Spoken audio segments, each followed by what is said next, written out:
Hello, folks. Hope you guys are doing well. Today is exciting. It's day one of the ASAP Rocky trial. So we're going to jump right on into it.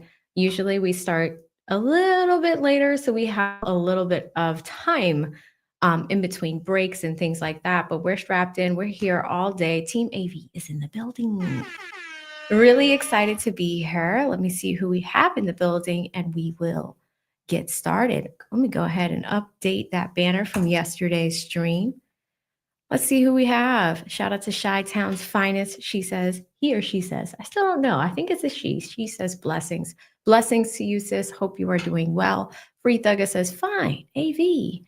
Mile High Gambler, where have you been? I haven't seen you in forevs, man. ASAP Rocky, his trial is starting today, and we're going to jump right in. We're a few minutes behind, but we are excited. Linwood says UNTLA should be able to stream live together from both of your platforms. Let's make it happen. Is he streaming too? I don't know. He stopped by and chat yesterday. I haven't talked to him, so I don't know if he's streaming. Shout out to Cheryl Ann, who says, good afternoon. Chat and AV, this will be a great diversion from the chaos. It's going to be fantastic. David says, one of the first. David, welcome, welcome. Strap in. We got a lot to go into. Nancy, Alberta, our trial streaming family is all trickling in, family. It's a fantastic thing because we haven't done this since YSL days. So I'm happy we're able to catch a trial live on the same day. We've been covering Karen Reed, a bunch of other things. Without further delay, guys, I think I'm going to jump in. Good to see you, Nancy. And E. Capone hits us with a $10 super chat off of the gate. It's going to be great. Hi, Nichelle, Point God, Unidentified Co-Conspirator Siri. Let's get into it. Is it already funny? Let's jump in. I'm hearing Rihanna might come in to the courtroom. It's going to be fantastic. Here we go, y'all. Let's go. Here is the man, ASAP Rocky. It's a shooting trial. What is the issue? Well, there's a gun that we're going to talk about. There is a jury that's impaneled. No one on the panel is a person of melanated color. It's, some Hispanic people, some Asian people, Caucasian people. No one on the jury in, the city of LA. All the people there, there might be like a slice of the pie. Somebody might be African American. This African American man and the other person that's involved in this case is African American, and no one on the jury is African American at all. So we're going to start with that. In addition to that, there are 4 people, 4 alternate jurors, and none of them are African American either. So let's just jump in. Let's just go into trial debauchery and hit play. Back in August of 2012, he went back to all of the went back to all of the reports to make sure that he had everything he did. It turns out that in January, and the audio is terrible, guys. There was a comparison done, and I want to be clear what we're talking about. There were 2 expended cases that were found at the crime scene by the victim of the case. What was the date? What was the date that the expended casings were turned into the police? The date of the incident. It would have been 2 days later. In other words, back at the time this happened, 2021. All right, so the incident occurred on November 6th, so it would have been around November 8th? Yeah. All right. So he turns them in. There's work done on the casing, unbeknownst to co-counsel, myself, obviously I was not on the case. They ended up doing a further examination of the casing. That examination revealed that in fact, the 2 casings are consistent with having been fired. They're 9mm casings from certain 9mm handguns. There are some markings on the casings that are somewhat unique. And they can basically track them down to a much smaller subset of firearms that could have caused the marks on the casings. Included in that is Glock 43. So, okay. Did the report say that the casings could only have been fired from a Glock 43, or could a Glock 43 be among the type of firearms that the expended casings could have come from? Let me read the exact conclusion. Items 1A and 1B. Those are the Those casings. are the casings. Each exhibits characteristics typical of aftermarket slides or a series of subcompact pistol frames, including but not limited to polymer model PF9SS, Glock store model Wait, SS. slow down, because the court reporter needs to take you. Sure. Polymer 80 model PF9SS, Glock store model SSA, and Glock model 43 and 43X. We have been given information that in fact, oftentimes and frequently when you're looking at casings. I wish they would use microphones. But it turns out that the markings on these casings are a bit more unique, and they are not only consistent, but the examiner will testify that the markings he has seen very rarely, and that where he has seen them, where they've been reported, are with a Glock 43 pistol. What's the name of the examiner who did this ballistic comparison? Or The ballistic examiner's first name is going to be Fidal, last name Bira, D-I-R-A. IMAH. So the way this came about was, we were looking at a different issue. The detectives yesterday afternoon sent an email to my co-counsel, basically saying, hey, take a look at that report, this report we're talking about, Which detective? in the attachment. Detective Flores. Flores? Flores. From every side? Yes. Go ahead. So when this was received, my co-counsel looks and says, I've never seen this report before. So he goes back in discovery, looks at emails, we don't have a report. So we instantly contact the defense, send them out the report. I want to be clear, the report is inculpatory, not exculpatory. So obviously, not only do we have no motivation to have not turned over this report, RHD has no motivation either. What's very clear is that they believe they had turned it over, and they did. What time did Detective Flores bring this to either your attention or Mr. Fuzlani? Yesterday afternoon, you want the exact time? Approximately. It was yesterday afternoon, we were in court. We went back to the office after court yesterday, and that's where we went back and looked to see, do we have this discovery? So something after 4:30 p.m.? The email is timestamped 3/18, but I got it when we, so it was essentially received but not gone through yet until I could get back over to my desk. You conveyed this to the defense when? We sent it to them at 5:21. So about 40 minutes later, they're done? Because the first thing we had to do was, we had to go back and see, or have we already turned this over? So we not only emailed it, we called them. We explained the situation. The response at the time that we gave it to them initially was, well, this is the same thing that you have accused us with respect to the witness and the court's finding that they violated the court's discovery order. And we responded, no, this is completely different. You had interviews starting last August. I don't want to get into who said what. I just want to know the sequence of events. So at this point in time, we had a discussion. We sent an email at that point to counsel, and we included the court. There was an email sent late last night at some point by Mr. Tacopina. I did not see it until somewhere around 2 in the morning. In that email, Mr. Tacopina cited the Hughes case. There were no facts in the Hughes case. I went in the middle of the night, I got the case, I read I it. don't want to know about, this would be appropriate if you want to argue your position. I just wanted to know the sequence of events. Right, I'm not gonna go any further other than to tell the court. I read the case, I then sent an email at roughly 3 or 4 in the morning. I sent it to counsel and I sent it to the court.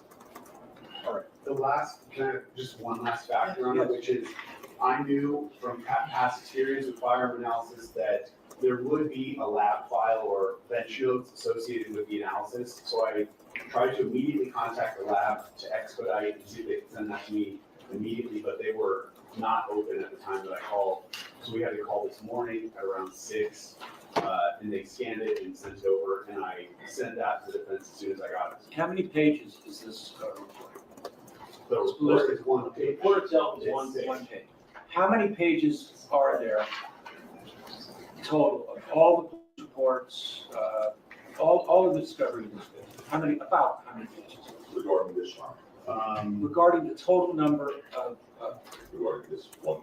No, I was, no, the total number of pages involving this case and this investigation. I would estimate 100 or over 100 pages. I mean, to be totally candid with the court, I haven't counted them, but that's just ballparking the various reports, and things that we received. All right, I understand now the sequence of events, right? Who wants to speak to the defense? I think, I'll start, maybe Mr. Siegel, if I can leave something out, we tackle this together. I mean, we spent literally the night before, about 5 hours. trying to do it. Speak slowly, the court reporter needs to get everything down, and I want everybody to know exactly what you have to say. Go ahead. So, and I'll stick with sort of the chronological order here. I'm not going to argue case law or anything like that, but. What a aside from the suit. fact that we A lost khaki 4 suit or here. 5 hours the night before opening dealing with this. We this morning, after we get an expert report last night that was in the possession. And again, y'all, I know it's hard to hear. They're not using microphones, but what you're seeing on the right-hand side, we're doing some preliminary stuff before the case gets started. We are ready. We are back. If you guys are ready to get into this, type ASAP in the chat. Hopefully this case only lasts about a week or so and we'll go from there. But this is a shooting trial. He was found with a gun that was not necessarily classified as a real gun. Okay. And once he put his arm out of a window and pointed it at somebody, it became assault. So we're looking at some assault charges, but we're also looking at a firearm charge that is not necessarily a real firearm. This should be an interesting open and shut case. It is said that Miss Riri is going to make an appearance, so Queen Rihanna might be showing up in court. And if you guys don't know, A$AP Rocky and Rihanna have 2 children together, so she might be making a appearance in court this week. We're watching just to see how this is going to end up. We don't believe that it's going to be a long case, but that is what the case is about, and we're catching it from the very beginning. It's starting today. It's 10:30 Eastern time on, well, it's 2 o'clock Eastern time, and it is about 11 a.m. West Coast time. So for those in the West Coast, we're catching this case and we're looking at some preliminary matters before they jump into opening arguments. That's what you're jumping into. Let's jump right back into it. Of the lead case detective in this case, not some random police officer. Detective Flores is the case detective in this case. I have to believe he understood the importance of that report. He testified at preliminary hearing.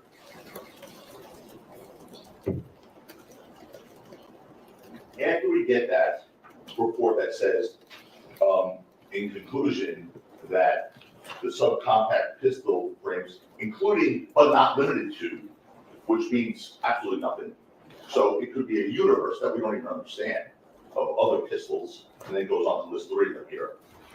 This morning, we got another 28 pages of backup data on this. Backup lab, I guess, report that normally comes with the conclusion report. We got this morning. And I find it hard to believe that the lead detective in this case didn't bring it to anyone's attention from the district attorney's office until after a jury was impaneled, the night before opening statements. I mean, something that they now are saying is such a crucial piece of evidence. We have an issue now with the jury, obviously, it's a jury panel. It may affect, quite frankly, whether we would have kept or not kept a few jurors, one in particular. And we assured him yesterday he'd have a fair trial. You're gonna have a fair trial. We've made issues regarding the veneer, you know that, Your Honor, I'm not gonna rehash that. We're here, we're ready to vote today. I don't even know how we're supposed to do this. This should be suppressed without question, because it changes the complexity of the case. We're not, at the very least, we have to quash this panel and start again, or strike jurors, reselect. I mean, I think even the district attorney said, okay, well, continuance is appropriate. I want to continue. We paid the jury. We're ready to go. This is something that, you know, and a fair and effective representation here. As we all assured Mr. Mayor we would have. The suit is In up. the midst of the trial that's already underway, we would need to locate and retain our own expert to conduct a scientific analysis. Their report was 28 pages. It took them, according to them, it took them 1 week to do this. 1 week. And that's their own lab, with their own on-staff experts. And it took them a week. How long is it going to take us? We have to go find somebody first, hope he's available, the trial will be over.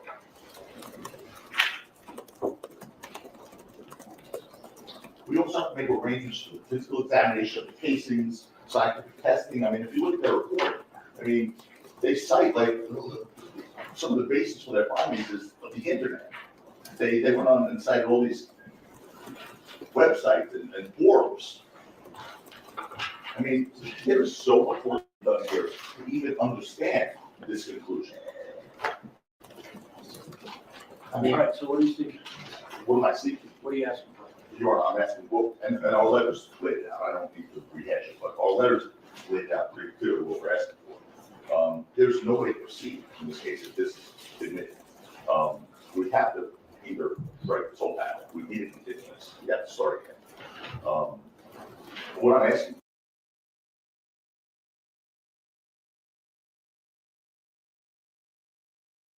I was on mute. Before opening statements even begin, this prosecutor is upset. This muscly prosecutor in a rather fitted suit is upset because there is a ballistics report that was provided late by the prosecutors. Remember, this is opening statements. This is day one of this trial, and there's a ballistic report. We're already starting off on a bad foot. So I'm just giving you guys that context. Or is you conclude this. This is after the jury was impaneled. This is a major piece of evidence that will require us to do. Sorry, defense. Might have said it wrong. Sorry. That took them, their own department. That's the only thing I'm requesting. Short of that, Your Honor, I can't even open if this is coming in, because I have to deal with the address. I don't even understand it. And it's on the way to court, 28 pages of backup data. So that's what I'm requesting. I'm requesting this to be concluded. It's get the jury's out here. You know, Sealer's pointed out, there's also a balancing argument under 352. You know, which I think is also something that's relevant here, including not limited to, but you know, we have this whole, I don't know what to say here, Your Honor. I really don't. I want to make sure we get a fair trial. He's here, we're ready to go. We all assured him we'd get a fair trial, and this is, I've never seen anything like this. I'm not going to talk about the other witnesses, the late grade disclosures, or the witness we got the name of for the first time last night. I'm not whining about that. I know that's what they want to keep doing. We both have had issues with that. That's fine. I will not make an issue of it anymore. You've already moved on that. Period, end of story. This is now a new one. You know, I don't want to get into, I told you so. Many people said to me this morning, I told you so, that this was going to happen. And I'm trying to keep my composure, Your Honor. I don't know if I've ever been this upset in a courtroom in my whole career, both as a prosecutor and as a defense attorney. I have to be honest with you. It's not right. It's not fair to him. Hold on. Mr. Siegel, do you want to? Yeah, the only thing I wanted to say. They all I need don't to want use you their to mics. repeat All we can that. hear is the profuse typing from the media gallery. I want to say something new. Go ahead, dovetail what you said with respect to the 350 arguments. And that is, the report says that the characteristics include are not limited to certain firearms. That means the universe of firearms in this case, based on the face of that report, is extensively broad. So given that, Your Honor, I think even just the probative value of this is substantially outweighed by the danger of undue prejudice, separate and apart from the late disclosure. So it should be excluded on 352. But that's secondary to the fact that it's just incredibly late at this stage for all the reasons exactly said. So I'm just adding an additional factor. All right, what I'm hearing from you then, it seems like you're talking out of both sides of your mouth with the defenses. Like it's irrelevant. However, it's so prejudicial that Not it both shouldn't be sides of allowed. his mouth. It's so inculpatory that it shouldn't be allowed in. No, I don't think anyone said it's so inculpatory. You don't understand. Saying it's inculpatory is not accurate. I didn't say it's inculpatory, he didn't say it. What he said was it's a balancing test, because he says including but not limited to. All that simply means is, not that it's not inculpatory, not that, we just don't understand what this means. Not limited to means there's a universe of guns that have to be tested now. I don't know what not limited to means. So how many pistols does not limited to include? How many firearms does not limited to include? That's what it means. Okay, who wants to speak to the people? Go ahead, Mr. Long. I want to take things one step at a time. Council brought up a rate comparison to what has happened thus far. Listen, Alex, could you please go out and tell the jurors that we're dealing with some logistical matters, and just please be patient, and we're going to come to an response. Yes, sir. Go ahead. One, as the court is aware, there is no logical reason why either Robert Holiday Division or the DA's office would have in any way not turned this over.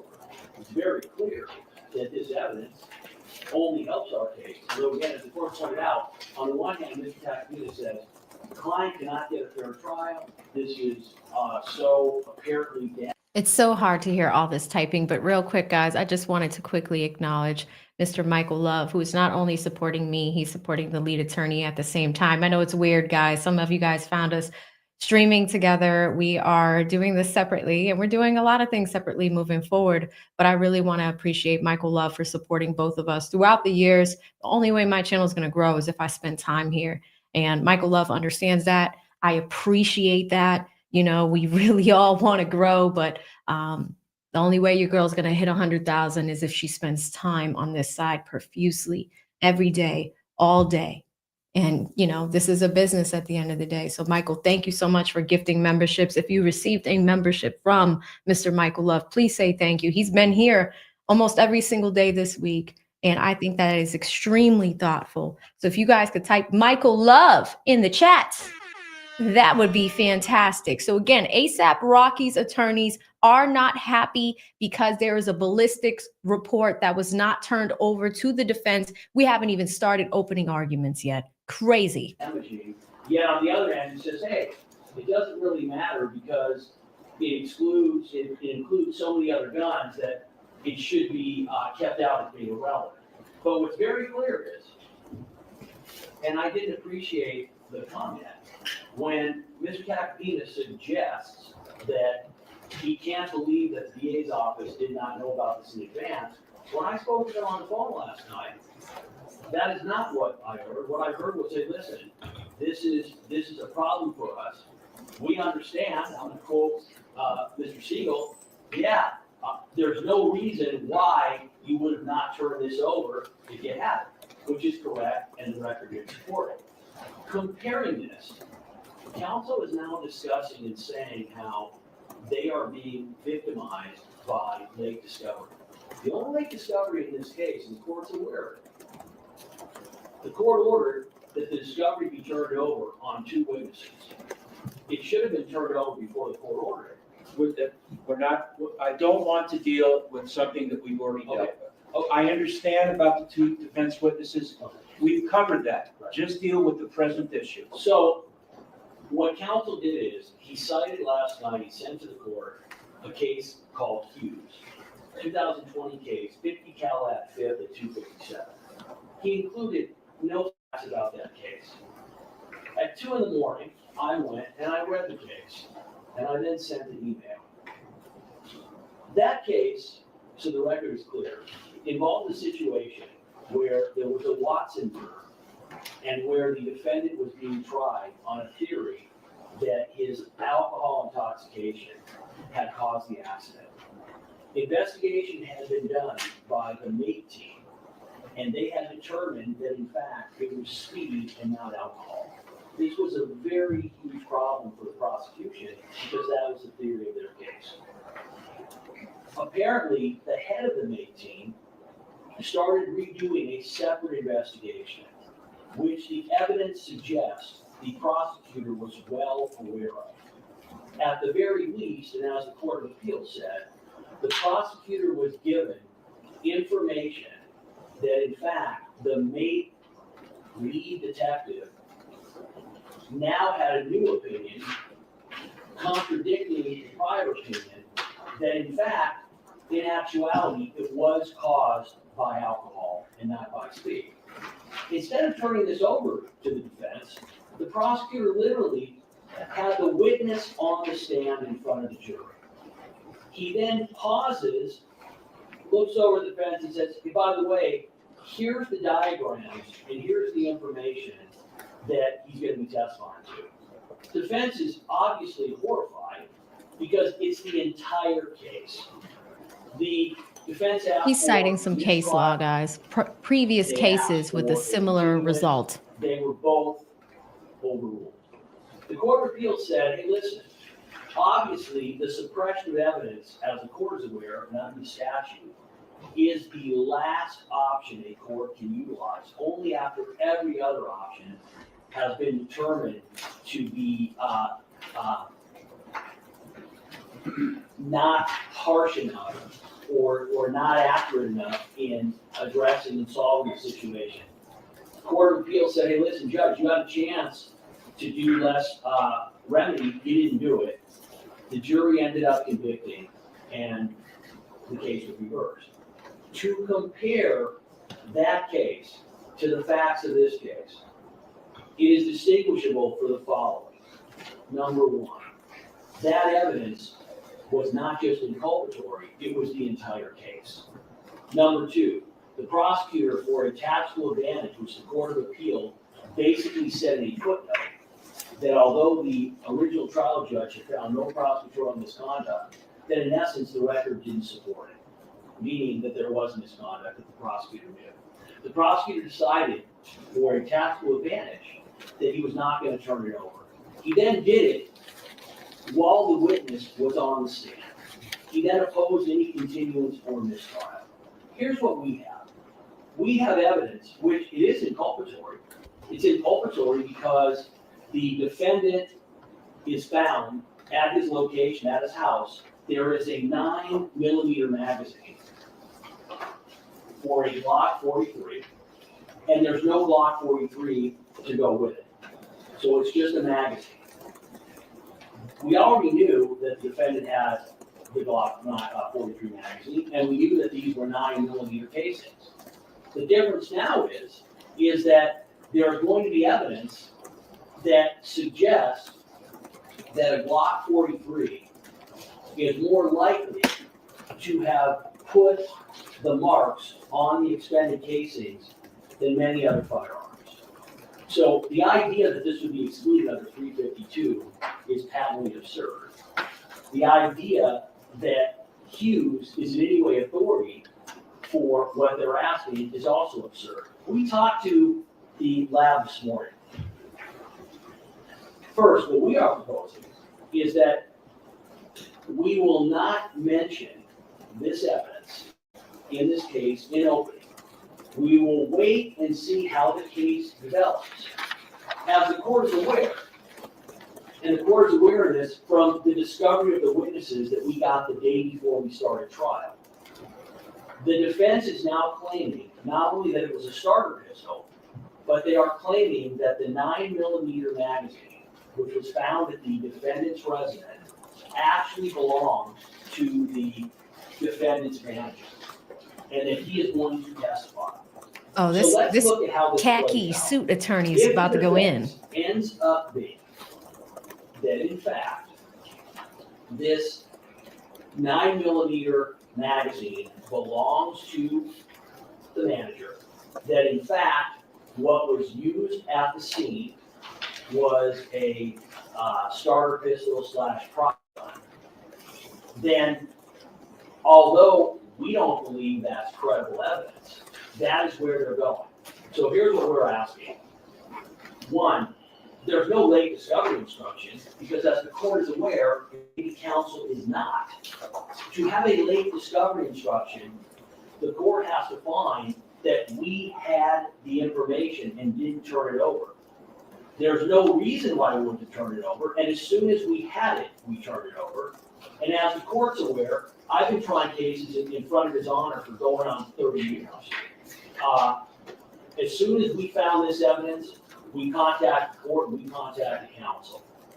Number two, the lab has told us that basically what they did in this case, to have someone else examine it is a very quick examination.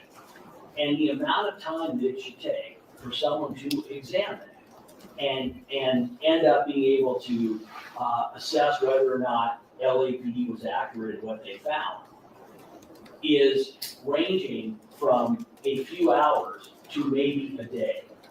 This is what we would propose. We would propose that at this point in time, we will not mention this in opening statement. We will see how the case develops. We will, if we believe that this is evidence that is going to be important, we will ask to admit that evidence later on in the trial. In the meantime, we will make arrangements for counsel, and they can hire any qualified firearms expert. I want to distinguish between Hughes and this case. Hughes was an extremely complicated accident reconstruction involving a vehicle where multiple individuals died. It was very time consuming. It's an extremely complex investigation. This is very minor and simple ballistics interpretation. So we will make it available. We already have sent our investigators to recover the evidence. I don't know if they already have it. I believe they've already. We believe they already have the evidence, they have it with them, and we will get it to the defense. I just, this is related to the other issue, so I just want to make sure that this is clear. Counsel seems to be under the impression that the court has now changed its ruling and that we are not allowed in our opening statement to address the idea, which the court previously ruled we could, that we did not find out about this defense until the 20th. The court had said previously on the record, yes, Mr. Lewin, you guys can address that issue in opening. I will decide whether I'm going to issue a discovery instruction later. Counsel believes you've now said we can't do that. I did say that. Yes, yeah. I did. I had said yesterday that the purpose for an opening statement is to give the jury an idea of what the evidence, what you believe the evidence will show. Talking about late discovery, that's argument. So as far as your opening statement, I don't want you to mention anything about, you just found out about a starter pistol. That is not part of what the evidence will disclose. I talked Okay, about that Judge. yesterday. But I am correct, the court's original ruling was. Yeah, that is what I said. Originally, I said, yes, you can bring it up. Okay. But then after thinking about it, that's not part of an opening statement, so I don't want you touching it. Okay. Oh. Go on with the present issue about the ballistic. So You can tell this guy is very serious and he stands on the wood because his name is in the wood. It is in the wood, okay? It is in the wood. where we sit right now is that counsel is arguing two inconsistent positions. They're arguing that this evidence is so damaging that we have to start over. Now, that's not in a vacuum. It's very clear the defense is not happy with this jury. They've made it clear. Hold on. If I- No, don't interrupt. Okay. He didn't interrupt you, don't interrupt him.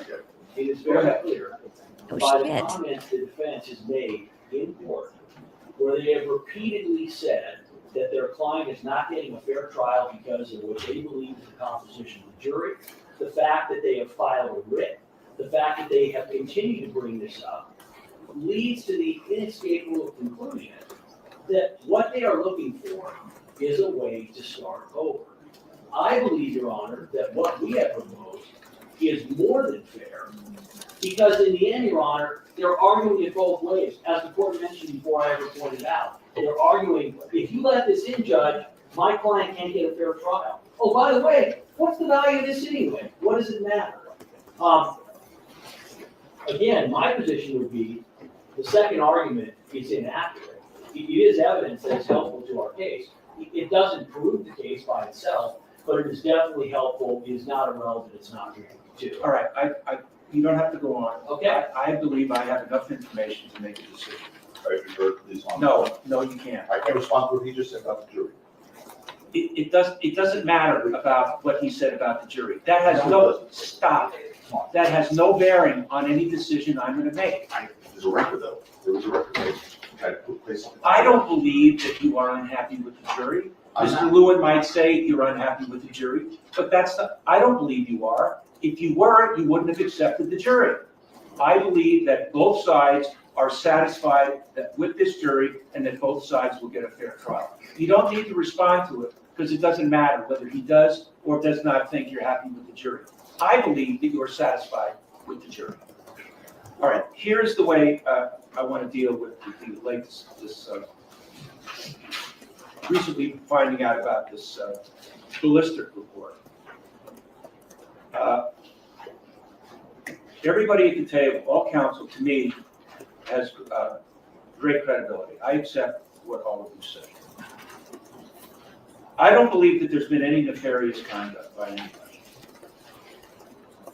If this late report involved, all of a sudden that it was disclosed that a witness, an additional witness positively identified Mr. Mayers as the shooter, that would be very critical and crucial. If a witness came forward and said, yeah, Mr. Mayers confessed to me that he shot ASAP Rowe, that would be very critical and crucial.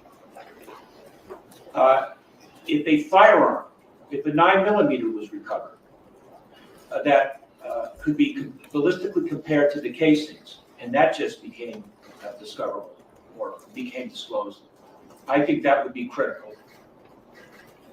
But that is not what happened here. What I'm seeing here is that the casings that were recovered were examined, and the opinion is they could have been fired from a Glock 43 or any other number of types of 9mm.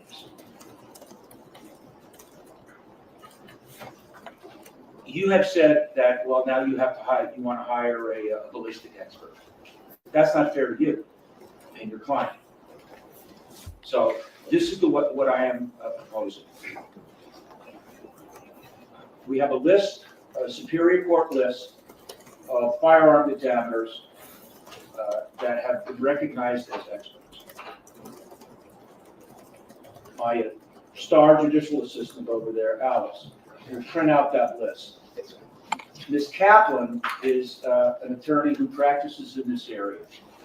If there is someone on the list that you want to hire, contact that person and tell them this is crucial that Thank you, Trucker the T. ballistic evidence be examined 5 now, memberships. not later, but now. The court will pay for it. Mr. Mayers will not have to pay for this. We will. If the firearms examiner wants extra money because it's a rush, the court will pay for it. If you are not satisfied with the people on the list, then if you want to find your own examiner who will do the examination, the court will pay for it. If it's necessary that I speak to the examiner to impress upon the examiner the importance of getting this done ASAP, I'm glad to do that. I am providing my cell phone number to all of you. If you need to call me any time of the day or night, I will speak to you. I will speak to a firearms examiner. If you feel it is necessary, Mr. Tacopina, we can be dark on Monday. But I'm not excluding the evidence. Nope. I don't find that there is any nefarious conduct. No. The evidence is relevant. It's not a smoking gun, but it is somewhat inculpatory. But in and of itself does not mean that your client is guilty. That's the way we're going to deal with this, and that's the. I like this judge I so don't want to far. hear anything more about it. That's the end of the issue for now. Are both sides ready for the jury to commit? Do not mention anything about the ballistic comparison in the opening statement. That was our question. So, Yeah, do not mention that. Understood. Your Honor, what I was planning on mentioning was that the cartridges found at scene were 9mm.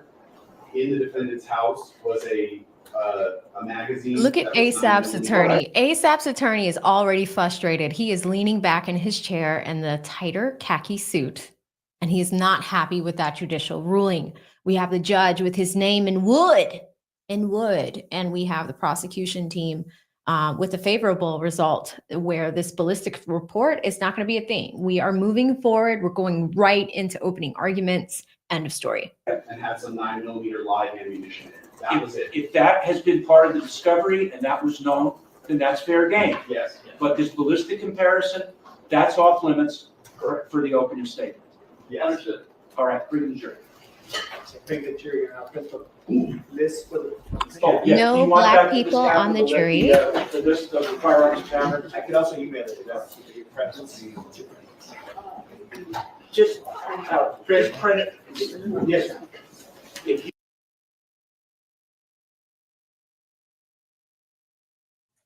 Okay, not sure what's going on here. If that's their feed. Go and refresh, guys. Sorry about that. I'm gonna pick it up right here where they bring the jury in. Is a way to start over.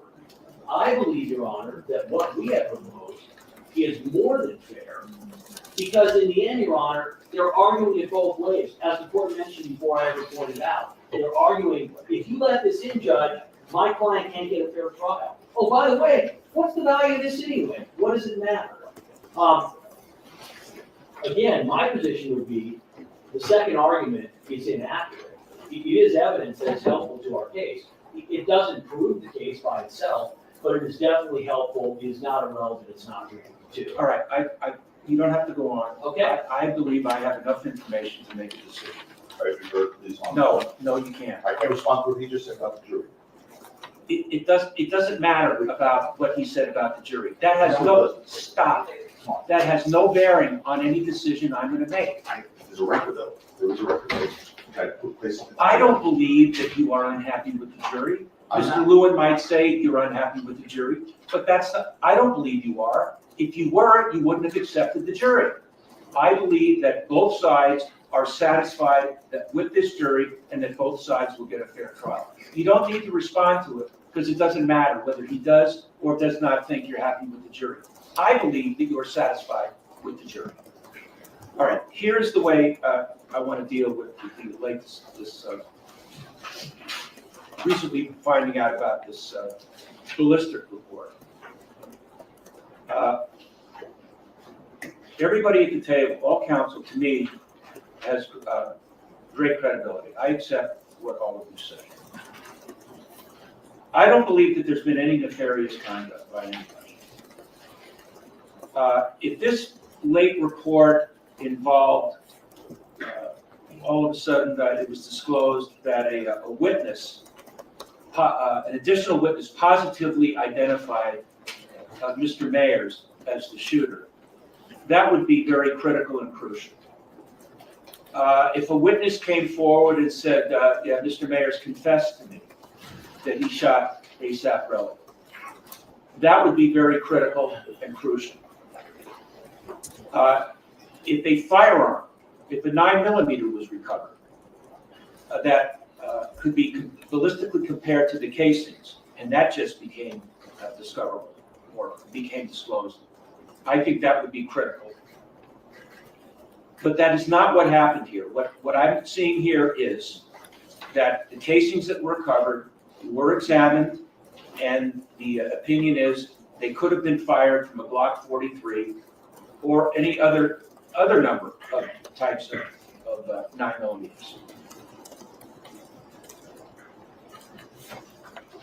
You have said that, well, now you want to hire a ballistic expert.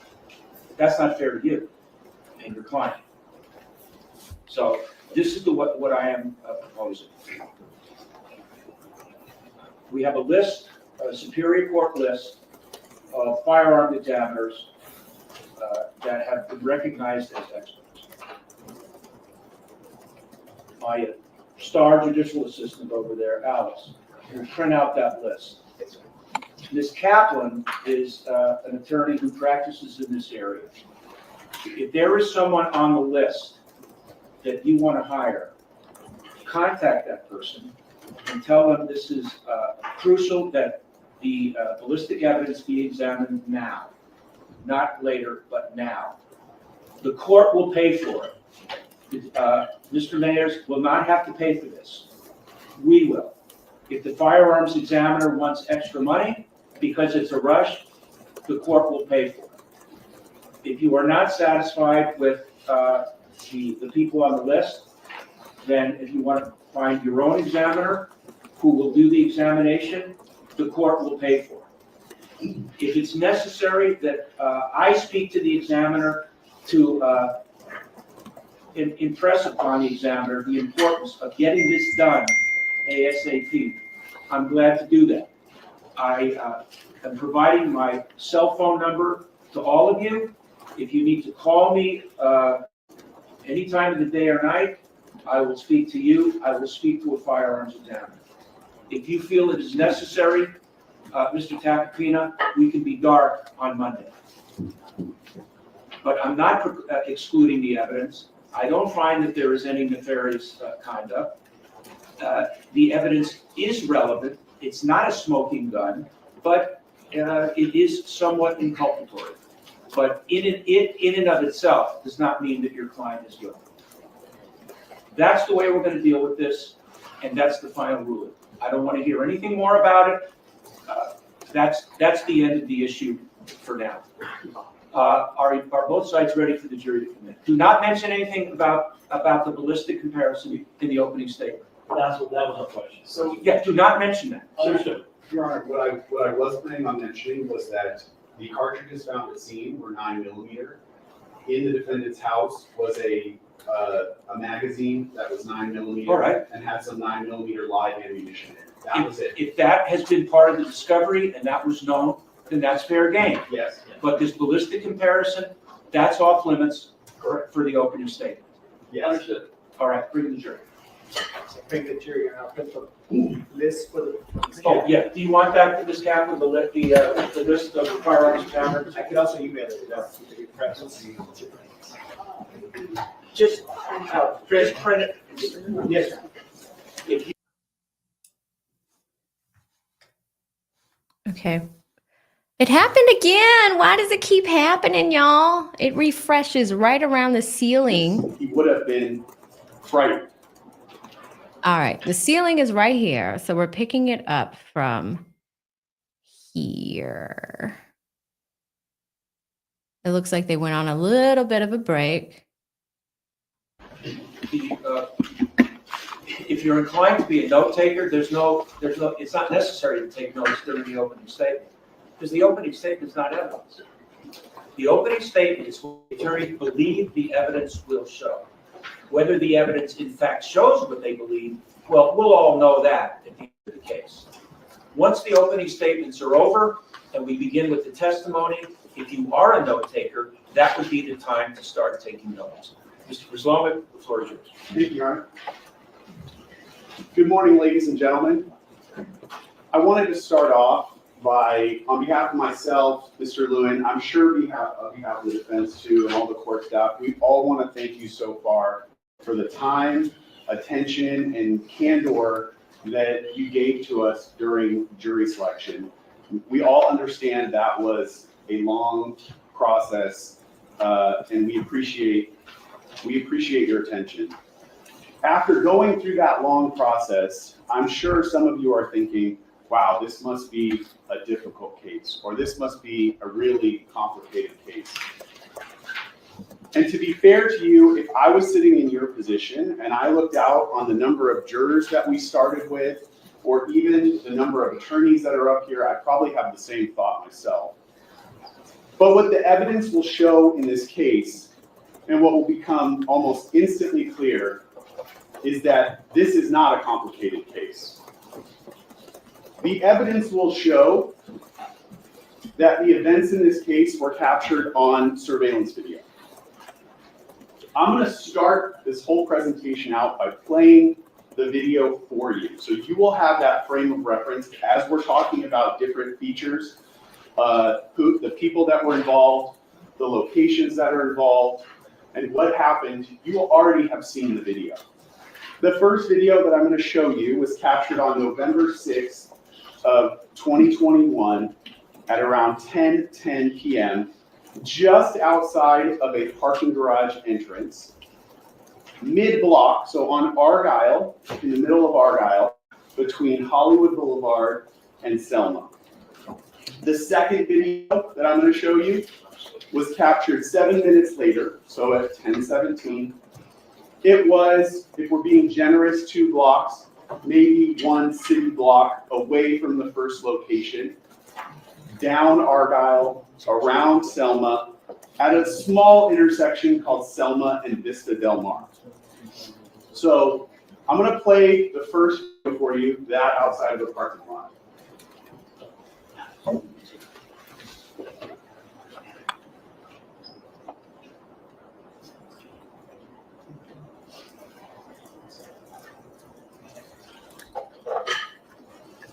Now I'm going to move to the second location, that at Vista Del Mar and Selma, and I'm going to pre-warn you, it's a little small, it's at a distance, so you're going to want to focus your attention at the top left-hand corner.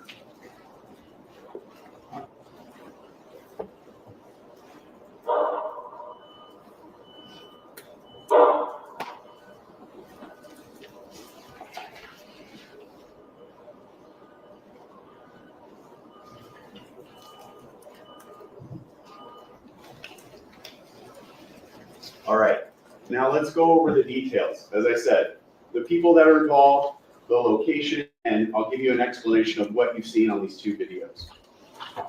This case takes place in the heart of Hollywood. This is the iconic Hollywood and Vine.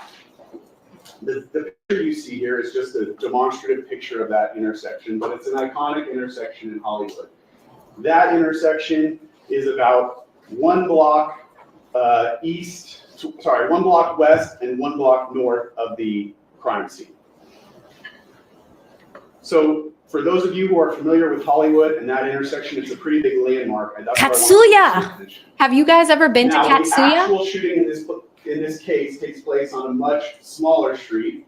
They have a lot of restaurants. There's one in Miami, I think. This is the area around where that shooting took place. It is a very densely populated part of Hollywood, and there are some landmarks on there that you might be familiar with, just so that you can familiarize yourself with the location that we're talking about. The Capitol Records building at the top, the W Hotel, and Hollywood Boulevard. The shooting, as you've seen, occurred just outside of a parking lot on that corner of Vista, Del Mar, and Selma. That was a parking lot at the time that was full of cars. And it was ringed by a nightclub on the corner, a sound studio, a hotel, and 3 different apartment buildings right around. As I said, densely populated. This was also Saturday night.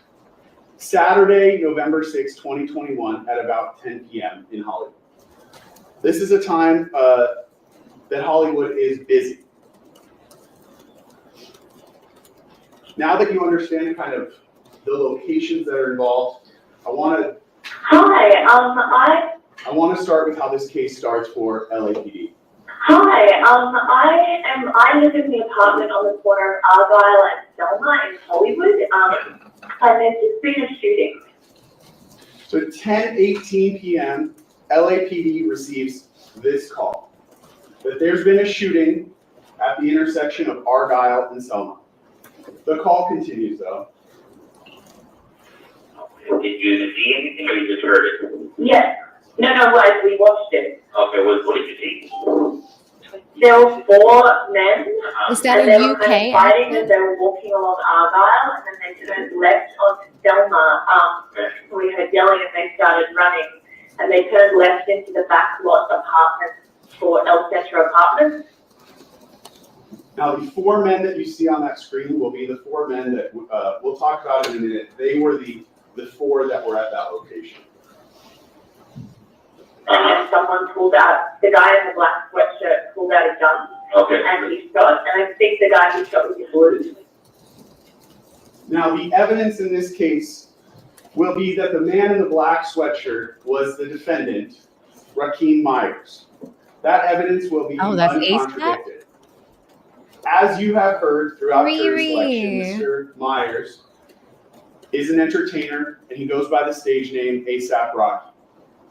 You will hear other nicknames that he is referred to in the evidence in this case, including Flacco and Luigi. At the time of this crime, Mr. Myers was 33 years old. He has his own company that I believe is referred to as AWGE, A-W-G-E, that you will hear referred to in the testimony in this case.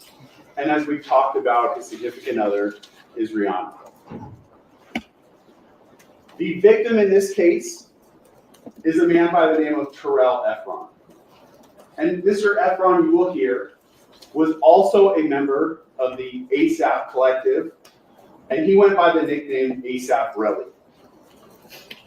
Mr. Efron was also 33 years old at the time of this crime. And what you will hear from Mr. Efron is that he was friends with Mr. Myers well before this case and well before even Mr. Myers was a famous individual.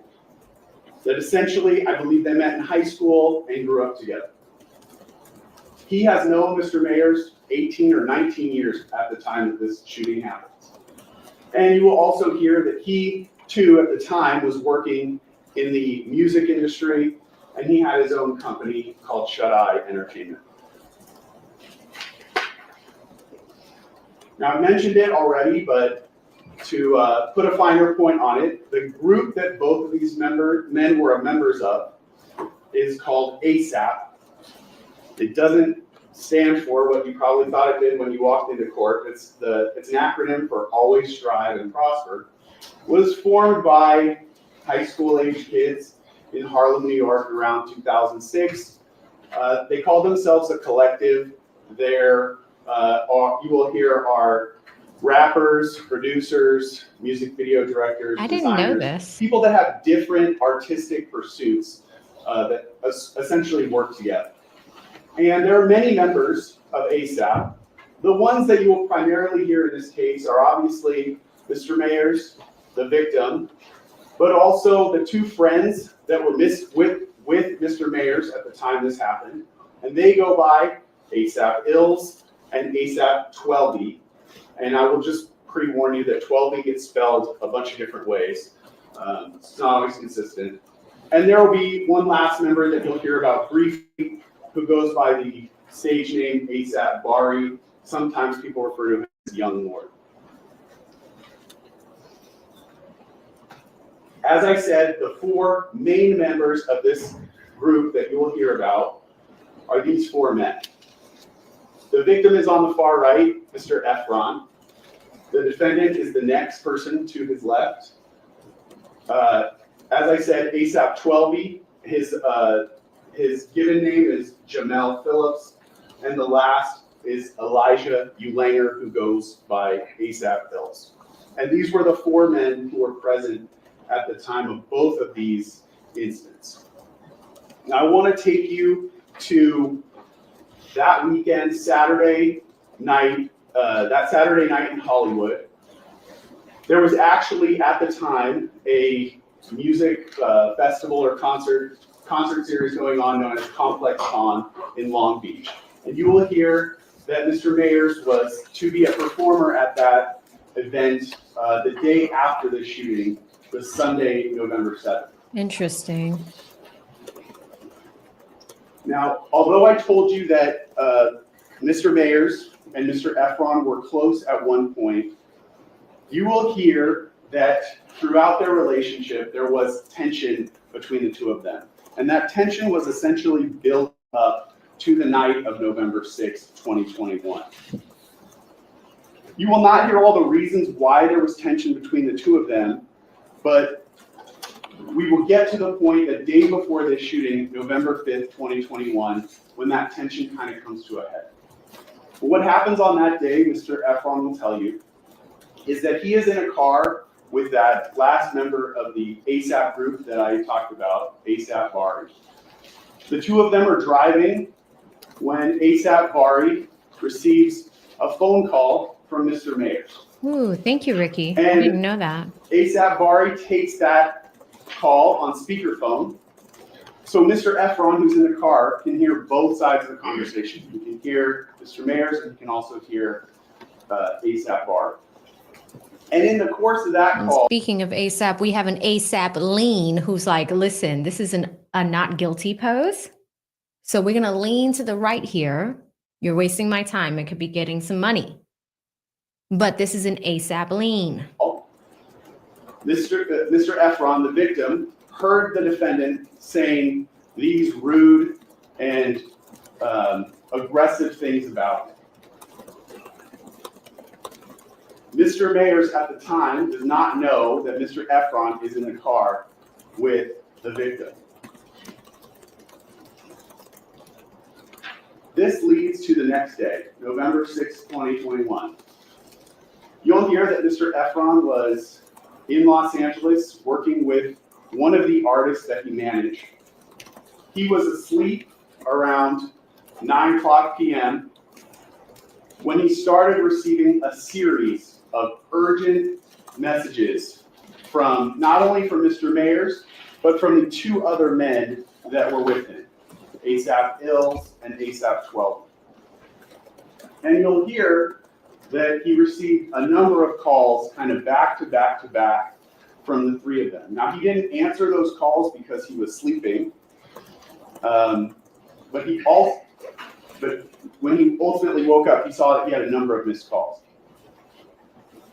He also received text messages from Mr. Mayers that were aggressive, seeking a confrontation with him, asking him where he was. Mr. Mayers is on the left side of this conversation. Where are you at? Let's get to it. Stop ducking my calls. The messages that the victim's receiving are instantly aggressive towards him.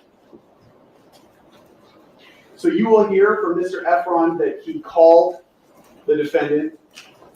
He was groggy because he had just woken up. They had a conversation and they agreed to meet outside of the W Hotel in Hollywood. Mr. Efron will tell you that as he went to that meeting, he was of the frame of mind that he and Mr. Mayers were going to have a confrontation. That he believed they would argue,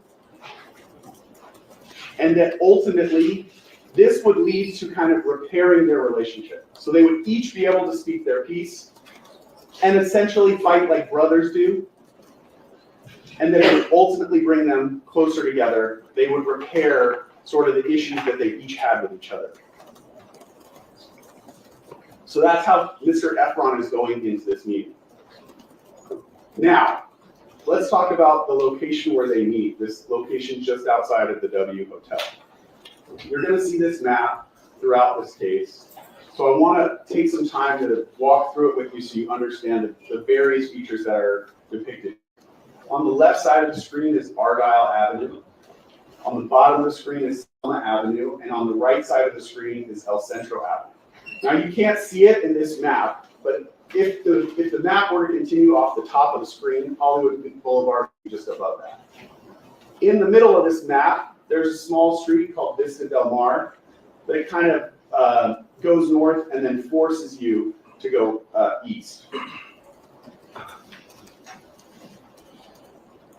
The red arrows that you see here are the path of travel that Mr. Mayers took that evening. So it starts at that mid-block location on Argyle, continues down to Selma, and then up Vista Del Mar, around that corner, all the way to El Centro, and then he made a left turn on El Centro and went above, off the map. The numbers in the red boxes that you see here, 1, 2, 3, and 4, are the 4 different locations where the police were ultimately able to recover surveillance video from. There are 4 different locations.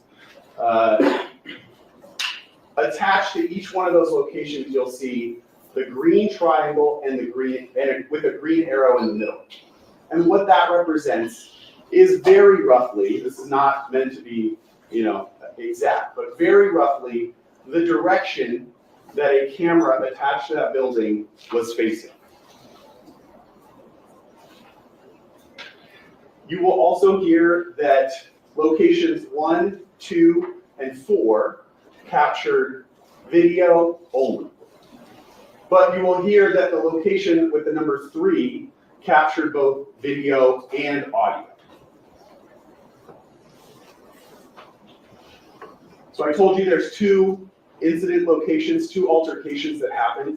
The first happens where the yellow box is right now, right outside of that parking garage.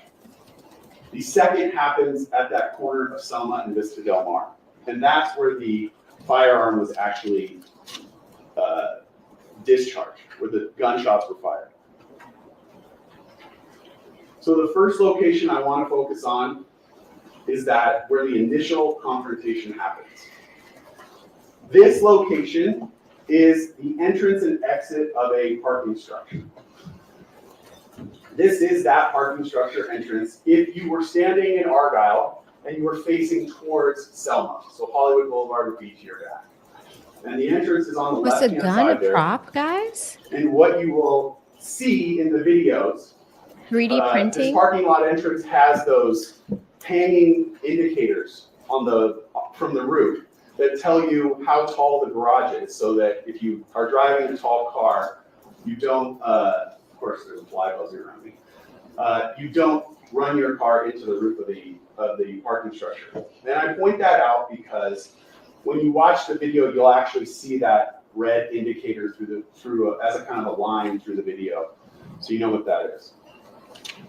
At the mouth of that parking entrance, there are cameras that are facing the sidewalk. Those are the first view that we saw. And these cameras capture the initial encounter between the victim, Mr. Efron, who you see there, and the defendant, Mr. Mayers. And you can see that Ills is the first one to intervene to try to separate the 2 of them.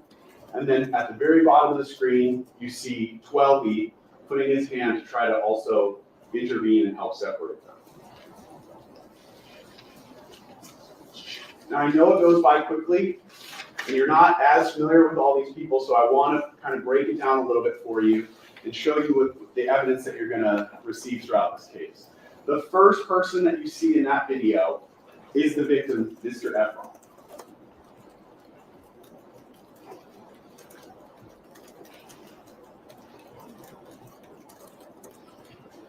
The second person who you see, who is instantly confrontational with Mr. Efron, is the defendant, Mr. Mayers.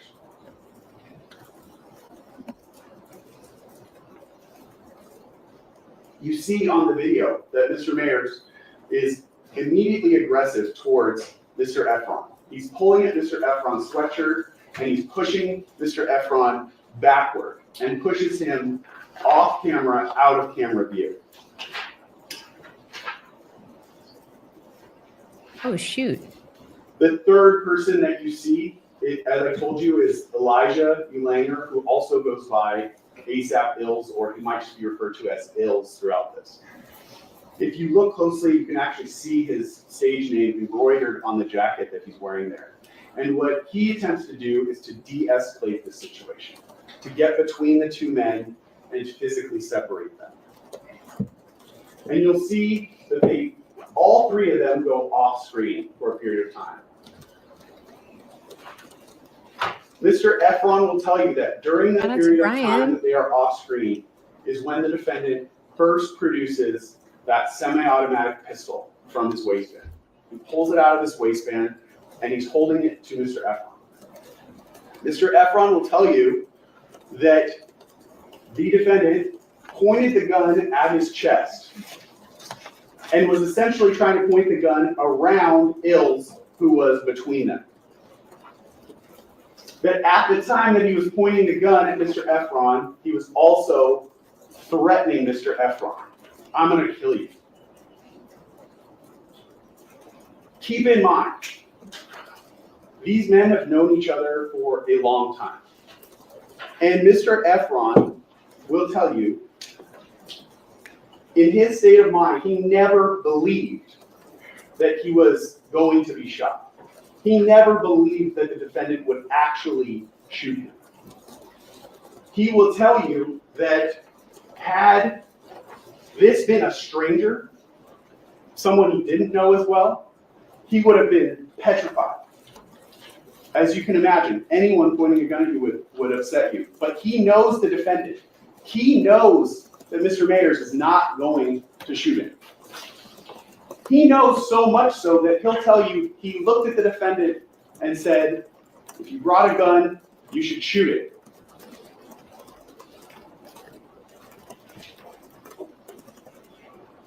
That's how confident he is that he knows the defendant is not going to pull that trigger.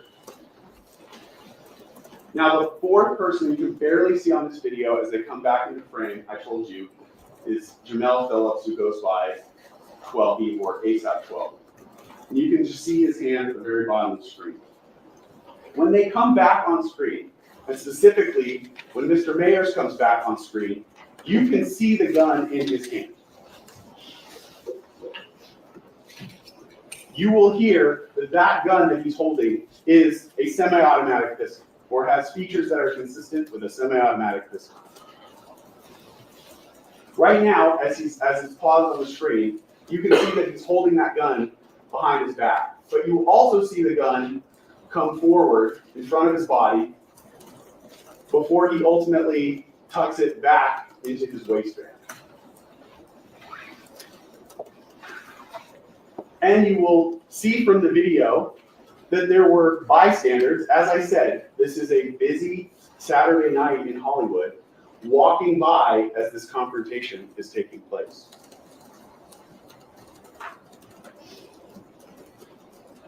You will hear that right after that encounter that you saw, that Mr. Mayers walked away and was walking down Argyle towards Selma.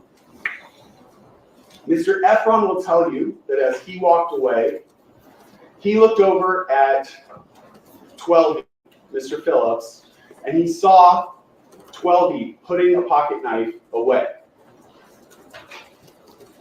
And Mr. Efron, and then 12E, Mr. Phillips, walked behind the defendant, Mr. Mayers, and Ills walked behind him as well. So the three men that had come to confront Mr. Efron walked away down Argyle towards Selma. And Mr. Efron will tell you that at that moment, his mindset about the initial confrontation changed. I told you that Mr. Efron will tell you when he first went there, he believed that this was meant to be a confrontation so that they could strengthen their relationship. But having just had a gun pointed at him and seeing another friend putting away a pocket knife, that his mindset changed, and he understood these men never came here to try to make peace with him, that it was always meant to be a confrontation. And he decided at that moment that having a gun pointed at him was sort of a bridge too far in their friendship. And he understood he was probably never going to have the same friendship, especially with the defendant, ever again. And you will hear that as the defendant walked away, Mr. Efron followed behind him and was yelling and screaming at him, even though he knew the defendant had a gun. Because although Mr. Efron believed this is going to damage our relationship, he still never believed that the defendant would actually shoot him. It's not as if Mr. Efron will tell you that he had some death wish or that he was not scared of guns. He will not come in and say that. What he will tell you again is that had anyone else done this, he would have been frightened. But he had known the defendant for so long and they were close. So he walks down Argyle towards Selma and follows behind the three other men. When they get to Selma, they all turn left and they walk towards Vista Del Mar.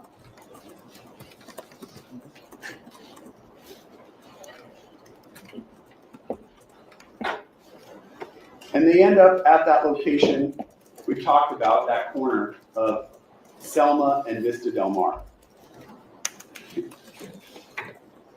And as Mr. Mayers stepped off the curb, he walked into frame of the camera at location number 2 that's pointing towards Selma.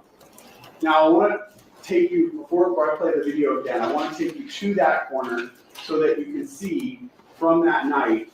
Who said Benzino? A small street with a parking lot immediately adjacent to it that were full of parked cars.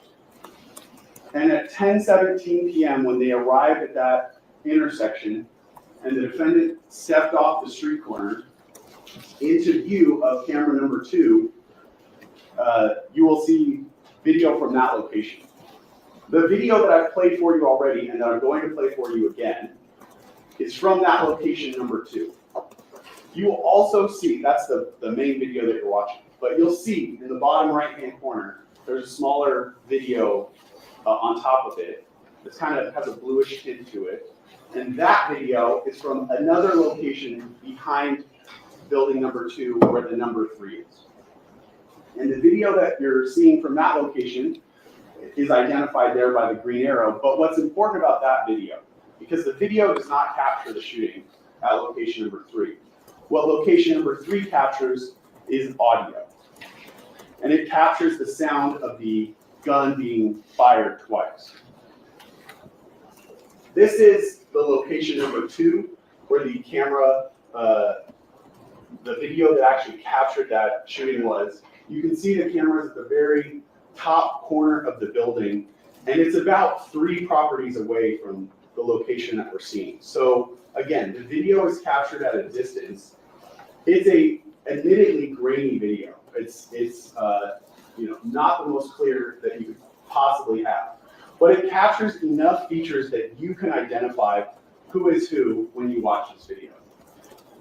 So I told you the main video that you're watching is from location number 2, and that smaller location number 3 is in the corner. Before I play the video, I want to orient you to what you're seeing. Along the top is Vista Del Mar. The parking lot is just out of view of the camera at the top of the screen. Along the top left-hand corner is Selma, forms that intersection. The red arrow is the defendant, Mr. Mayers. And the green arrow is the victim, Mr. Efron.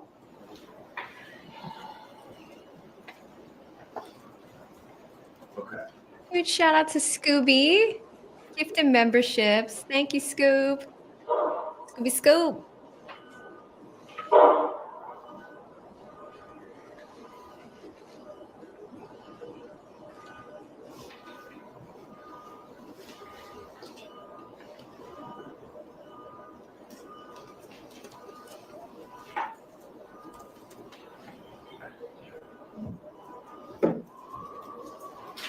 Now, what you see as the video plays is the various cameras on location number 2, switching between 3 different cameras that are mounted to that building. What's important about that, towards the end of the video, you'll see as Mr. Mayers is running away from the location, running down Vista Del Mar towards El Centro, he trips a floodlight that's motion activated. And when you watch the video closely, that floodlight is captured by both locations. So location number 2 and location number 3, those cameras each capture that floodlight turning on. And when you watch the videos together, you can see that moment in time when the lights flash on, line up. And that's how you know the sound correlates with the video that you're seeing playing at the same time from a different location. Now, I told you, we all know the video from location number 2 is from a distance. If you zoom in on the area where this incident happened, and we will play a zoomed in version of this video, what you see is a very pixelated image. But what even that captures still are the colors the individuals are wearing, which is how you can distinguish who is who on the video. You'll see Mr. Efron on the far left. Ills is just next to him. 12E, who's wearing the red jacket, is just next to Ills. And then the defendant, who's wearing all black, is at the bottom of the screen. Again, I understand if you watch this video one time, you may not pick up these features, but as you watch it repeatedly, you'll be able to tell who is who. And you'll also be able to tell when you watch these videos in sequence, because they walk in front of other cameras that are far more clear, that you can easily identify who is who on this video.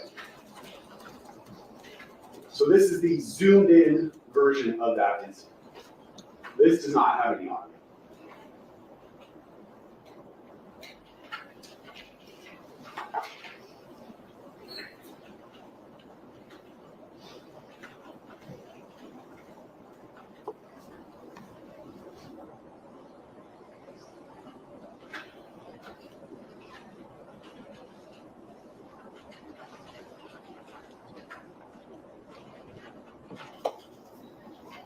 Now, as we play the zoomed in version, you'll also see that Mr. Efron is struggling with Ills. And what Mr. Efron will tell you is that immediately as the defendant turned and pointed the gun at him, he jumped behind Ills, essentially to put Ills between him and the defendant. And you'll see on the video the defendant lunging one way and then the other way around Ills, trying to get at the victim, who is holding Ills in front of him.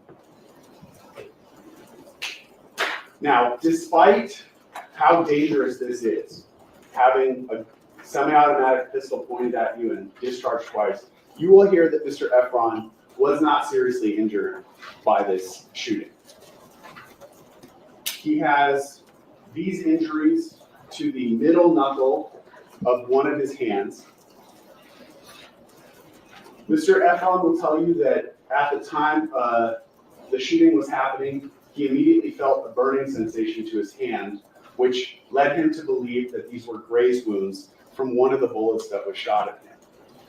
Perhaps they were. Perhaps they were not. Whether or not the victim in this case was actually shot or injured by this will not be something that you have to decide at the end of the case.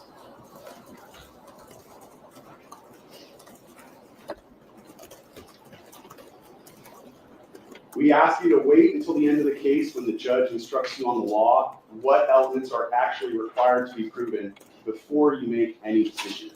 And to listen to the charges specifically and not consider charges that the defendant is not charged with.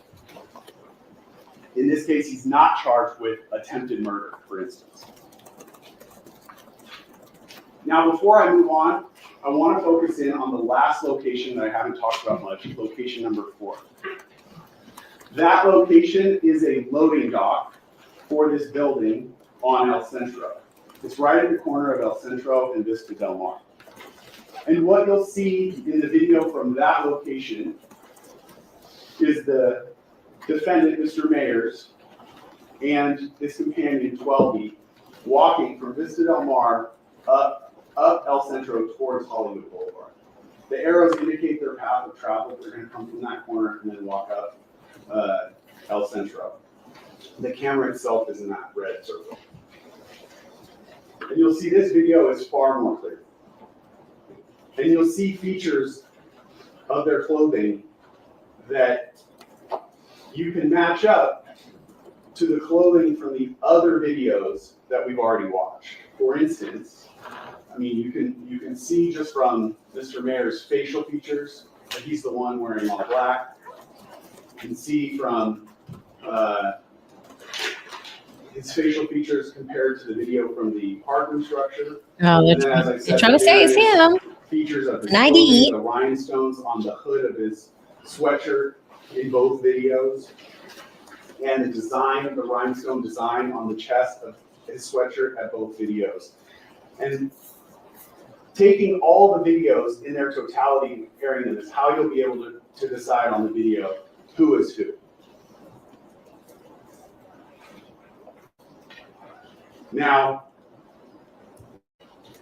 I played the 911 call for you that LAPD received at 10:18, which triggered their response. And you'll see and hear that at 10:27, LAPD officers responded to the 911 call. And as is their duty, they responded quickly to this call to try to, of shots fired in the middle of Hollywood. You will hear from at least one of the officers who responded to that location. And the officer will tell you that as part of their uniform, they wear cameras that are mounted to their chest. And you will actually get to watch camera that captures the police response. After this shooting, the evidence will be that all four of these men, the defendant, 12E, Ills, and the victim, all left the scene. You'll hear that there were at least two people who called 911 to report this crime who were just people living in the surrounding area, not actually involved in the altercation itself. You'll hear that the 911 callers were reporting different information. So the first call would be that the gunshots were fired at Argyle and Selma. The second call will be that the gunshots were fired in the area closer to Vista Del Mar and El Centro. You will hear from the officer that as they responded, they come to the scene looking for a victim. That's their primary focus. Trying to find anyone who needs immediate life-saving attention. Their second focus will be looking for the potential suspects if they can find them. And you'll hear from the officer that as he's receiving information that's taking him to different locations, he's actually going between the different locations and trying to piece together what happened. But what will be important from his testimony is that he is not given a precise location to exactly where this shooting happened. And with the limited information that he has, he and his partners are doing the best job that they can to find any victims, any suspects, or any evidence of a shooting. You'll hear the officer talk to different people who were just out and about, try to figure out what was going on, that neither of the 911 callers would meet with them, and that they searched not only the surrounding streets, but they primarily focused on the parking lot that was right at that corner of Vista Del Mar and Selma, because the second 911 caller had told him, or had relayed that it was possible that the shooting was happening into a car.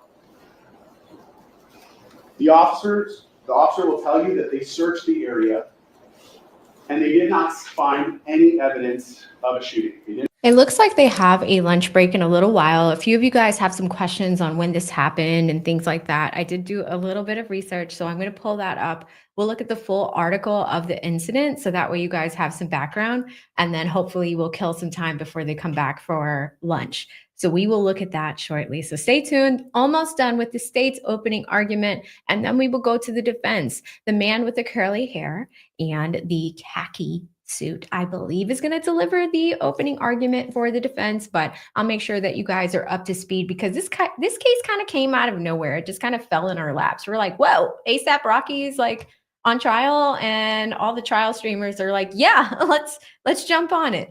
So we're going to get you guys the information. Stay tuned, but know that I see your questions in the comment section, and we'll come to them shortly. Didn't find a victim with injuries. They didn't find any of the suspects, and they didn't find any discharged cartridge cases, which are what come out of a gun after you discharge it in the surrounding area. But again, they don't know exactly where to look with the limited information that they're given.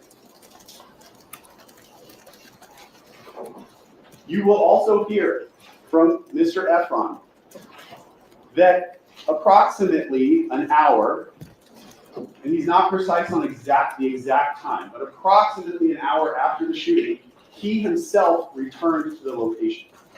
Now, at this time, the police have already responded and left. Mr. Efron will tell you that he and his girlfriend went there specifically to look for evidence that this had happened, evidence of this shooting. And Mr. Efron will tell you, because he knew exactly where the shooting happened, that he was able to locate 2 fired cartridge cases. And this is actually a photograph that Mr. Efron himself took of one of the fired cartridge cases that he found. Mr. Efron, you'll hear, went to the police 2 days later, walked into the Hollywood police station to report this crime happening. He brought the 2 fired cartridge cases with him, and he gave them to the police. You will hear that the 2 cartridge cases that he brought in were 9mm Luger caliber cartridge cases.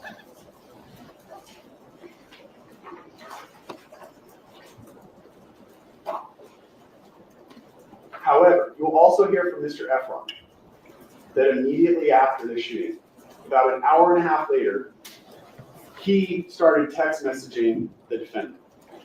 And he text messaged the defendant, "You try killing me." That was the first message he sent to him. And you'll hear that Mr. Mayer's response was to deny that anything happened. The defendant, in abbreviation, says, "What the fuck is you talking about?" Hold on.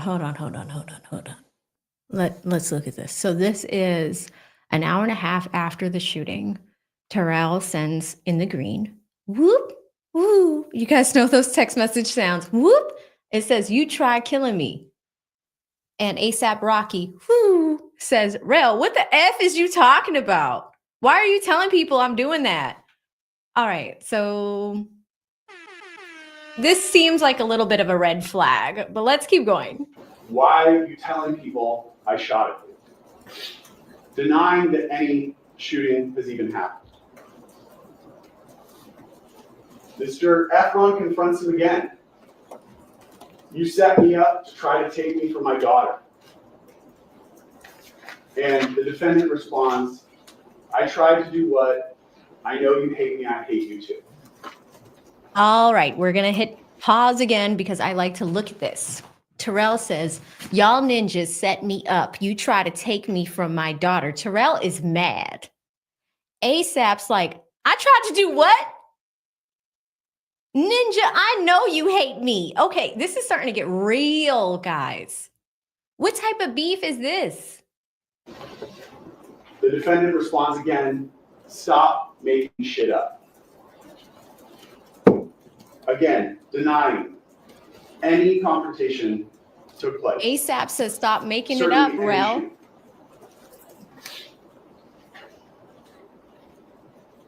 Oh my God, guys.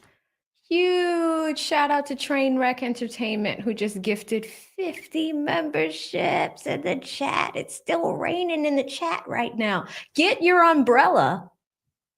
Get your umbrella. It is raining in the chat right now.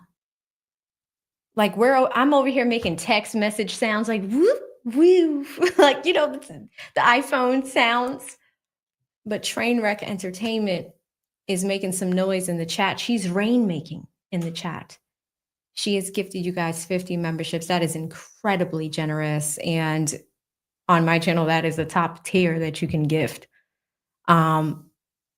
She does deserve a beep beep. She deserves a bunch of things. She deserves an applause. I think I have that. These are the settings, but Trainwreck, yay. Thank you so much. It's still raining, Keyshawn says. Wow. Thank you, Trainwreck. And if you guys don't know, this is a husband and wife team that are content creators themselves. They understand what the grind is like, what the hard work is like, how being here every day, whether you want to be here or not, trial or not, you show up every day and you work. That's what being a YouTuber is. It is creating content, curating content, and making sure that we understand you guys as viewers and what you want to watch. You know, I've been covering the Karen Reed case. Some of y'all are like, who's Karen Reed? I'm like, I've been here all week. And then you're like, I'm not getting notifications. Because the algorithm is a computer, and the algorithm thinks that although I'm here every day, that y'all won't like that content, right? So we have to often analyze and adjust what's going on and continue to improve. That takes a lot of effort. And you know, I really commend any YouTuber that's on this platform, especially this husband and wife team, because they get it. They get it. It's not just about what the news of the day is, it's how it's delivered to you guys. The value that we bring you guys. You know, I try to educate y'all as much as I can when it comes to what I know about the law, right? So when we're watching something like this, we can pause and often pull up rules and things like that, and it gives you more context. So if a lawyer objects, you're like, well, why do they object? And we can break that down to you know, so that's all fun stuff. But this is incredibly generous. So Trainwreck Entertainment, thank you. If any of the mods are hanging around, shout out to Gail who's showing it right here.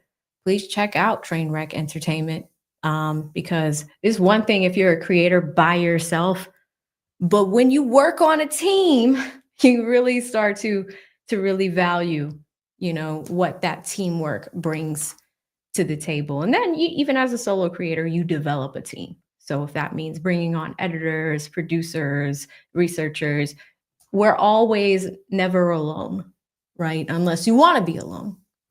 But thank you so much, Gail. And huge shout out to Trainwreck Entertainment, who is now your stream sponsor. I'm going to keep this up and I'm going to update the banner as we go back to these opening argument text messages. Let's do it. We have already told you in jury selection, and you will hear evidence, that after this shooting, Mr. Efron sought money from Mr. Mayers.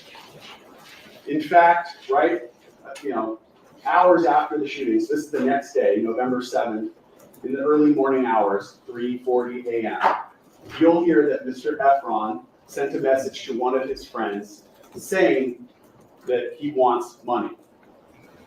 And identifying the reason why he wants that money is because Mr. Mayers shot at him. You will also hear that based upon these two incidents, the parking lot and the shooting on the corner, that Mr. Efron filed a civil lawsuit against Mr. Mayers. At the end of this case, you will not be asked to award Mr. Efron any money.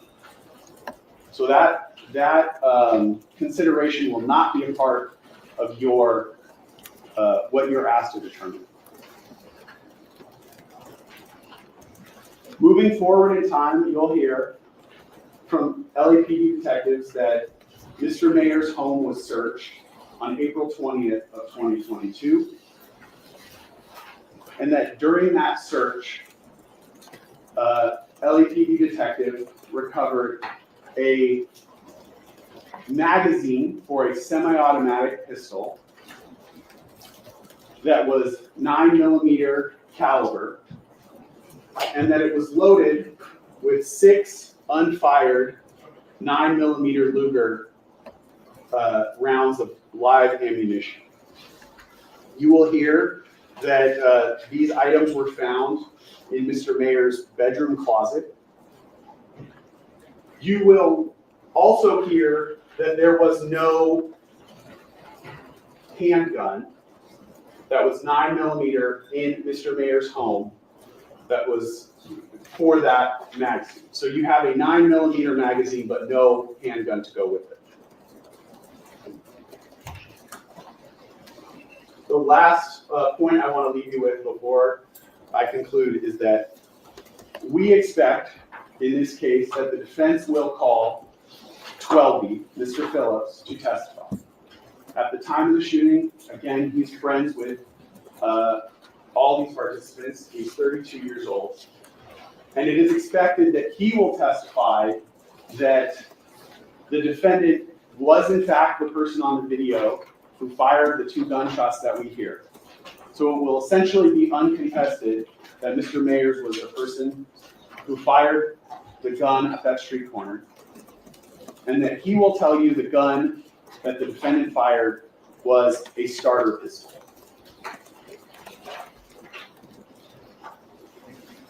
That, ladies and gentlemen, is what the evidence in this case will show at the end of this case.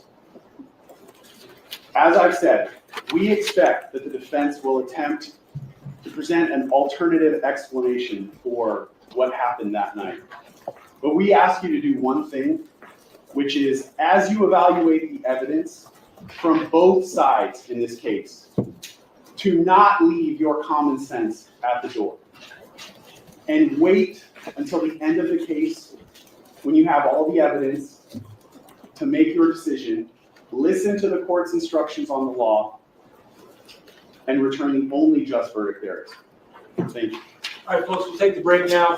Please be outside the courtroom doors at 1:30, as close to that time as possible. We'll have you come in, and you will hear from Ms. McQueen. Are you going to do the... All right, please don't discuss the case amongst yourselves or anybody else. Please do not go on the internet and read anything about this case. Don't go on the Please internet. don't look at any newspapers. You've got to keep that line open and impartial.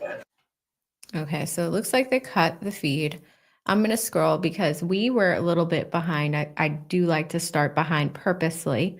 And we were 30 minutes behind. So coming back to present day time, it looks like they are gone for a little while. We will see when they return. And in the meantime, in between time, we will check out a few super chats. So again, huge shout out to Trainwreck Entertainment, who is your stream sponsor right now. And in the meantime, I also do have an article to bring you guys up to speed on this case, what the charges are. We'll talk all about the fake gun that is not a gun. We'll talk about assault. And when you hear the word assault, and I remember this in law school, when I heard the word assault, I thought it was like hitting somebody, right? That's actually not what the legal term of assault means. That's battery. You'll often hear assault and battery together as a pair, right? But assault is actually, fear and apprehension. So allegedly, there's 3 parts to this crime.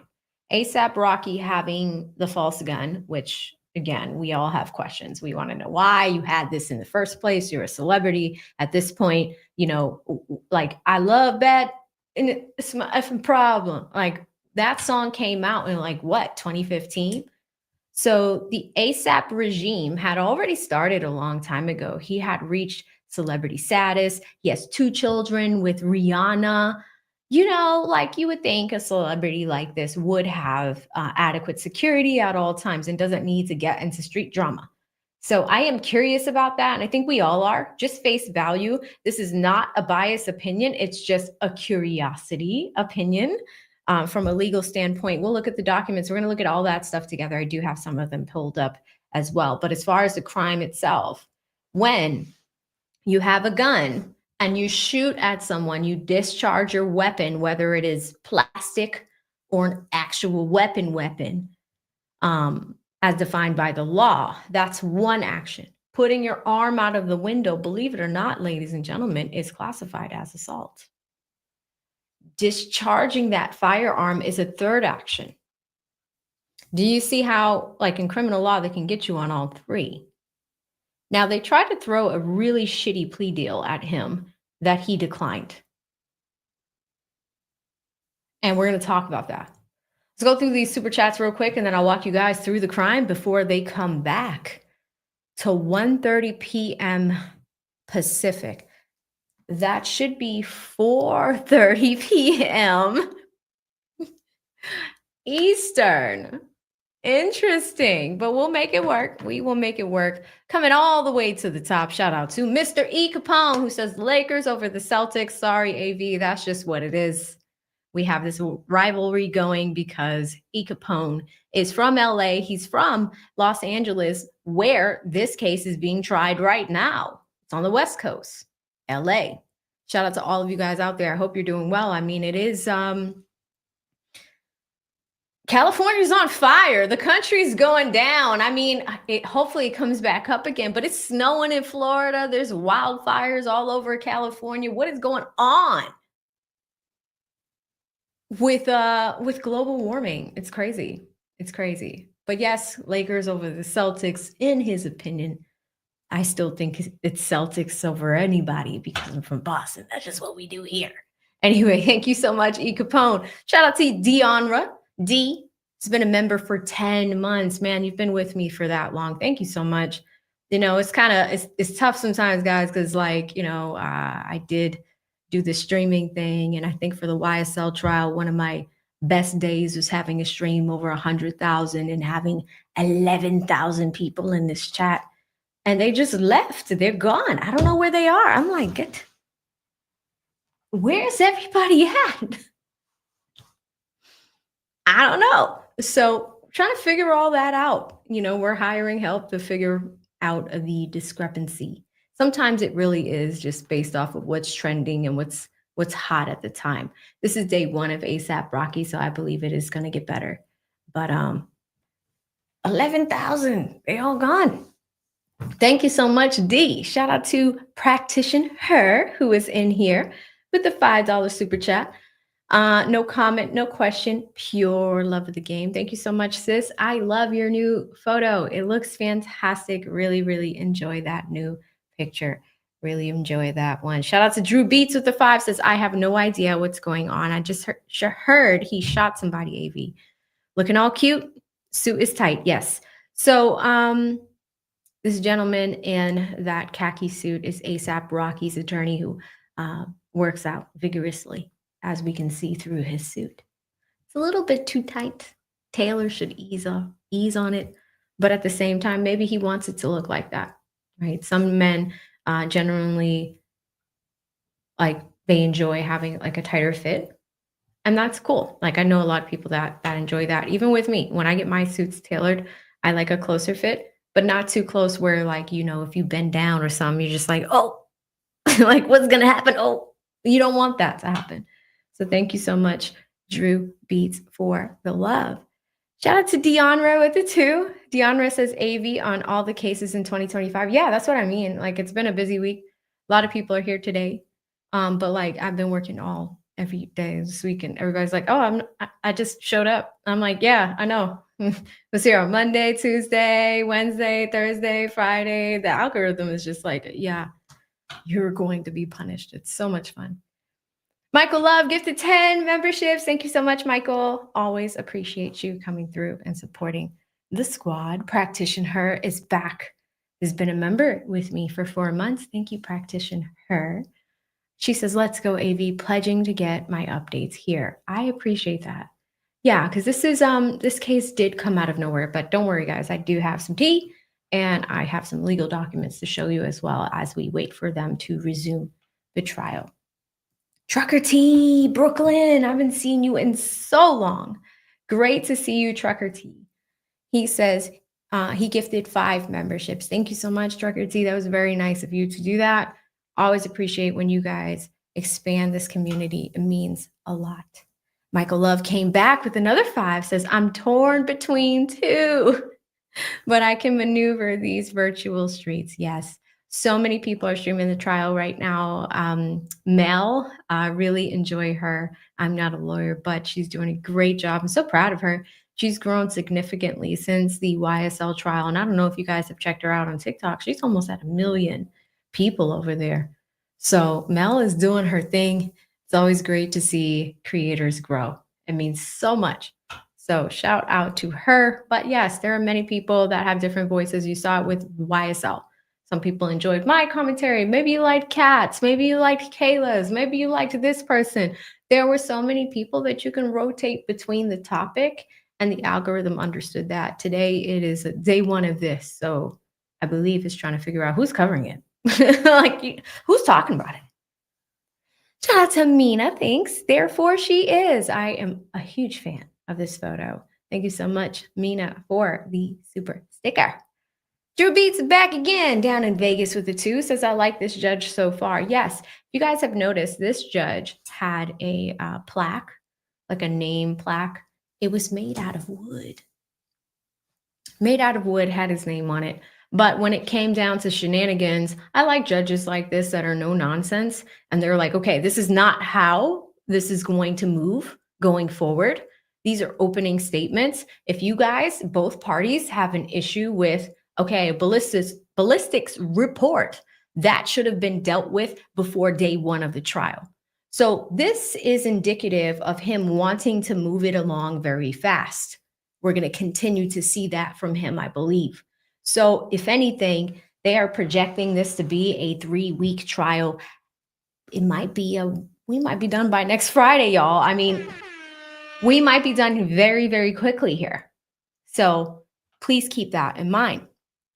Shout out to Miss L Boogie with the 5, says, go judge. Let them know you ain't here to play games. All right. So this might have been around the time that we saw how the judge was moving from that point. So thank you so much, Miss L Boogie, one of my favorites. She's always here. Really appreciate your support for the channel.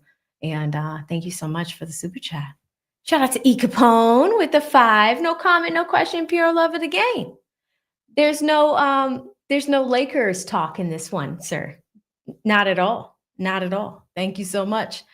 Scooby popped in with the 5 memberships. Thank you so much, Scooby Scoop. One of my mods, a favorite over here. And he had mentioned that he didn't get the notification. That's the thing, guys. Like, when you take a few days off, like I went to a YouTube conference, I wanted to stream. I went to DR. I wanted to stream down there, but the internet is not the best. So I did order a Starlink, and that gives you global internet access no matter if you travel wherever you are, even if you're staying at a hotel. It's this nice little thing that you can keep in your backpack and just plug it in, and you have internet wherever you go. So even with traveling, that shouldn't happen again. It does set you back a little bit though, because the algorithm's like, you're not working? I'm not working your content. It's fun. Thank you so much, Scooby. Just Lee with another 5. Just Lee, thank you so much. You're always another, strong sister that's in the community, building the community, and I appreciate you, your time, and gifting these memberships. And guys, if you have received these memberships, please say thank you to the folks that are gifting them. It's very, very nice of them to do, but at the same time, we do give you perks over here for having a membership with us, and we'll go from there. Trainwreck gifted 50. She is your stream sponsor. Amazing. Thank you so much, Pretty Eyes, who's been a member with me for 3 months. Thank you, Pretty Eyes. She says, AB, thank you for always educating us on the law. Yeah, I want you guys to, at least, if there's anything you can get from this channel, come away with knowing something about the law and knowing how it works. If I show you what Rule 403 means, know the difference between something that is relevant and not. That's what's important to me on this platform. Right? Some people are in it for the entertainment and the laughs and all that. But I'm really in it to make a difference. There's one thing I can do, right? That's what it is. Thank you so much, Mina, for being a member for 4 months. I feel like I caught that one already. All right, y'all. So we are live in Law and Crime. They say that they will be back at 1:30 p.m. Pacific time. Be Pacific. That is about 45 minutes from now. What I can show you is one quick thing from TMZ that kind of explains what is happening with this assault trial in LA. It should cover questions that you guys have as well. So why don't we go there and cover that one for a little bit? Learn a little bit about it. ASAP Rocky's felony assault trial got underway Friday morning, so early this morning, after the Grammy-nominated rapper rejected a plea deal. And we're live streaming the whole thing. So TMZ is streaming this too. Rocky faces a potential 24-year prison sentence if he's found guilty. So remember, these are assault charges, and it comes in 3 parts. First part is having a weapon, whether that is a brandished weapon, like a weapon that's classified as a weapon, or is it a 3D weapon, which would be classified as a secondary weapon made from plastic material, things of the like, right? We'll talk about that in a second. The second part of the crime, arm out of a window, apprehension, that's the assault, putting somebody in fear, and then pulling the trigger and pointing it at somebody is the third part of that particular crime, right? So a plea deal was offered by the state of California, and he rejected it.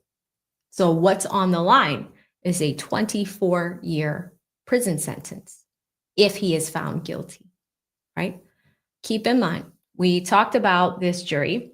Al Sharpton came out and vehemently had issues with this jury because it is a jury box of 12 people, majority women, white, Asian, Hispanic. ASAP Rocky is a Black man, and the individual that was shot or assaulted is a Black man. They ended up going through 4 alternates. Not a single person is African American.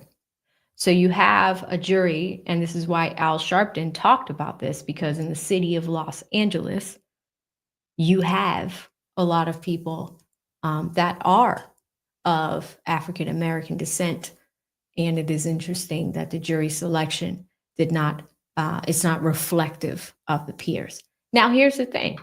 He did have some line of sight into this, because when it comes to jury selection, both the prosecution and the defense can select the people. You can interview the people. You can hear who says what or what their biases can be, whether you want them in the jury box or not. So ASAP's team was aware of this. But we have a panel of jury members that are just not of the same tone. I don't know. Do you guys think that makes a difference? Put a 1 in the chat if you say yes, having a jury of your peers racially makes a difference. Put a 2 in the chat if you're like, no, racially it shouldn't make a difference. I mean, we all know that it could. Put what you think in the chat. 1, if it does make a difference. 2, if it doesn't. I'm seeing a lot of 1s. I'm seeing some yeses, majority yeses. Does it make a difference? Anywho, coming back to this, it says Rocky's attorney, Joe Tacopina. Tacopina. That is an interesting last name. Maybe that's the man in the khaki suit. And prosecutor John Lewin started the morning off addressing the judge in downtown LA in the courtroom before the jury was seated. The 2 sides were arguing over evidence related to bullet casings. That's what we just watched, guys. Mark Arnold, who is the judge, decided the defense is free to consult a firearms expert on the court's dime, but no evidence was excluded. The judge ruled nothing the 2 attorneys argued about is allowed to be mentioned in their opening statements, and the jury was then brought in. So this is interesting. And let's break that down for a second. So they were arguing about evidence related to bullet casings. And of course, there are rumors floating around about this gun. We want to know if it is classified as a true firearm or classified as a model firearm. What is it made of? Is it made of plastic? Things of the like. Is it classified as a full firearm? Because that changes things in a sense. Let's talk about that. But now what's happening is a fight over shell casings. That should have happened prior to trial. The judge is fed up with that, and he's just like, you guys should not be fighting about it right now. I'm not excluding any evidence because ASAP's attorney is just like, okay, I want that taken out. We haven't even really properly started the trial yet. Opening statements usually happen after the jury comes in for the first time. They sit in the box and then opening statements occur and then the trial begins. That's really where we are right now. We saw the state go first and it was pretty short. So it's predicted that this is going to be a relatively short trial, but we haven't seen the defense side. So once we come back from lunch, we're going to see what the defense feels that their opening argument would look like. So the judge ruled that he's not going to take any evidence out right now because they're having a problem right now. That should have been taken care of. But what he did say is, don't mention that in your opening arguments. State went first. They didn't do it. Let's see if the defense will stick to that. Let's keep going. Prosecutors addressed the jury first, telling them that while the case may appear complicated on the outside, it's actually rather simple. And the prosecutor is pointing to videos allegedly showing Rocky threatening ASAP Relly, right?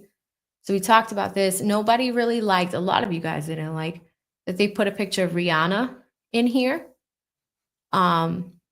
Obviously, these two have children together. I believe they are still together right now.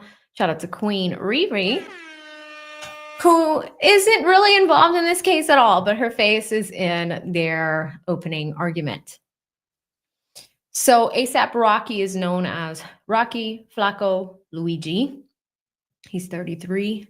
And then they mention Rihanna, right?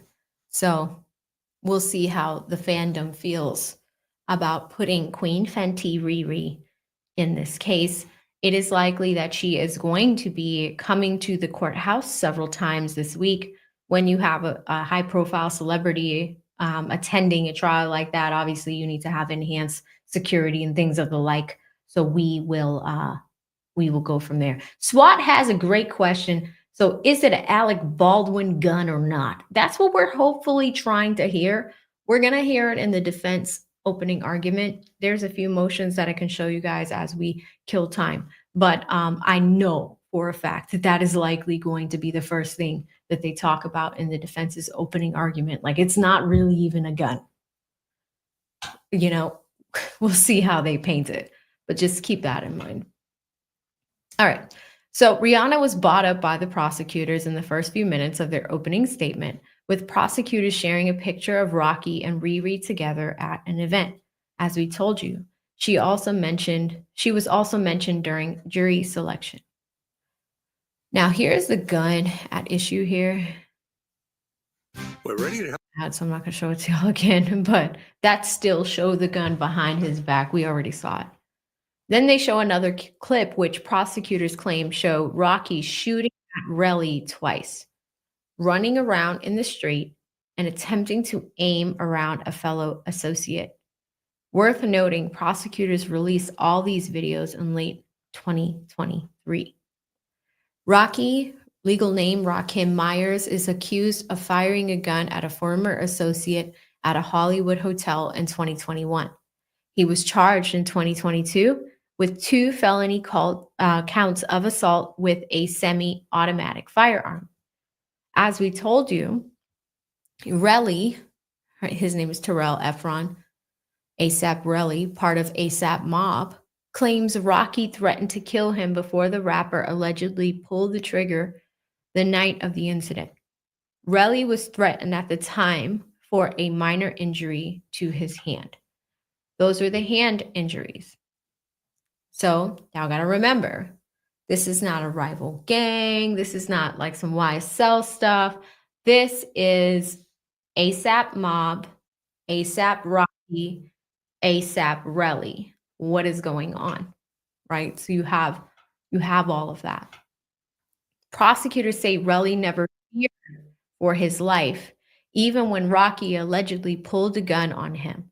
But his view of the alleged confrontation with the Wrapped changed when he noticed another member of ASAP Collective, ASAP 12E, allegedly put away a pocket knife. So that's the thing. You have ASAP Rocky, and now you have ASAP 12E. These names are oddly very similar. Coming back to it, jurors will hear about 2 other ASAP members in this trial. Prosecutors say ASAP Ills and ASAP Bari, who were allegedly there in the night in question. So this really is centered on internal, collective ASAP stuff, right? And I don't know if people are coming in here saying some wild stuff. But yeah, I'm just kind of building my channel, guys. I can't build it if I don't work. I'm working. Prosecutors shared pictures of the 9MN magazine that allegedly found during their search, though they admit they did not find a weapon. Tacopina says the weapon was a prop gun. This is what I was telling you guys about. It's a starter pistol that Rocky used for show. Why did he have the starter pistol? Is the question. But anyway, it's a prop gun. So keep that in mind, y'all. In the plea deal Rocky rejected on Tuesday, prosecutors offered him 180 days in jail, a 7-year suspended sentence, and 3 years on probation in exchange for a guilty plea to one of the charges. Tacopina told TMZ, aside from the proposed plea bargaining, begin a career ender for his client, he is not taking any plea because he has always maintained his innocence. What do you think of Riri's henna tattoo? I always thought that was super cool. Like, it's like, I don't know if anybody's ever had. I used to get henna tattoos all the time, but this is me rambling. Let's go back. Rocky pled not guilty to the charges in 2022 and was released on bond.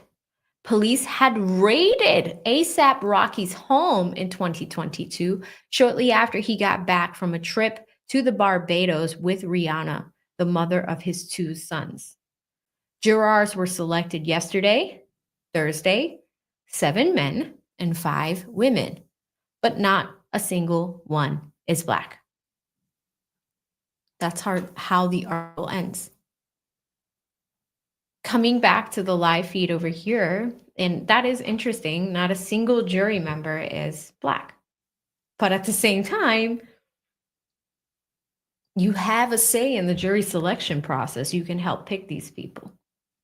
So their attorneys, I wonder if it is a specific play that they're using. I don't know why they would do that. Would somebody convict if they were Black, or would they have some line of sight in what's going on in his life, you know? Anywho, we are about 33 minutes away from them coming back. Coming to the chat, seeing things. Cam says, no harm, I just wanted to know. That's all, they're a great team. Yeah, Cam, I think we're both getting comments. Everybody's like, why are y'all streaming at the same time? And it's probably the first time that you've seen us apart. I'm really trying to grow my channel. I mean, you know, I worked with Lee for 2 years. Last year was really hard given what he went through. And on my side, it just, there were times where things grew and it was fantastic. But I will tell you that YouTube is not favorable when you have dormant accounts. meaning if you have a channel that doesn't have anything posted on it, it really punishes you for that. I'm learning the hard way. I took a few days off for, the holidays, and I'm trying to rebuild it right now. So that's all it is, Cam. So thank you so much for your question.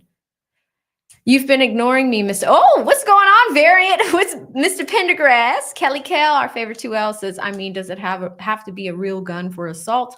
All that matters is the anticipation of harm. Yes. And shout out to Kelly Kell, who is also a law student. And maybe we can dive into that as a discussion when it comes to assault. When you're a victim of assault, all that matters is the fear and apprehension. It could be a prop gun from back here. It just needs to look like a real thing. So if you're at a nightclub and it's let out time and you're getting out and somebody has what appears to be a pistol and puts it in the air, they don't shoot it, but they put it in the air. When you see it, it would become reasonable for one to believe that they're in danger and they need to run, right? Even if that person does not discharge the firearm. The fact is, when you have issues like this, there are contours in the law where even though that this is a prop gun and it's not necessarily a true firearm, when we look at all three charges, two of which are assault, if someone saw what appeared to be a gun and they were in fear for their life and it was discharged, is ASAP guilty of doing something? And also, we still need to learn more about the incident to see what happened, what went on, the same way a jury would. Tell us the story. How did this happen? Because right now it's still very vague. Very, very vague. So they're coming back in about 29 minutes, and I'll see what I can pull out so you guys can check out what's happening. Meg says, as a white woman, I don't even want an all-white jury. Meg is telling you, I mean, you just want it to be mixed. Just mix it a little bit. Just mix it together a smidge, Keyshawn says, because every Black person knows Rihanna. Well, that's the other thing. The judge was concerned about that. Like when she comes to court later this week, if she comes to court, is it going to be a high security concern? Because it's almost like Jay-Z and Beyonce. You have the Jay-Z fandom and you have the Beyonce fandom. They're going to show out for their people. Here, you have the ASAP Rocky camp, which I'll be honest, as I made this thumbnail last night, I was listening to Effin' Problems. It's a wonderful song. I thoroughly enjoyed it. I did my little shoulder thing as I listened to it. That's my joint. That's why, I had so much fun making that thumbnail. Like I was just like, trial problems. I love that. I got trial problems, it happens. But there are also people that love Riri, that own every piece of product that Fenty ever created. And if Riri is supporting her man, you better believe that her fandom will be supporting ASAP all week in LA. Does that have some bearing on the case? Because you guys remember Amber Heard and Johnny Depp, right? That whole situation. Johnny Depp had people outside of the courthouse in Virginia camping out, supporting him. Like tents, camping, okay? They weren't going anywhere. They were there. They were there for Johnny. Amber had some people, but it was more online. Variant likes to mix it. That's such a throwback joke. And, it used to be great when 11,000 people were here. Now it's like, oh, man. Shenanigans. Dylan says, AV, miss rocking with you and lead. You look amazing, queen. Thank you so much. Thank you. Really appreciate that. Shout out to Sire. Says, half they baby daddies are Black. I mean, if you have a jury of 12 people, I mean, and there's 5 women out of 5. How many black baby daddies do you guys think there are? I'm just asking. I don't know. E. Capone is in Cali. He says he should have took the plea. You think he should have taken 28 years? What was it? It was something like 28 years. It was crazy. Oh, Dylan, it's Quez. I changed my name. Y'all remember YSL Quez? Little Mike and Quez. Shout out to Woody. Woody was with man. Oh my God, why am I like blanking out right now? Diamante Kendrick's attorney, Yak Gotti's attorney, Doug Weinstein. I just had a brain fart. They went to an Atlanta Hawks game last night. It was nice to see Woody hanging out with Doug Weinstein courtside. That was very cool. Nicole says it was 1 of 5 potential jurors. Only 5 were black, and they didn't make it to the box to be questioned. That is interesting because Al Sharpton was all over the news talking about this. Let me see. Al Sharpton. ASAP Parecki. Let me just make sure. Like he was like adamant. He's just like, it's not fair. There's no black people on the jury.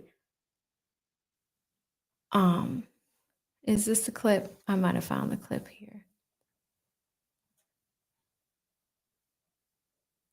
Okay, they always include like a bunch of other jurors, or sorry, a bunch of other attorneys to weigh in, and it's really like almost 2 minutes of context from Al Sharpton. I'll see if I can find the clip, but I know I saw it earlier this week as we were getting ready for this.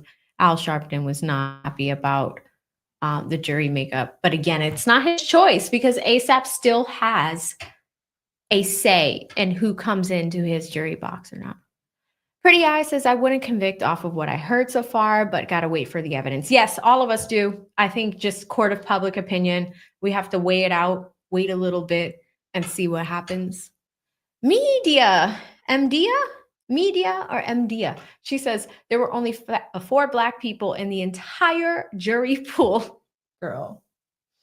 So there were small chances to have any at all. Okay, I think this is what Al Sharpton was saying, is that let's ask ChatGPT, how many black people live in LA? Okay, there are 300,000 black people that live in Los Angeles. What is the total Los Angeles population?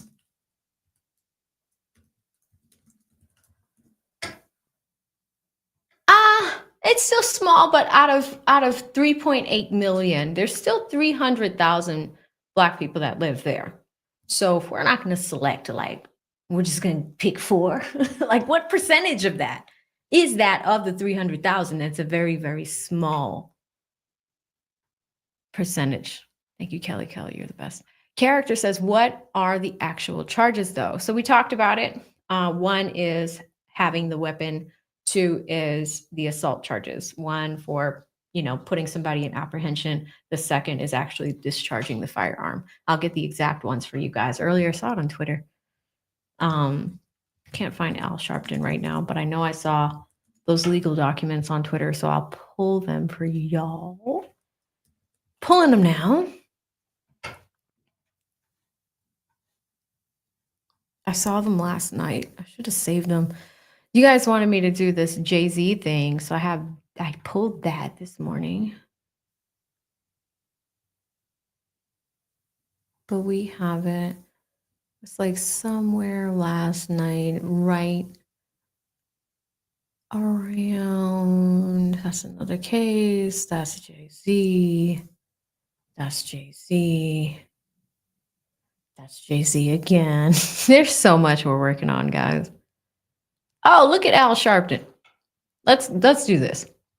Here's Al Sharpton's post from Twitter yesterday.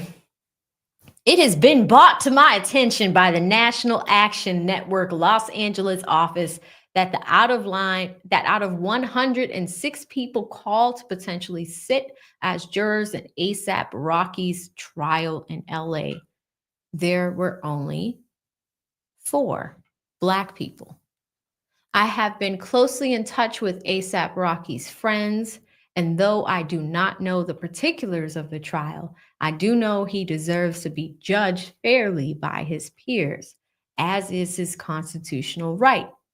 It is absolutely ridiculous that the jury will not be fair and representative, so as to deprive A$AP Rocky of a fair trial. When we have 4 Black people in the city of Los Angeles out of the 106 and exactly 0 within the first 30 possible candidates for the jury, something appears to be very wrong with the system. I am monitoring this trial and challenging the Los Angeles District Attorney to ensure that fair and representative justice is afforded to A$AP Rocky.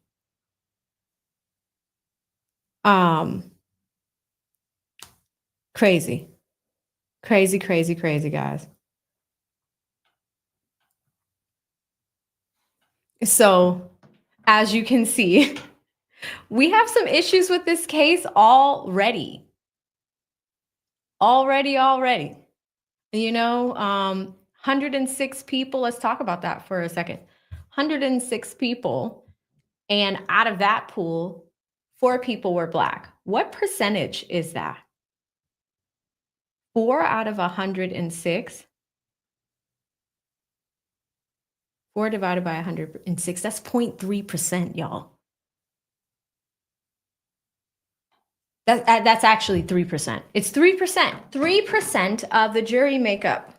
The original pool was Black. It's really sad. It's really sad. Hi, here comes drama. Shout out to YT Johnson says, Lead said AV deserves way more from YouTube. Bless Lead. Yeah, shout out to him. Yellow says, Mel said out of 106, only, yes, naturally, they probably know or are familiar with Rocky. 2 minutes approved. Thanks for being here. You're the bestest. I'm trying. I even got my hair done this morning. Like, I tried. I was just like, okay, we're going to do it. It was a real prop. Almost super chatted for the mixed gesture, but I'd look thirsty. I forgot what I said. Oh, the mix it. Oh, the mix it. You guys remember that from the trial. It was a big thing. I am so behind in the chat. I'm trying to catch up with y'all. But yeah, it is, what time is it over there? It is 1:11 on the West Coast. They should be back within 20 minutes.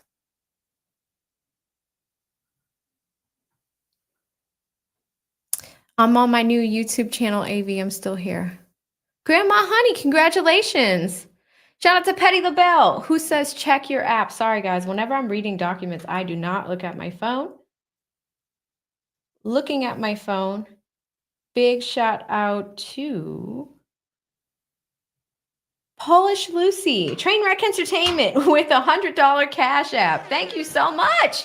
This is your stream sponsor, guys.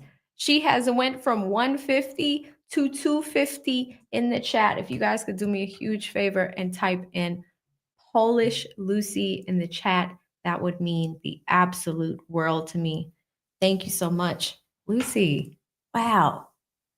You know, and it's like, man, being a creator is very hard. You know, like, you guys see how I'm kind of starting the year trying to get everything together. But being a co-host is tough because you don't start by yourself. You know, everybody sees you as connected as to somebody else, but you're still a human being that has bills to pay. Yeah, you still gotta make your channel work. That's what it is, you know? So I just want to thank you guys for supporting your girl and this effort to get over 100,000. Like, y'all know, I work my buns off. I really do. But it's just trying to get there. That's it. So thank you so much, Luz. And thank you to all the people that have been supporting the stream. T House says a year is better than 24 years. Yeah, because what was it, 180 days versus the 24 years, it's likely because he feels like he can win the case. Moroccan says, did the defendant have knowledge about the videos before the offer of the plea deal? Yes, I believe so, because it said that the article we just read said that the prosecution team released those videos in 2023. So they've been floating out there for just about 2 years. Interesting, right? SWAT says he's not lying, not saying all 12 got to be the same race. Come on now. Shenanigans. Peyton Sound says black people in LA ain't trying to be in any court. Well, Rodney King. I mean, do black people in LA have a good relationship with law enforcement and the criminal justice system? Do they? I don't know. Sire says it's about time. You want some West Coast time? I mean, we're there. We have 15 minutes left before they return. Character says ASAP is not popular with black women, so it makes sense he didn't fight for a black jury. Oh, I did not know that. Yeah, I was in Long Crimes chat earlier, and like a lot of people had their opinions about ASAP. Thank you guys for shouting out Polish Lucy. Like, you know, she's incredible. I'm so happy to have supporters like her, supporters like all of you guys that are watching. But it really means a lot. It really does. Shout out to Kelly Kell, who's been a member for 2 months, says, what do you think of the defense's argument style? It's different. He's very expressive. I am very excited to see the defense's opening argument, which we're going to see in a few minutes. But I'm very excited to see the argument style. It should be great. Cheryl says, I often wonder if your position with Lead was free. That is a question you have to ask him, right? I mean, obviously, whenever I was there, you guys supported me, and that meant a lot. That meant a lot. And then here I came over to my side and started seeing the potential of my channel and what it can do and all that great stuff, you know. But at the same time, you know, I learned a lot from Lead. You know, I learned how to trial stream myself. I learned about all this equipment. I learned about all that stuff. So I'm always grateful to him for all that I have learned.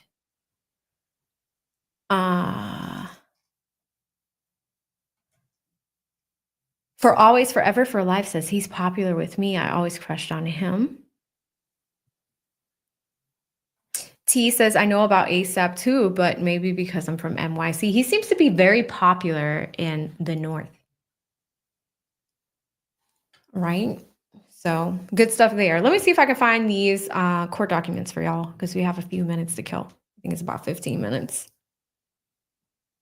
But there is a lot of quotes being thrown around. There are a lot of people in the courtroom, a lot of law supers that are covering this right now. I'm just scrolling to make sure I can find you guys either the plea agreement or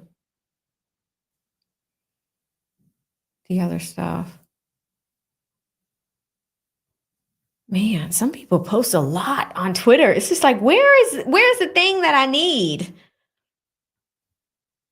But this has been a busy week. Like, this is Trump's first week in office. How do y'all think he's doing so far? They came and took all these people in Boston last week. I was just like, oh my God. Yesterday. People that had criminal charges in other countries. It was pretty bad. Okay. That's Megan Thee Stallion stuff. Yeah, I'm having a hard time finding it, y'all. Usually I can find legal documents a lot faster. But I'll see what else that they are reporting on ASAP Rocky stuff. Let me see if I can find the plea deal.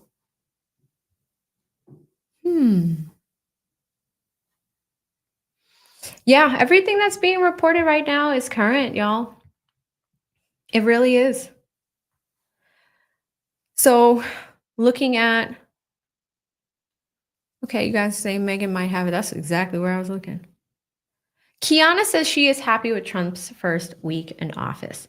I mean, the only thing I think personally, the only thing I think he got me on was being a law student. And like, he's just like, listen, it's time to pay them student loans. It's time. Like, we're not playing with this anymore. No more DEI, no more any of that. It's time to pay your bill, AV. It's time. That's the only thing I think he got me on. But it's, you know, some of the things that are happening with illegals and stuff like that. Like I can tell you, just coming from Georgia to Boston, I've seen a lot of issues with seriously, with like a lot of people that are here that maybe shouldn't be here or don't speak English. Like I've seen that a lot. But we'll see. For always, forever, for life says he is not my president. Says, how are so many blacks on OJ? If there's a will, there's a way. Well, that's an excellent question. That's what I'm saying is it is dependent on the selection. And that's what Al Sharpton was saying, is that the selection was 106 people and you had 4 people that were Black out of the 106. Like, that's it, you know? So even if, let's say you have 4 people, maybe somebody seems like they're super biased against men. If it's you and your lawyers, are you going to pick that person? Or maybe it's somebody who's super biased against Black people, but they're Black. I don't know. If you only have 4, it's a very limited amount of options, but maybe there were issues that caused them to not pick those people. I don't know. On the other hand, people are saying, you know, he has issues with women. If most of those people were women, I don't know. We don't know, right? But these are just pieces of speculation. Shenanigans. It does need a revamp. I totally agree with you. Tea House, yeah, it's tough. And it's like, it's tough for me too as a creator, guys, because I really want to tell you how I feel, but I can't, because then people are like, oh my God, you're picking a side. I had somebody, this was probably the worst comment of 2025. And it was like sad, like on the cusp of, hey, you know, you're over here trying to grow. Some people actually like chastised me for that. They were just like, you want to grow. That's why your viewers are down. Your numbers are down. You fucking suck. And I was just like, damn, why do we do this to each other? Like, why? I mean, imagine you wake up, you have your coffee, you're ready to start your day, and you wake up to a comment like that. Like, people are vicious. You know, and particularly, I would say for legal creators, it's very hard. If you're reading a lawsuit, there's always a viewer, as soon as they watch the filing, they've already picked a side. Fani Trump, they've already picked a side. You know, Justin Baldoni, the other girl's name, I don't even remember. Usually when there's a lawsuit, there's already opposing sides. So even if I agree with one thing on one side, people are like, throw her away. Throw her away. I'm like, oh my God, y'all are wild. RFK. So what happened with that? So the whole RFK thing, apparently Trump is unsealing some FBI documents that have to do with, you know, assassinations. So Robert Kennedy Jr., JFK, and MLK, all ending with K's, ironically. Did not plan that. But these have been like government secrets for a really long time. And Trump's like unsealing it. And it's just like, hey, let me sign this. Who wants the pen? Hey, RFK Jr., you want the pen for your family's thing? You want the pen? You want the Sharpie? I'll give you the Sharpie. So, shenanigans. It's 4:23. We've got about 7 minutes left. 7 minutes left. Not a lot of people in the stream over there, but we are watching to make sure that they are coming back. I'm just going to briefly check Twitter and go from there. Thank you guys so much for shouting out Polish Lucy. SWAT says, since you can't say it, I'm gonna say it for you. Fuck them in there, mama. See, like that's the thing. SWAT, I swear, I say like I think those things, but I can't say it out loud. You know, like I can't say it out loud. I can't say it in comments because then I look like I'm getting in the mud with people, you know. But SWAT, I feel it in my soul. Like, oh, like serious. Keyshawn sees it. All of you guys see it. Like petty. Like when I first started YouTube, that was my natural reaction. Then you start YouTube and people are like, oh my God, you're where's the sound? Oh my God, AB, you're unfairly biased. Like you always pick one side. And you as a legal creator, shame on you. You need to pick. You need to be in the middle and not pick a side. And I'm like, did we not just watch the YSL trial all together? Like 90% of people were on the defensive side. It was very rare where we saw people that came in here and they were like pro Miss Love. Like, you know, I mean, do y'all remember that? Were people in here like pro Miss Love and pro Hilton? Shenanigans. Shout out to Character Waste, thank you, who says, don't worry about the hater. Yeah, I generally don't. Like, I think like now I'm kind of immune to it. But it is annoying. And then it's just like, oh, you know, like you're on your own. That's what happens. And it's just like, can I just be a person too?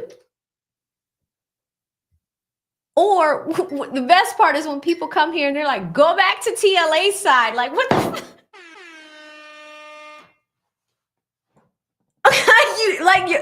part of it is the audience. You know what I mean? Like, part of it is just like, no, don't grow. Go back over there for our entertainment. It's like, goddamn. Like, jeez. Moroccan says, do you think the defense will raise the Batson challenge?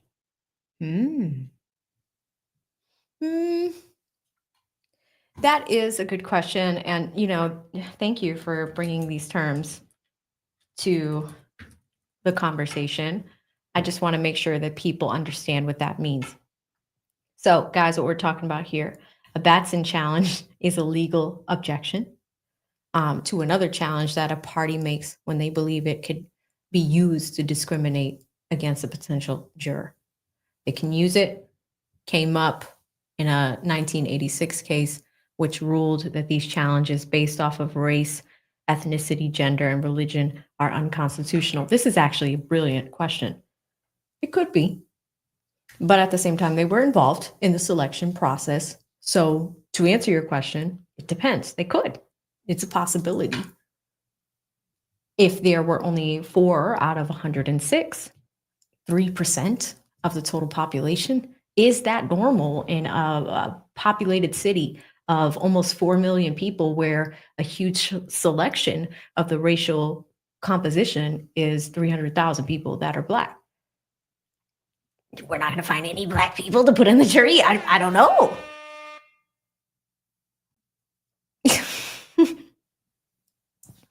Shenanigans. Trainwreck Entertainment. I'm done. She says, tell them to go suck an egg. I have not heard that term anymore, but it's brilliant. It is 4:28 Eastern Standard Time, almost 1:28. 2 more minutes to go. Grandma says, I don't know how to accept my gift. Oh, Gail knows all about that when it comes to gifting memberships. Usually you get an email and then your name will turn green here in the chat and you'll have a little circle next to your name if you got a gift gifted membership. Thank you, Character Waste. I appreciate that. All right. What is the Batson challenge? This is exactly why I pulled it up, because I know you guys.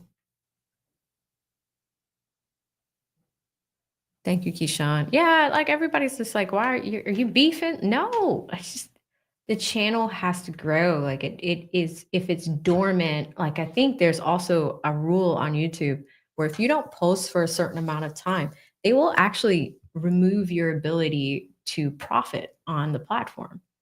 There's a certain amount of time that happens. I don't know why people don't get that, but thank you, Emerald. And people have come over here and said he was live too. That's the thing. It's just like it's hard because we're cool, but like we're just kind of oddly connected in this way. Damn it, Abby! No, nothing happened.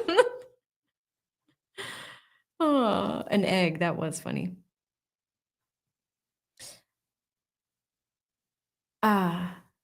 Paint and Sound says we catching these lunch specials on the West Coast. Yes, we are. Yes, we are. What are you guys having for lunch? Okay, I think that catches me up in chat, guys. We are just waiting for them to come back from the West Coast lunch, which is due back in about a minute. What's happening in Law and Crime chat? There are a few people over there, not a lot. They're just waiting to come back. I will check out what's happening on Twitter as well. There's a producer from Law and Crime that I follow, and she's pretty great with letting us know what's going on. Let's check out Miss Kathy. Let's see what's going on over there. Yeah, not much. I think they're just waiting to come back from lunch.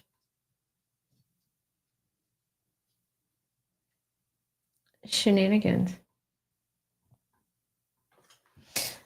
Anywho, other than that, did you guys hear what happened with the Jay-Z Busby thing? We were editing that this morning before this case dropped. Basically, what you're seeing in that particular case is the woman that had, put some charges on Jay-Z. They revealed his name in early December as part of the Diddy stuff. The issue with that particular thing is now Busby has attorneys for himself. And the Jay-Z team was like, hey, Busby, this is the woman's attorney, Jane Doe's attorney. They had been going back and forth for a while about how the timeline doesn't make sense, that it didn't appear that Jay-Z was there. The woman went on NBC and gave an interview. I don't know why Busby would advise that she would do that. Then, there were some allegations against Busby being an ambulance chaser and not really doing the proper footwork to vet the woman's claims and things of the like. All of that transpired.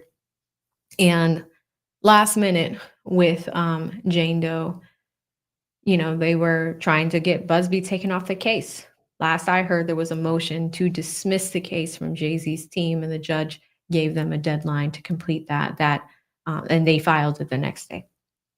So about 2 days ago, new attorneys are now on overseeing the case for Jane Doe, and they just so happen to be former Trump attorneys, but they are representing Tony Busby and Jane Doe in this lawsuit.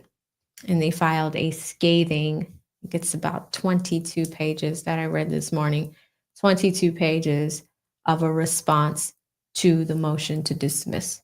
And they break down everything about why it shouldn't be dismissed, why Tony Busby was doing a good job, even though, and they remain very firm on the point that like Jay-Z did this.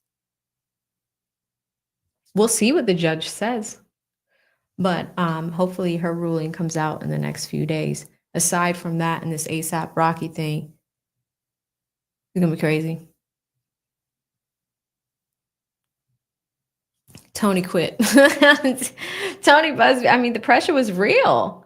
It was real. They were going to other former clients, and that does happen sometimes when you're a lawyer. People will go to former clients and check out your former clients, make sure that, what you're saying and doing adds up with the rest of everything else. But for confidentiality purposes, for crossover purposes, because let's say I represent you, dear viewer, and I don't know, your aunt I represented in another case. Are we going to have a conflict of interest? Attorneys actually have to do the footwork and check before they even take you on as a client. Like, am I going to have a conflict of interest with any other case that I have taken on in the past? Or are there connections in other ways? We call it a conflicts check. So, you have things like that. So you can look into past clients for a conflicts check. But when you go to past clients and you're like, hey, what was your experience like with Busby? What did he charge you 3%? If you go into specifics on what the case subject matter was and you go into specifics, you're taking it a step further. And allegedly that's what Jay-Z's team had been doing, is trying to get dirt on Busby. And lo and behold, in the middle of December, dear viewer, a lawsuit came out against Tony Busby. Do you want to know what it was about? It was about him sharing I think people call it a gift, venereal disease with a woman. And like this had nothing to do with the damn case, nothing to do with the Jay-Z stuff. But like I keep saying that the legal war was crazy. But like, we hear something. Are they back? Okay, good, because I don't want to talk about diseases.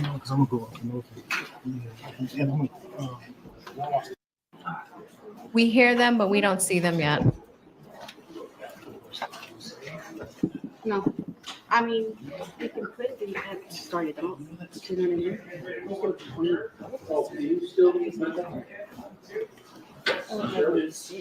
Monday, Tuesday, Wednesday, Thursday, probably. Monday for sure.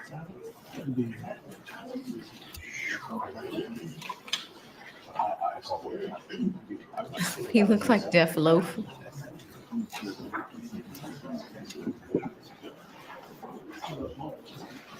Yeah, something was happening, Keyshawn. All right, it sounds like they're back in the courtroom, y'all. We're just waiting for the video feed to start.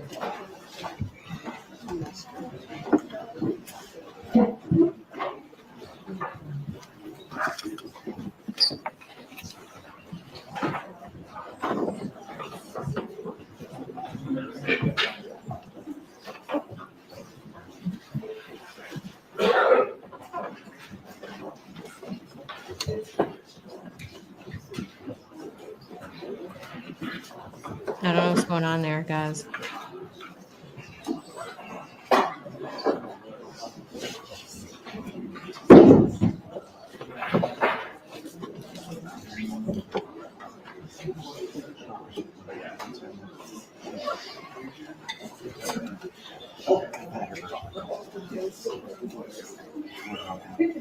All right, we're ready to go? We're on record or not yet? You ready to go? Good. All right, talking the record. Ready to go? Can we see? An unavoidable commitment arose for someone involved in the case. It was unexpected, but it did arise. Consequently, we will not be in session on Monday, but we will resume on Tuesday. So there's 3 days off. All right, so not in session Monday. We'll be here on Tuesday. All right, Mr. Zlomek is finished, and Mr. Zakopina, the floor is yours. Thank you. Ladies and gentlemen, this case is about one man's jealousy, lies, and greed. And that man is not Rocky. Defense. That man's throw opening. up on, or you heard the name, Relly. He is the source of all the evidence in this case, all that the prosecution is going to rely on. He's the source of all the evidence. The 2 assaults you're going to hear about in this case were both committed by this Relly. Both. All the evidence comes through his mouth. Every single piece of evidence for you to decide these charges comes through his mouth. This case rises or falls on his credibility. The videos you saw, without his testimony, proves absolutely nothing. You need to believe his testimony and his version of events from the video for these charges to be proven. The last thing the district attorney said on his opening statement to you was, don't leave your common sense at the door or use your common sense, something like that. Please don't leave your common sense at the door. I implore you to use your common sense in this case. Look, I will address the credibility of Relly in great detail later, what the evidence will show. But first, let me begin explaining the purpose of an opening statement, what we do here. Opening statements are really lawyers giving you a preview of how we believe the evidence is going to show you, come in. How it will unfold in this case, but it's more than that, actually.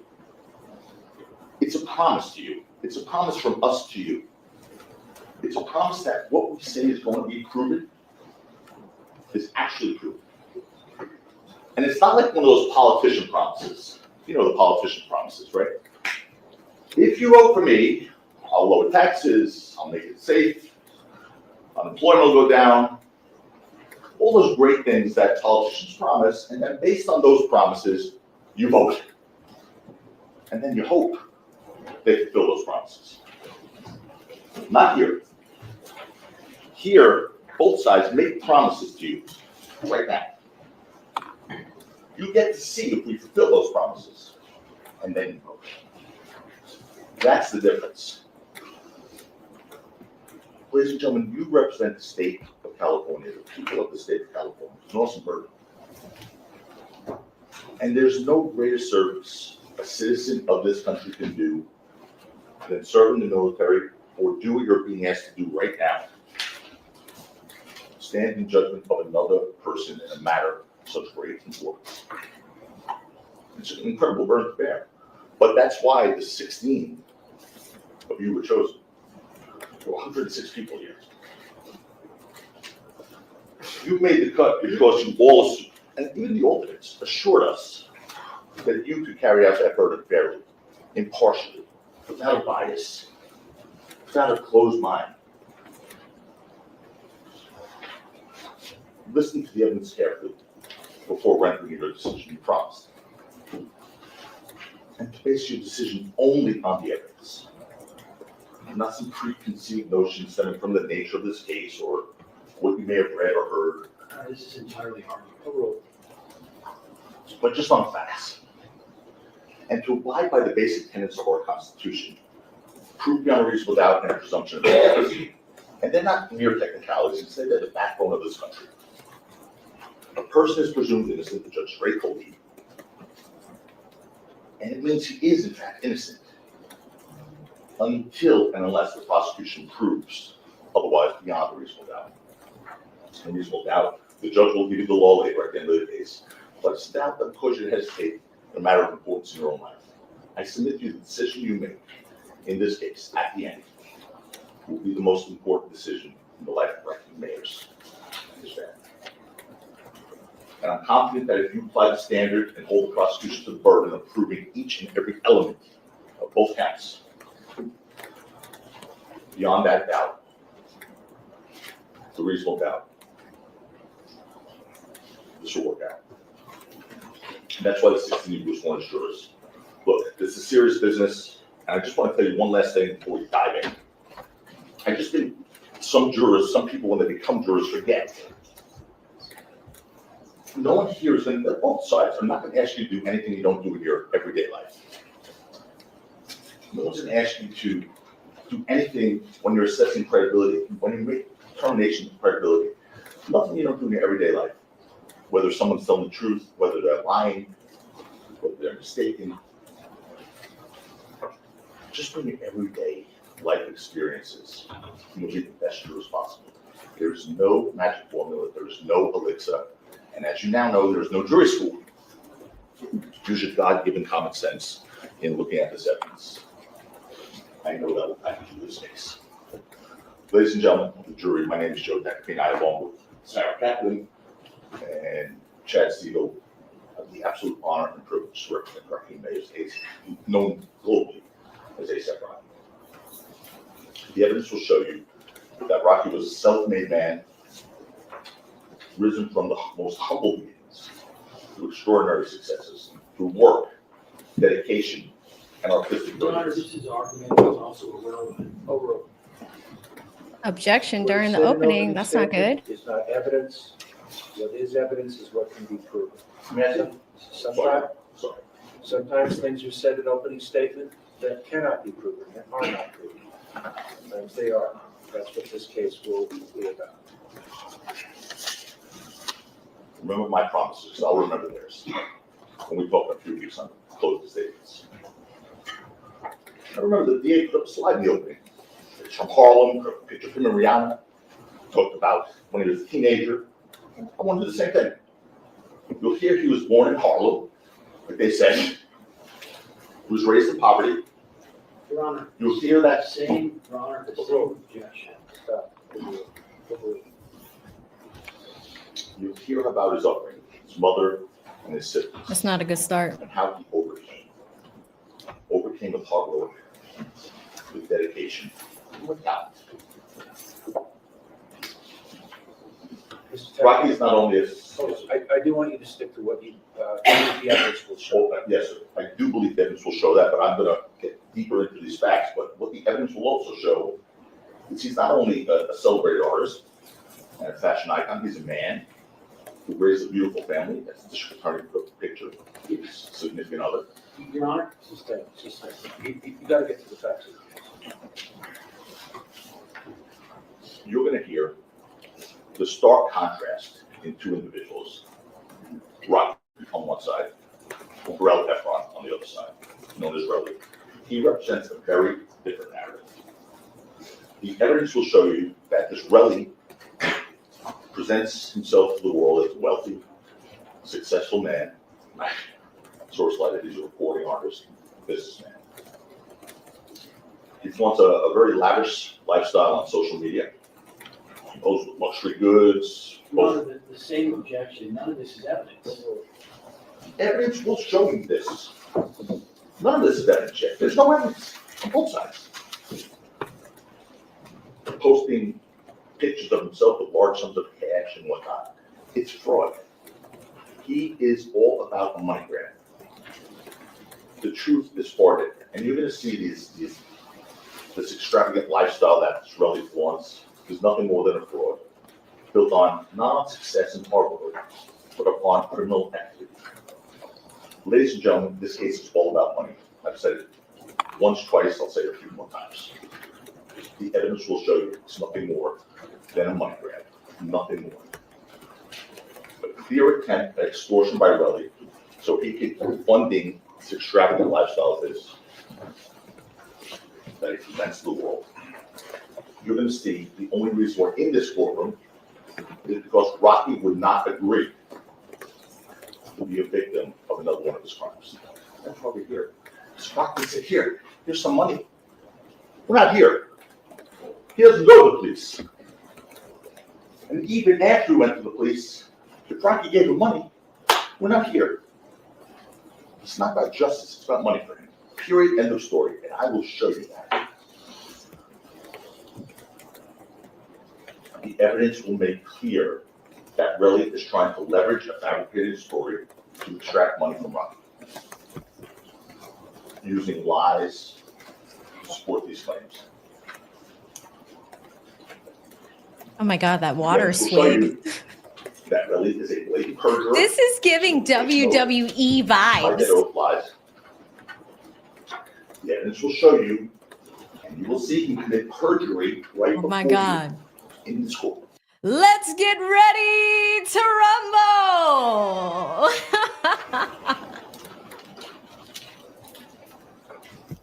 And you'll see how important that is to this case.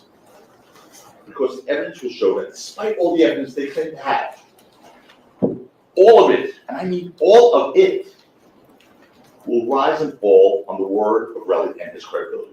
Period. End of story. You will see, if you can't believe him, the prosecution's case fails.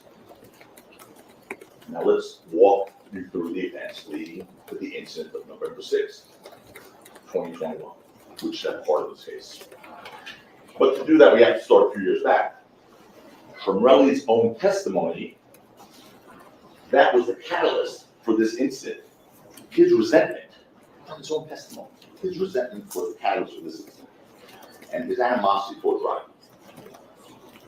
The evidence will show you that Relly met Rocky when he was in high school in Harlem. They were both part of that creative and artistic conglomerate called ASAP, which now you know means Always Strive and Prosper. Over the years, Rocky achieved more and more success in the entertainment industry at first. He did maintain a friendship with Relly, unfortunately for him. He even sought to help Relly through professional collaboration.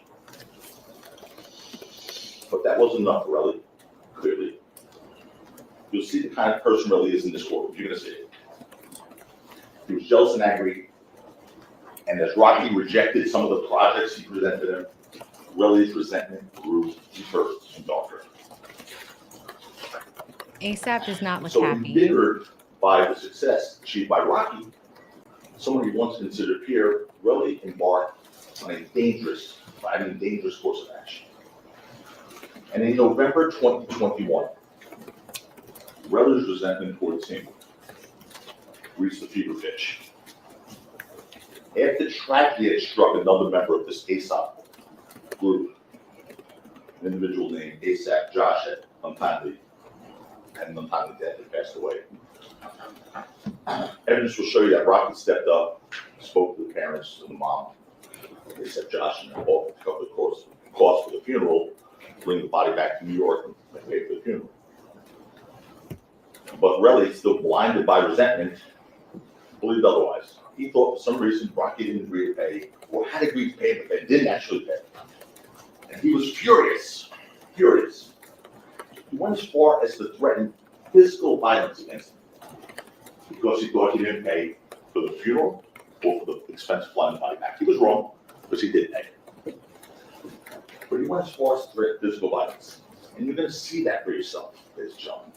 On October 16th, a few weeks before this incident, that you'll hear about.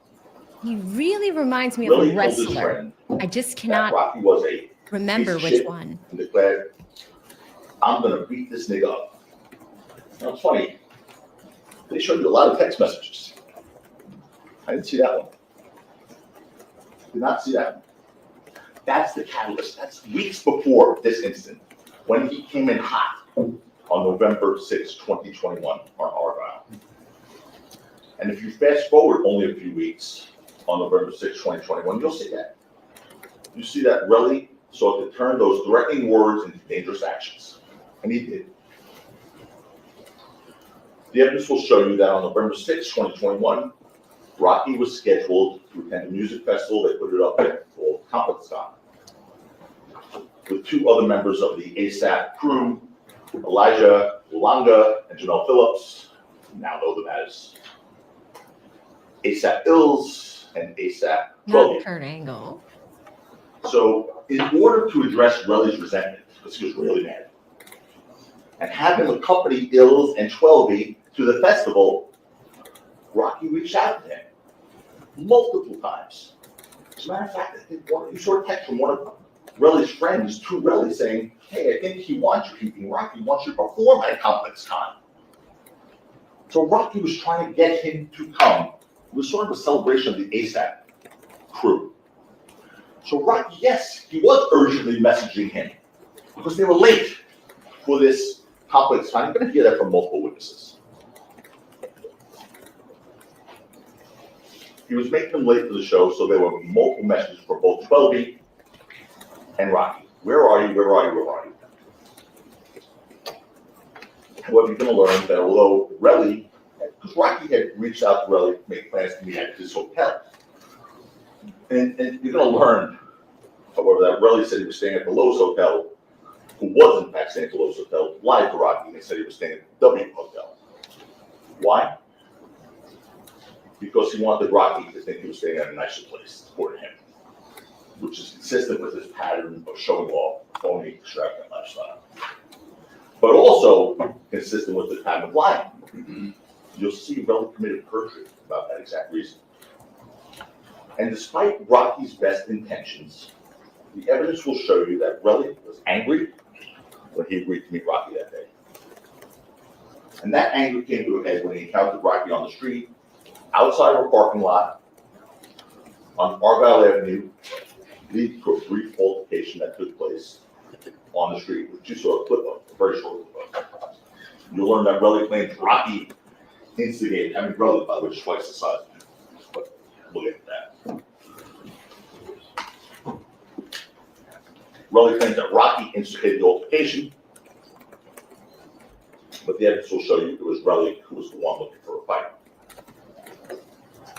And you'll hear about Relly's day the hours before meeting Rocky. You'll hear what happened that day, independent of Rocky that evening.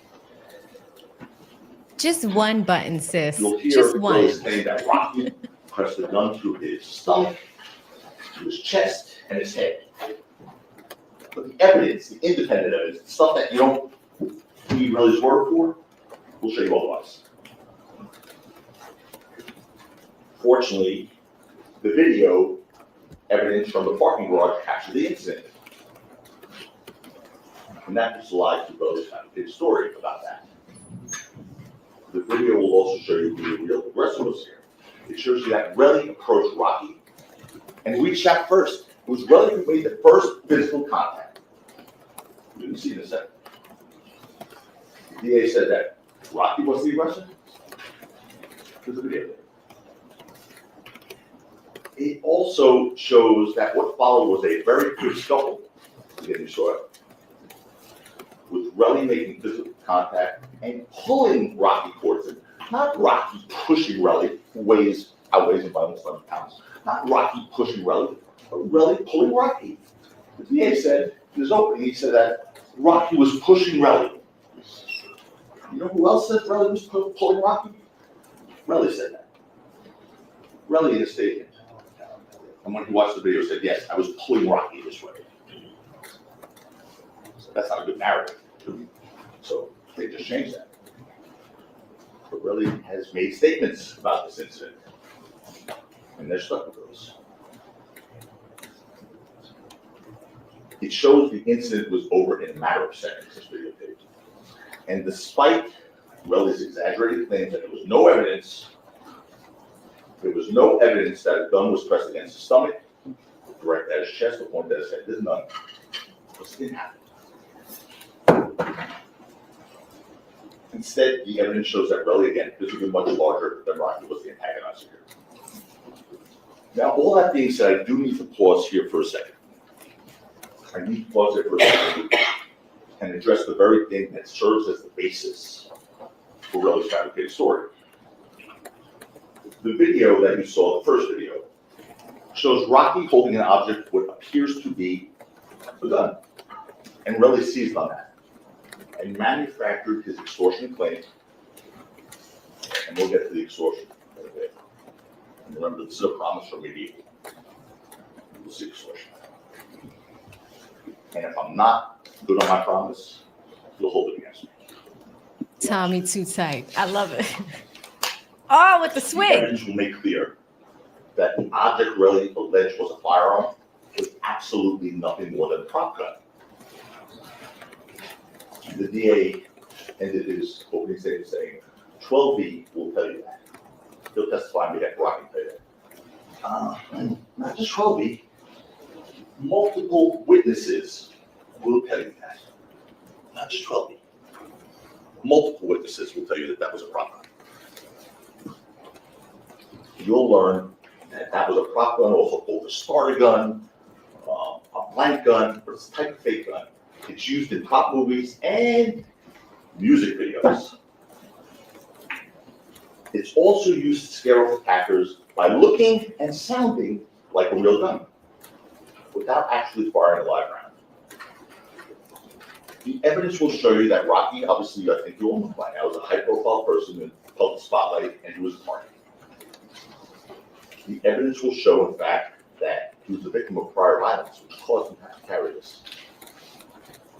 Victim of home invasions, victim of a stalker at that time, in November of 2021, victim of a slashing on his face, which he still carries with him today. It's, Your Honor, well, there's been no. Yeah, he needs to unbutton it. He's got objected to 5 times. This is really bad for ASAP's attorney. ASAP's Rocky was attorney. advised by security to carry a prop gun to scare off potential attackers. Right, and by the way, folks, listen to this one. Rocky was licensed to possess firearms and licensed to carry firearms in November of 2021. He was licensed by the state of California. He could have legally had his own firearm. He didn't want to carry a real gun, though. Despite his ability to do so legally, he didn't want to carry a real gun. What? All right, guys, we know it's a prop gun. He was licensed to carry a firearm, and I apologize, Luna's here. And she needs a haircut. We need to cut. We can't even see her eyes. It's bad. So we know that Rocky was licensed to carry, could have had a gun. And honestly, even as a celebrity, you want armed people around you. Maybe you want to be armed yourself the right way. Get trained, protect yourself, because it's a dangerous job. So you were licensed to carry. You didn't want to carry a real gun, so you carried a prop gun. Okay. Fear that he would either injure someone or himself. Again, I want to repeat that. He didn't need to hide a gun, carrying a legal gun. He was licensed to carry a gun in this state. So you're going to learn that in July 2021, a few months before the incident with Relly, Rocky was in a music video with Rihanna that had prop guns in it. The evidence will show you that Rocky took one of them, which he carried as a security measure, as he was advised to do to scare off potential attackers. And that's exactly what he tried to do with Relly on November 6, 2021. Unfortunately, you hear that Relly was not to be deterred, not scared, because Relly knew that that gun wasn't real. There will be evidence to that effect. And all of Rocky's friends knew that Rocky carried a prop gun for safety. All of them.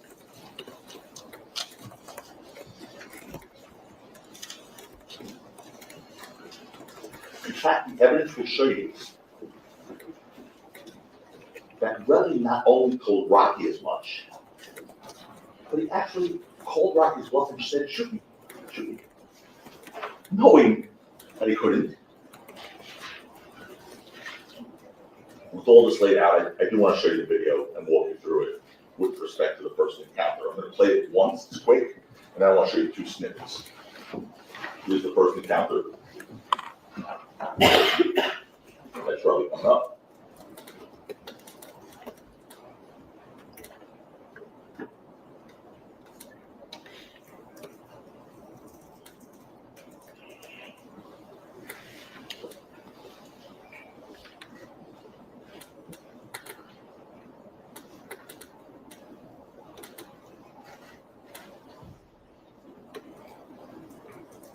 Okay, now, there's 2 things I want to play for you in there. The first thing is, the first person to raise a hand to anyone is Relly. You can see when he comes up, initially that's him, you all agree, in those black pants coming up. First person in the video, you see he goes with his left hand. He raises his hand first. Play that one snippet, Eleanor, please. Boom. Do it again. Boom. He comes up with that left hand before Rocky raises his right hand. And how do you know that? Play the next clip, please.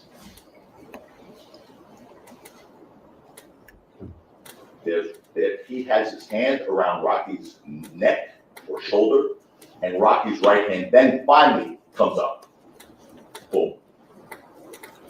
this guy has his hands around Rocky's neck or shoulder before Rocky's right hand comes up. Boom. And then you heard and you saw in the video, they going backwards. Relly, again, who's much you can see that from there, said to the police, yeah, I pulled him back. I pulled him back. They told you, well, Rocky pushed him back. That's how Relly said. Defies sort of the laws of physics.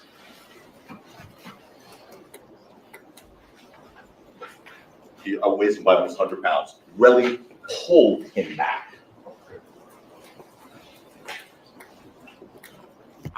And by the way, all the gun pointing to the head, chest, pressed against the stomach would have had to have happened within seconds of that video with that kid Ills in between them. Seconds. You saw none of that on the video.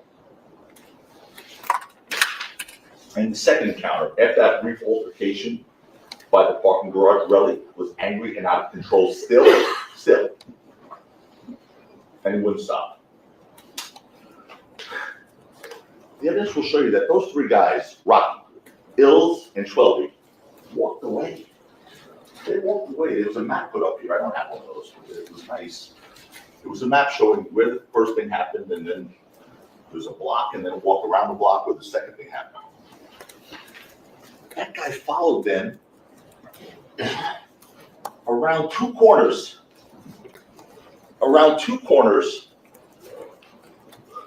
Pursuing them. He hadn't had enough, apparently. They were walking away from him, trying to get away from him. He pursued them around two corners. And the evidence will show you that those guys, Rocky, Ills, and Twelby, tried to get away from him. They tried. You'll hear that, although Relly claimed that Rocky had a real gun, now, Relly not only continued to follow the guy with a real gun, but he followed and yelled at them and berated them and told the Ills, you're a crackhead. And told Twelby, you live in the projects. You're not successful like me. And told Rocky, you're a bitch. So the guy who supposedly pulled a real gun on him, and now apparently someone else has a knife too, and they're running away from him, he's chasing them, antagonizing them, bragging about his own successes. You'll listen to Relly's story about that, ladies and gentlemen. You get to assess the credibility. Because it will continue to unravel. The story will continue to unravel.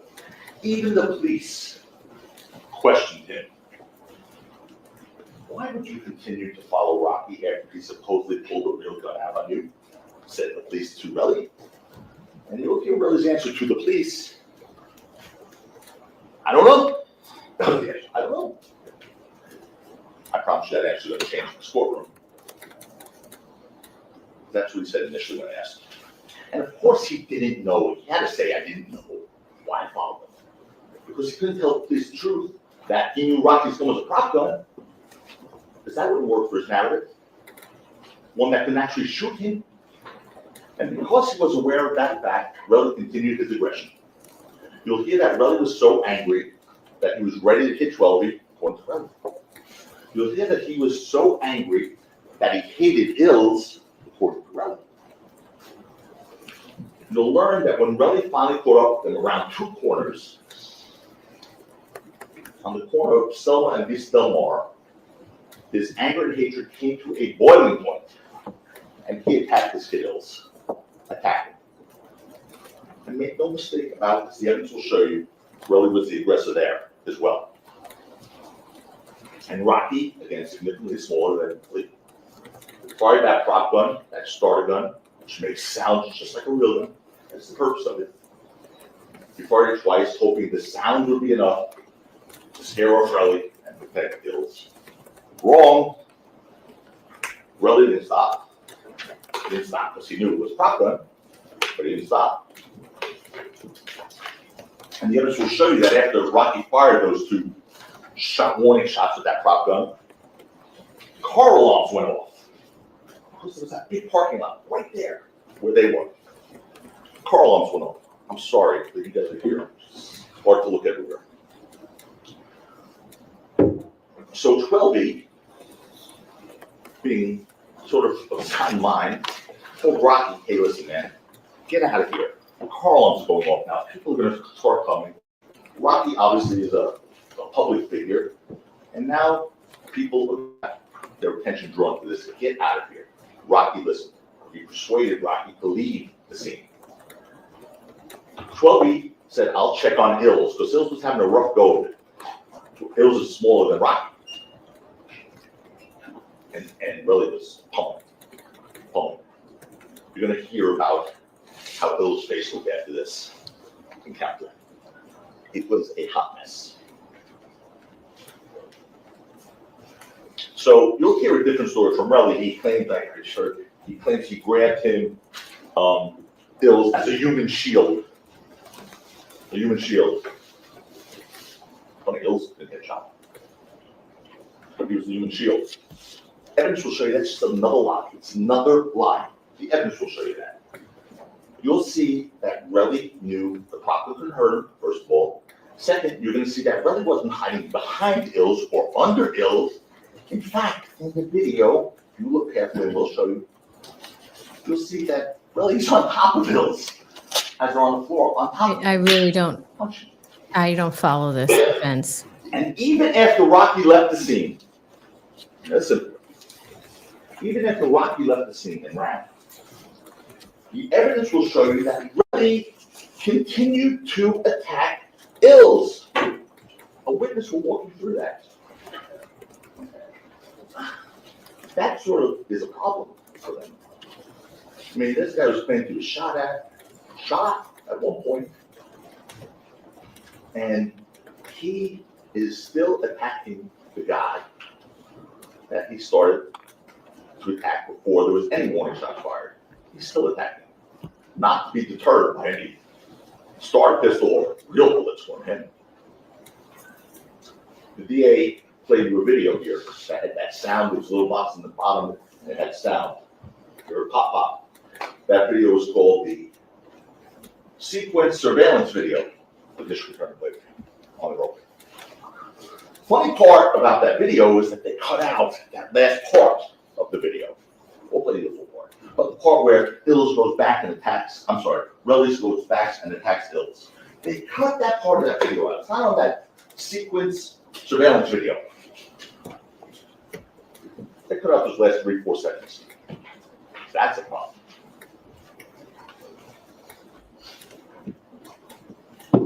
Now, this altercation, like the first one around the corner, was also captured on video, but as you saw, that thing is not clear. I saw some pictures up here earlier. It looked like aliens or something. But it's not clear, but you can make some things out. But even Relly in his testimony said, I really can't tell what happened in that video. So we have to go on his word now. And although the video captured that incident, that was less than half a minute, not particularly clear. The evidence will make clear what happened there. The evidence will. Relly physically attacked Ills. Rocky tried to use a prop gun to defend him. And with that, I want to walk you through that video the best we can. We'll play it first. And you notice the drill leader's at the corner. Up here. Oh no, back up off the screen. He is at the screen. Move out of the way so the jury can see. Then Ills comes and he's following. You see him go right after Ills, Relly. And that's when Rocky fires the warning shots. And there's Ills on top. Relly on top of Ills, punching him. That's Ills going down to the ground. Rocky's gone. 12E's about to be gone. And watch. There goes Relly back after Ills.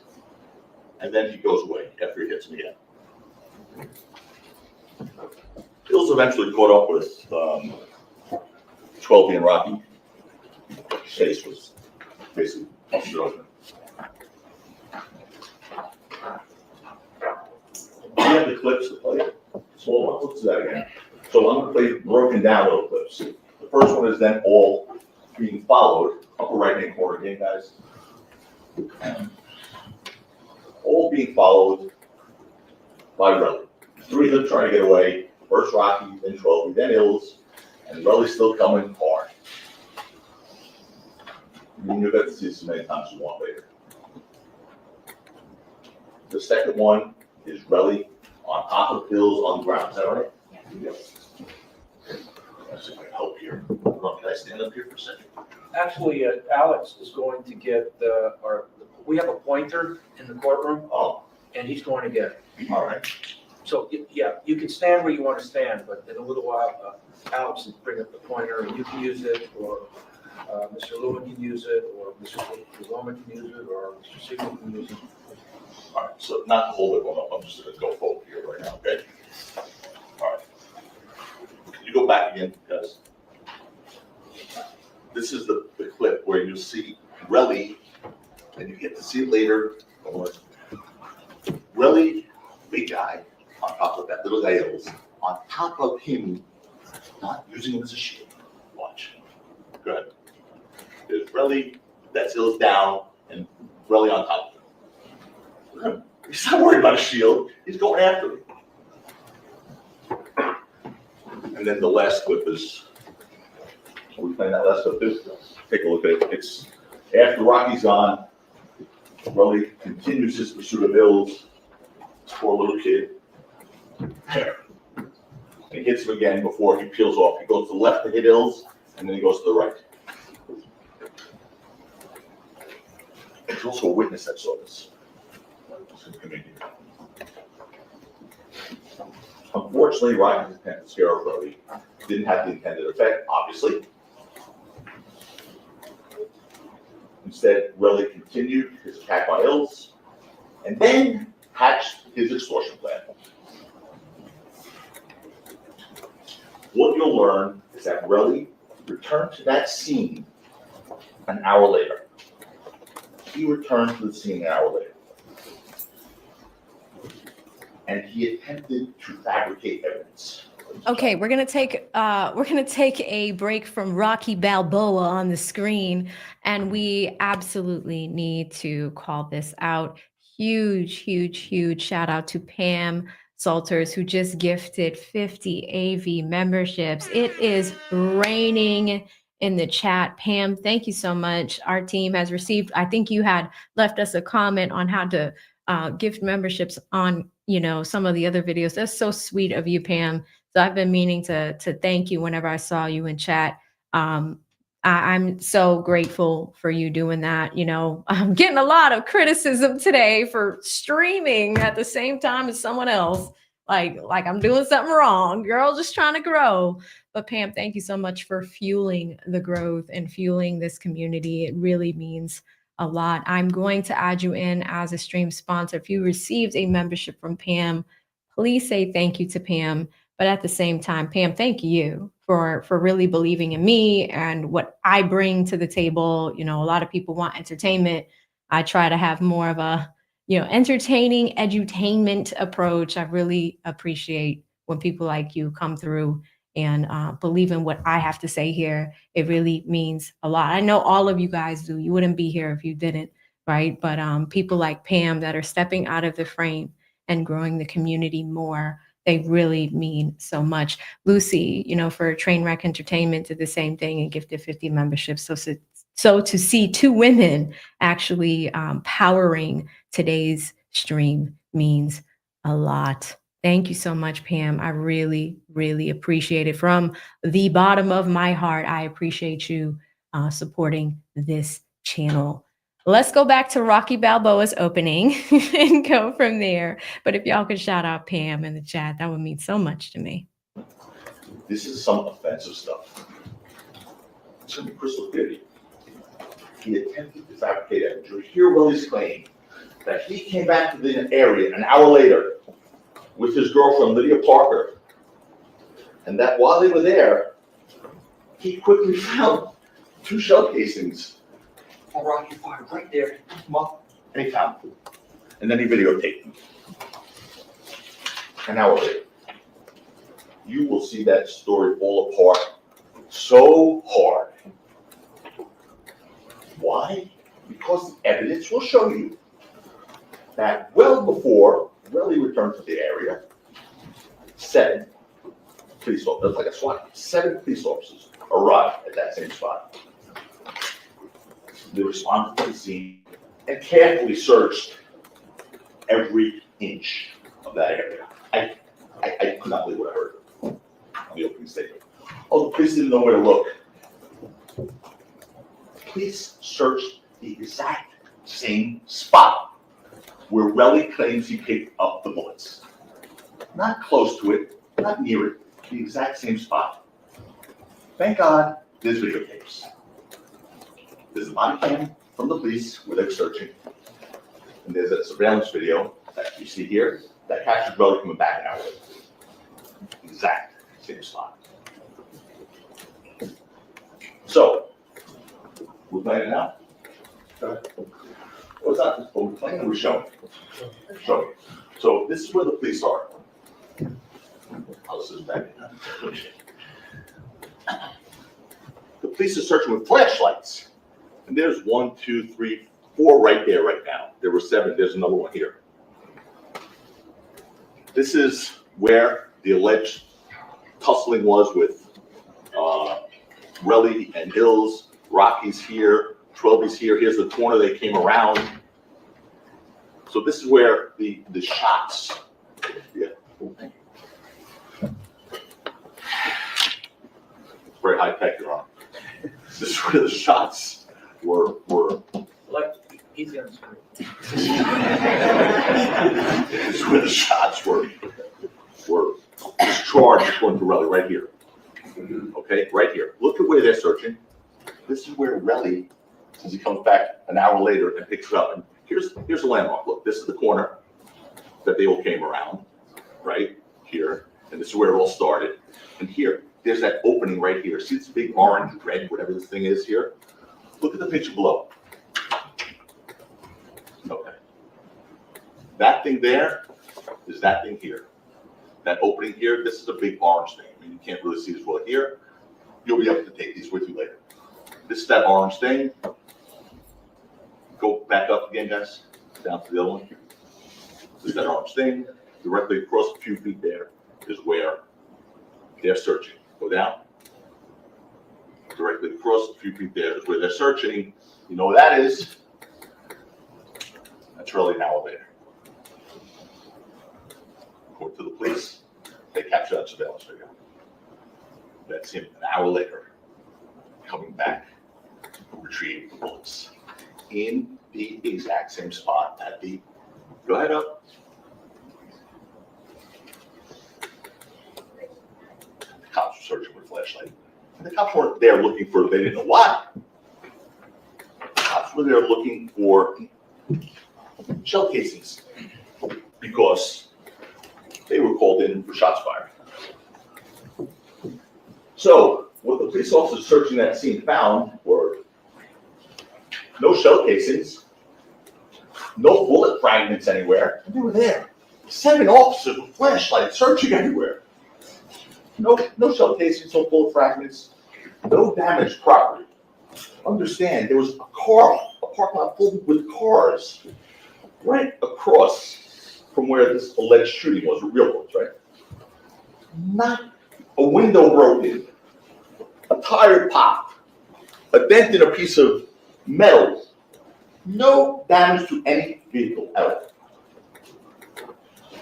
Absolutely no sign of a real gun being fired, as one of the police officers on the scene said. I repeat that. One of the police officers on the scene said, there's no evidence of a gun being fired. But still, they're going to ask you to believe Relly.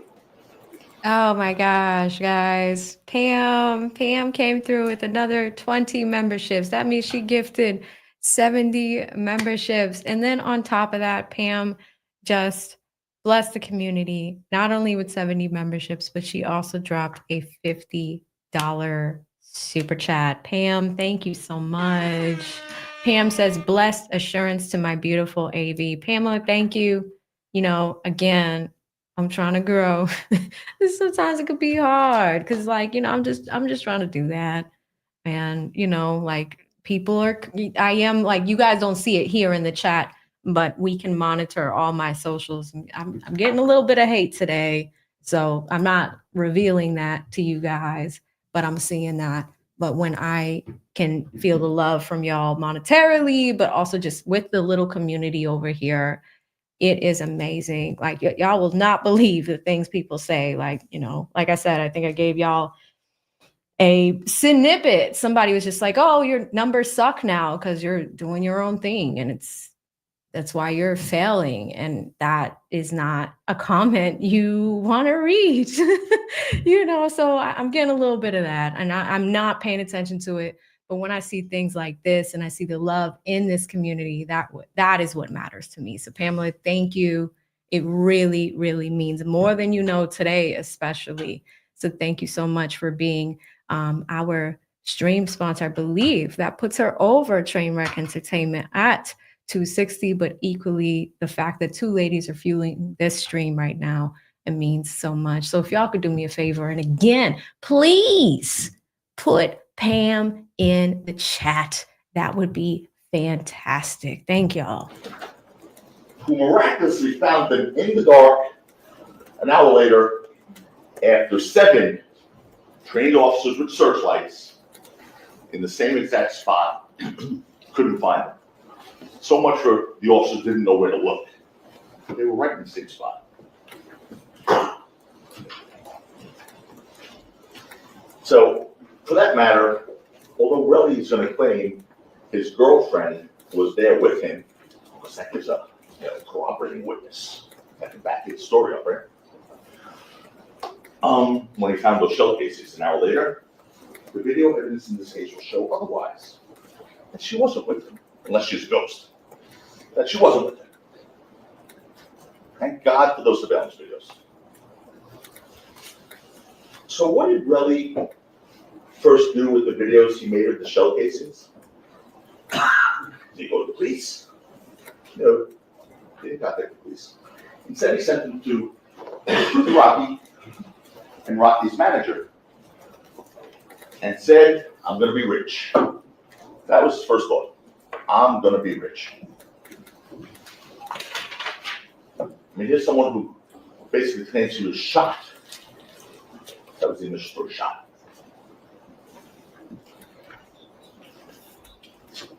He miraculously recovered the evidence from the crime scene that the police couldn't find. And he didn't go to the police. His first thought was, I'm going to be rich. Well, the evidence will show you that Relly committed perjury without those messages.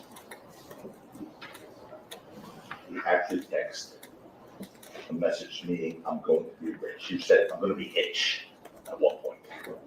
But he said, oh, I didn't mean rich when I said itch. I meant irritable.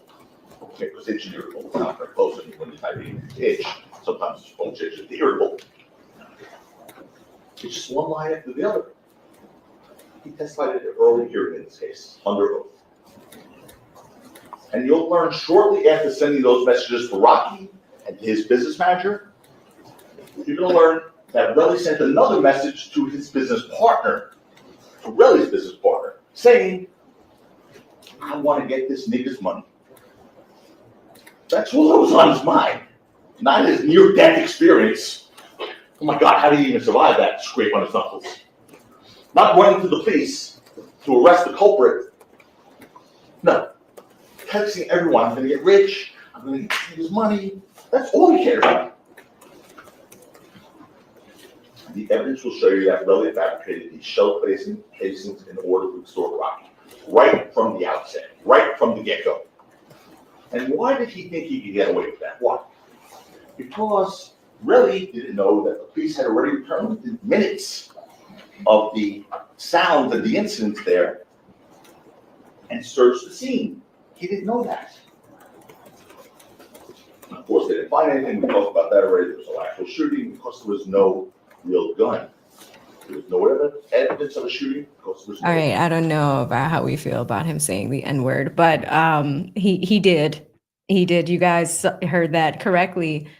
this ninja said ninja. I mean, at least like Brian Steele would be respectful and say ends or, you know, something different. But like this is starting to get a little ASAP Rocky got Rocky Balboa on the stand.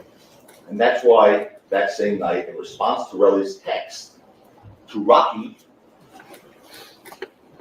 texts him, if I shot you, go to the police. They didn't show you that text though. Showed you a bunch of texts between Relly and Rocky that night. They didn't show you that text. Rocky saying, go to the police. Yeah, because someone who really shoots someone and is guilty said, yeah, go to the police. Rocky texting like that.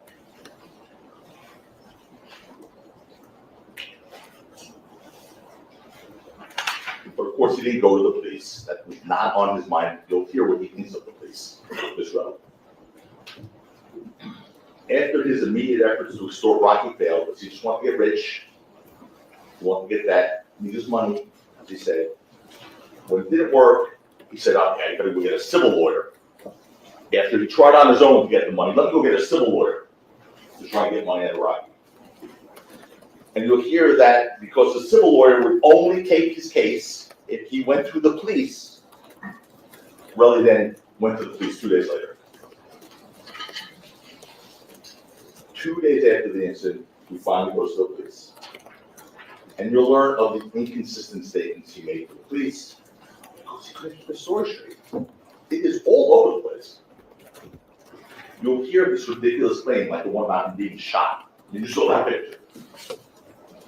This supposed proof of him being shot, the knuckle scrapes, the superficial knuckle scrapes across his knuckles, which are consistent with him doing what you see in the video, attacking somebody, having ills. That did not look well. But attacking somebody and punching and scraping a knuckle on the ground. What kind of bullet does that? Hits one knuckle, bounces down, hits another knuckle. All right. Bounces down again. Rocky Balboa is still at it. But again, guys, I just have to stop one more time just to acknowledge Pam. Not only did she bless me with a $50 super chat, she followed up with another 20 and says, only concentrate on the love. I'm here for you. Pam, thank you. I sincerely mean that. Like, thank you. Y'all have no idea what the pressure is like. You know, and so many of y'all are sending cash apps as well. And you're like, hey, ignore the haters. I'm going to get my cash app crew. Leslie Taylor stops in with a 15. Miss Marie stops in with a 10. And y'all are super, super encouraging. But Pam and all the ladies here are really like, you know what? Ignore these people. And she came back and gifted another 20 memberships. If y'all don't type Pam in the chat right now, I mean, she is making it rain. She is making it rain, and I so appreciate that. You know, again, sometimes you don't see things, but when you do see the positivity, it makes all the hard work worth it. So Pam, thank you. Thank you to Trainwreck Entertainment. Thank you to Miss L Boogie. Thank you to Marie. Thank you to, real quick, Nature Self-Study, who says, I love your channel. I'm a silent watcher, supporter, and a law medical student in my second year. You're amazing, AV. And same thing, Dion was popping in as well. All of you guys, like, some days it's tough where, you know, you work really hard for hours editing things and doing all of that, like getting all this equipment, researching, trying to hire people. Y'all have no idea how busy it can be. And then, you know, for the one person that's like, you're on your own now. That's why your numbers are bad. It's like, isn't everybody on their own?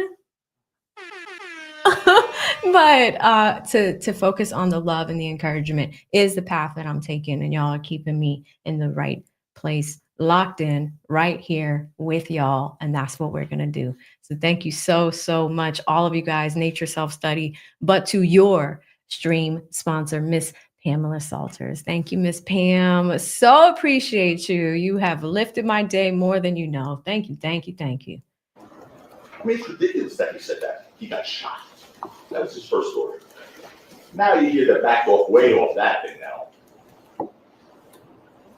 You'll hear his ridiculous thing about that injury, that it was a gunshot wound that required medical attention, he first said.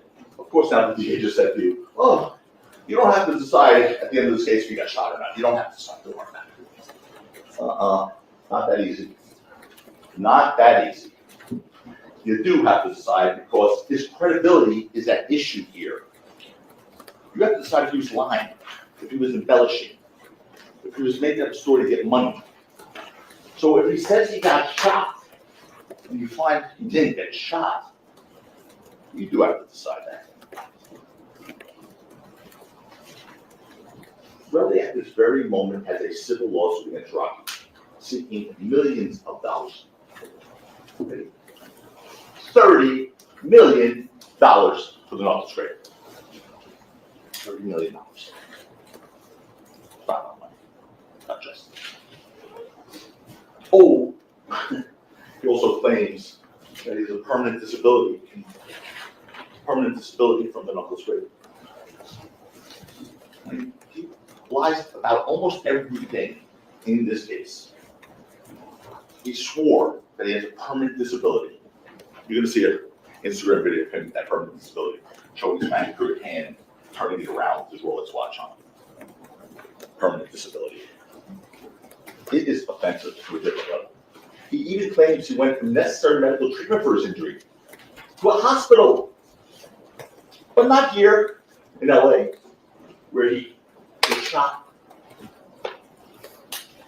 He waited all the way from California to New York to go to a hospital many days later, after getting a civil lawyer and being told by the detective in this case, really, you should go to the hospital, not to make sure you're not going to die, not to make sure you don't lose use of your hand, not to make sure your knuckles heal. The detective said, you should go to the hospital for this case. The detective, it's going to be undisputed, told Relly, go to the hospital for this criminal case. Do you think they're trying to build a case? Is that what we do? We instruct victims to go to the hospital to make it look better? Those scrapes are no more proof of a real gunshot than those shell casings that the 7 officers did not find are. And what else did the police not find after Relly turned in the shell casings over to them, finally, after walking around from God knows where for 2 days? What else did the police not find? You'll hear that the police, despite examining them for fingerprints, didn't find Rockies on them. Because bullets, metal, catch prints. So if someone loads a bullet into a gun, got prints on that. Not Rockies. Now, the shell casings apparently had no fingerprints on them whatsoever. As if someone who came to find them after the fact wiped them completely clean. And what else wasn't found on those shell casings? Rocky's DNA. They took samples, the police did, of Rocky's DNA for the purpose of comparison. They took his DNA to compare with the bullets. 0. Nothing. Never connected to the shell casings. As I mentioned, he was licensed to carry and possess firearms. You'll learn that he legally possessed firearms, which in fact were recovered from his home. You saw that whole bunch of pictures. He had firearms legally in his home. No problem. Police did a search, they recovered. No problem with the police. The evidence will show you that none of those firearms recovered were in 9mm caliber, because he didn't have one. You'll learn that the 9mm caliber of the shell casings that Relly claims have recovered from the scene are exactly the type of gun that Rocky didn't possess or own. You'll hear, and you heard from their opening, that there was a single magazine containing 9mm ammunition in his home. And you'll learn that belonged to his manager, Lou Levy, who will tell you, who will be here and testify why that was his. He also was licensed.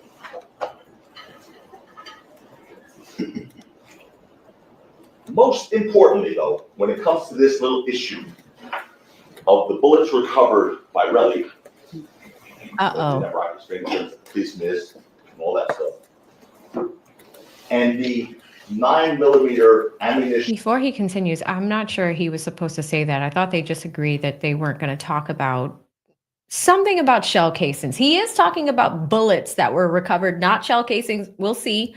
But thank you so much to Deonra with the $2 super chat. Full drink and half thinking. It's good to see you in here, Trian.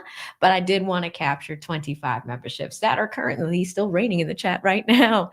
Huge shout out to Nature Self Study, who gives 20 memberships in addition to 5 more. Nature Self Study, I wish you luck on your path to becoming uber successful with a law and medical degree. It's going to be fantastic. I went through it myself recently, and I know how hard that can be. That's more solitary, though. But to have your life on the public internet, you have no idea how crazy it can be. But even with law and being a med student, those are 2 difficult paths. We are rooting you on. Thank you so much for being generous, even in that path, to my community. It means a lot, and know that you're welcome here, and we will be rooting you on. Thank you so much for being a silent subscriber as well. But interesting. Wanted to take a moment to welcome Nature Self Study as one of your stream sponsors for today. Thank you. This is fantastic, and I'm so happy with this community. Kelly Kell sent me a Venmo as well with the $30, and she's just super supportive, super supportive. And it's just saying, we're doing great. You guys are here for a reason, and all we see are fans in the chat. Let's keep going to this crazy defense opening argument. I don't know if he was supposed to say this, so I just wanted to pause real quick and talk about that. We'll see if we get an objection. Probably not. But I thought the judge said you were not allowed to talk about that, but he went there. And if this is a prop gun that belonged to the manager, then that's what we need to be talking about. I think that he is very long-winded in this opening argument. Those are my first impressions so far, but let's keep going. Recovered in Rocky's home, that 1 magazine, 5 bullets, whatever. Most importantly, you're going to learn that the shell casings were completely different than the ones that Relly said he found at the scene gave the police. Completely different. You'll learn that the 9mm ammunition in Rocky's home was a brand called Sig Sauer, and the Relly shell casings that he claims to have found at the scene, is that the police missed, were a brand called Federal. I'm going to show you the difference. I'm going to show you the pictures.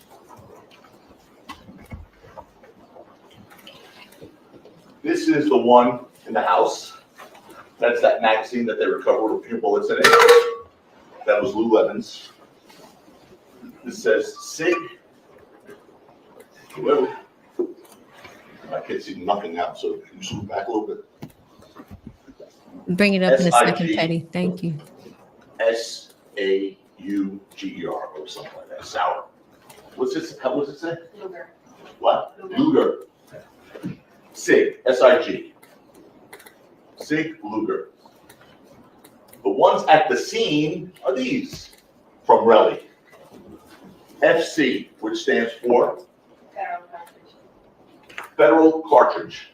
Completely different brand, completely different bullet. Those are the ones from the house that belong to someone else who testified here from Northern. Those are the ones that Relly claims to have found at the scene. They're different bullets altogether. So much for that big reveal on the opening. They didn't show you that. No. They didn't show you the comparison of the bullets. Just the magazine. Ooh, so I know different bullets. In the end, you'll see that all the objective evidence in this case relied on by the prosecution to support a shooting rises and falls, on the word and credibility of Relly, who is a proven criminal and perjurer. Those shell casings he claims to have found, the superficial scrapes he claims to gunshot wound. The video himself that he even claims he can't make out clearly. We have to rely on his rendition of it only, because without his rendition, you get nothing from any of this. Ladies and gentlemen, it's your job during this trial to evaluate the evidence. To look at every single piece of evidence they present to you, the prosecution, and ask yourself, does that pass the smell test? I remember Mr. Lewin, every time he stood up in jury selection, said, possibility? Did we say possibility? No, no possibility. No possibility. The word possible is not part of this trial, he said to you. Remember that. This case is not about possible.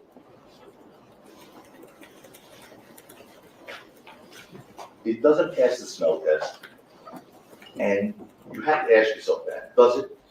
Or do you have a doubt? I don't like the term about a smell piece of evidence test. that's really I don't know focused why. on It's when you weird. consider the charge in this case. There are two charges. The first charge is assault with a semi-automatic fire gun. That's in charge this case. one. No, actually, I said that wrong. It's an assault with a semi-automatic firearm. That's the first count. Both counts of that, actually. The first one is the altercation in front of the parking garage. The second for the altercation around the corner. 2 counts. To prove those 2 counts, they must prove beyond a reasonable doubt 2 things. 1, Rocky possessed a real gun. No, this sounds like. Okay. The judge will give you the law. He's right. The judge will give you the law at the end of this, what needs to be proved. Well, I made the objection, is anything right? Jesus. And you were right too on that one, Mr. Oh my God, guys, Pam's gifting more memberships. Pam is like Oprah today. Pam is like, you get a membership, you get a membership, you get a membership. Everybody's getting a membership after we just heard that unsavory comment from the smell test defense attorney. He also says, yeah, I said that wrong. At the end of the day, the judge is going to give you the law. The judge is going to give you the law. Pam, thank you so much. I don't have words. It's just a tremendous amount of gratitude. Seriously, Pamela. Very, very nice. At this point, Pam has gifted over 100 memberships today. And I really hope that y'all say thank you to her. She does not have to do this, but this shows a tremendous heart, right? She told me to focus on the love, right? And I think we all should take that away from today's stream too. Step away with love. Even when people meet you with negativity. Pam is amazing. And Pam, thank you for this amazingly generous way to support the channel, but to support the community. Bring more people over here. And y'all better say thank you. I mean, there's so many people in here that are getting memberships right now. Please say thank you to Pam. She's definitely over 100 memberships. I think it's somewhere around, 50, another 50, 120. She motivated me to give, I get 10 a month to give y'all for free that YouTube gives me. I gifted 5 on top of that. I'm going to give those, put that in her total. So she is around, I believe, 125 memberships, if I'm counting that correctly. Pamela, thank you. Seriously. You made my day. Just don't have words for the gratitude. Let's come back to this man that uses the N-word loosely.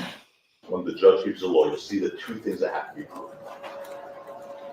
It's not even close on either. The objective evidence in this case, independent of Relly, just is not there. There are no gunshot wounds, no evidence of actual gunfire as officers at the scene, no shell casings found at the scene. When the police arrived, This sounds again like your argument. evidence will show you there was no property damage, no fingerprints, no DNA linking Rocky to anything. And that's because what Rocky had was a prop gun. Either that, or he's the luckiest man to ever walk the face of this earth. What is real in this case wasn't a gun, but Relly's attempt to extort Rocky. That is real. Out of millions of dollars, and using this criminal case as a windfall in his civil one, and folks, and going back to what I first said to you, my promise, it's a promise to you, that I would be doing this so emphatically if I weren't sure. That's all I need, is the proper instructions. You will see, the evidence will show you hard evidence of an extortion in this case, and perjury to try and cover it up. Hard evidence of an extortion in this case, the evidence will show you, and perjury to try to cover it up. The evidence will show you Relly's understanding in that regard, that if Rocky's found guilty here, he automatically has liability in a civil case and gets money. Lots of No, that's absolutely proper. That's No, because the jury be instructed.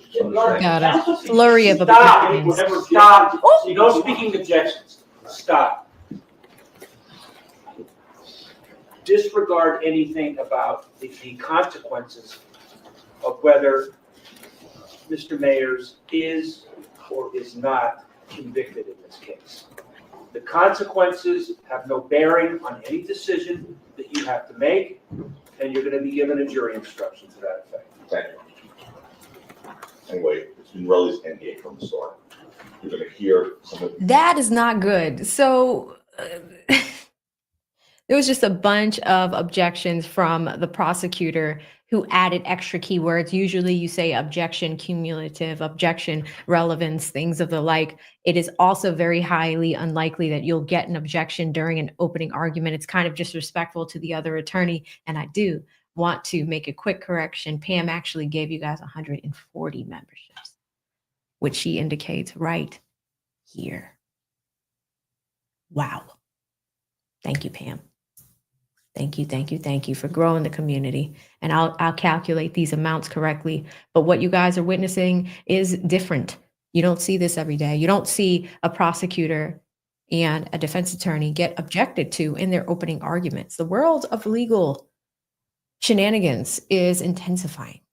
absolute worst things come out of his mouth when it comes to this case, this criminal case, and how much he truly cares about this case and what he was willing to do to this case for money. Ladies and gentlemen, this case is over. You'll see that Rocky Mayers, ASAP Rocky's innocent. He's not only not guilty, he's innocent. When we stand up here for our closing arguments in a couple of weeks, we'll talk about how the evidence shaped up. You'll see that Borelli was never about justice, ever. It's about a man seeking a profit from a fabricated narrative, using false. I didn't hear. Read that. It's about a man seeking profit from a fabricated narrative. It's our. The evidence will show you that Rocky has absolutely nothing to hide here. He's a man, evidence will show you he's a man who built success through passion, valor, and hard work. He stands in stark contrast to this fellow who will see Kate stand next week and lie to you over and over again, trying to destroy Rocky for his own financial gain. He's a parasite who wants you to help him get his paycheck. Ladies and gentlemen, at the end of this case, after all you've seen and heard, all the evidence and cross-examination, all the things I promised you today, I will ask at your hands for a verdict of not guilty for Rocky Mayers. It's the only verdict consistent with justice. It is the only verdict consistent with fairness. Thank you. All right, folks, I want to take a 10-minute break, and I want counsel to remain in place. Folks, please be outside the courtroom doors at 10 minutes before 3. And please don't discuss the case. Yourselves or anybody else.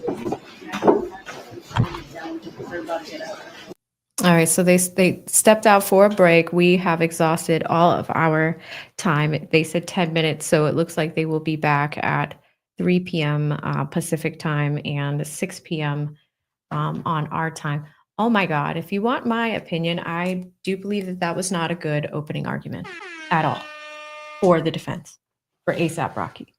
If we are convincing a jury and a jury of our peers, it is very important that you do it in a very clean cut way. he was able to use a presentation in his delivery and kind of paint the story on, okay, we're putting it on somebody else. We're putting it on the manager. I wanted to hear more of that, and I don't think it was very convincing. Some of the theatrics were unnecessary as well. I think that it could have been a lot shorter and cleaner, but he was kind of dragging it along. And sometimes like attorneys will do that with body language.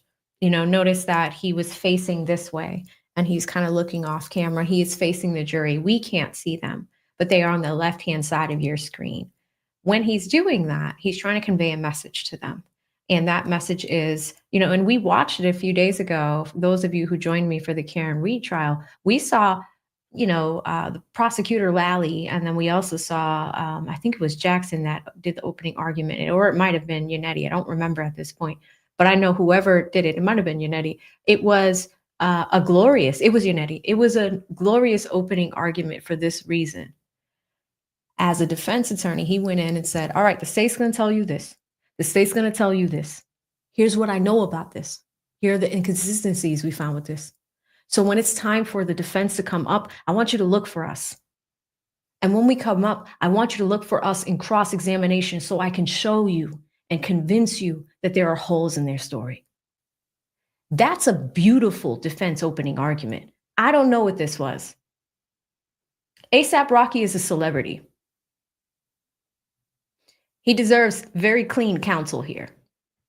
And if you're going to go in, you want to go in with a very clean, convincing story. Tell these people what to look for. Arguably, a lot of people don't like, even the way that the YSL case ended. But look at some of the theatrics that we saw in closing arguments. Look at Simone Hilton and all the state. The state came in and read to get the jury's attention.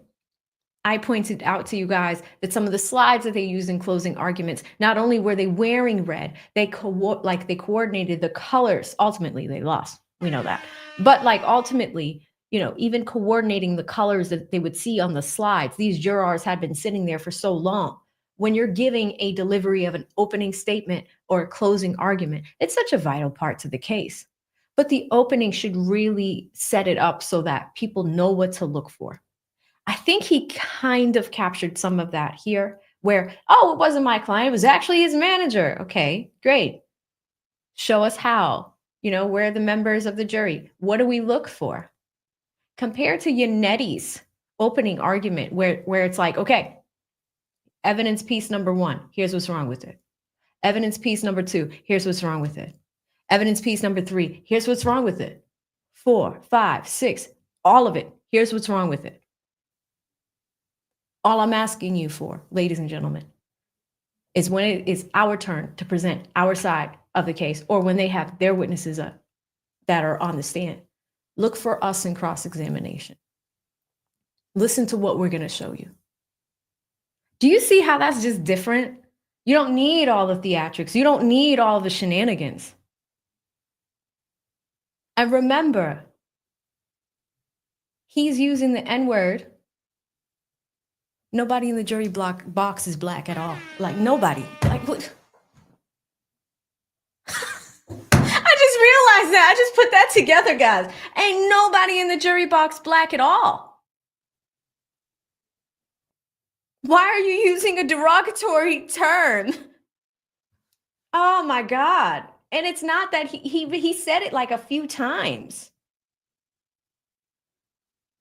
Oh, the shenanigans. All right, let me catch up on a few super chats, and they are due back any minute now. It should be about 3 minutes, but I'll make sure that we capture everybody here. So again, thank you again to Deonra. That was very, very nice of you. He says, I'm rocking with Team AV for the trial. Thank you, Deonra. I appreciate your time with me. Shout out to Full Drinking and Half Thinking again, who says to stay the course. That's right. We are staying the course. That is what we are doing. Nature Self-Study, of course, gifted 25 memberships. I think I left off right here. Mr. Petty Pendergrass gifted you guys 5 memberships. Thank you so much, Petty Pendergrass, one of our classy clowns who's always in the chat cutting up. And sometimes his jokes are some of them are crazy, but other times I look over and I'm like, yep, it's Petty's here. And it's funny and it's amazing. And I love it. It's great. It is great. So thank you so much, Petty Pendergrass. Shout out to Pam again with her super generous, she just has such a great heart to be out here helping as much as she did. $490, guys, just in this one stream. Train wreck entertainment, over 200. Nature study popped out of the bushes and was just like, hey, I'm going to say something. I actually love your channel. And I love that. There are probably so many people out there that are supporting, so this is very good to see. But thank you so much, all of you guys, for the tremendous amount of love today. So yes, they are due back any minute now. I'm going to come over to our Cash App and Venmo squad. Make sure I got everybody. Again, Kelly Kell hit me with the $30. Thank you so much, sis. She says, we can see. All we see over here is fans. You're laser focused, and we love to see it. Kelly Kell, our favorite 2L, hopefully starting a channel. I believe she started it and is going to be posting a little bit more as a law student, helping other law students pass the law school entrance exam, which is fantastic. I love that she is taking on something like that. Miss L Boogie again with the 15 says, ignore the haters. And Miss Marie with the 10 says, for the love. For the love. Some of y'all are like, AV, you would have done better than this guy. Yes. I'm just surprised at the quality. Shout out to T Love, who says ASAP need a refund and a new lawyer. The quality of that opening wasn't the best. But here's the other thing. When attorneys generally start off a case, sometimes you might have weak points, right? Maybe you have a weak opening.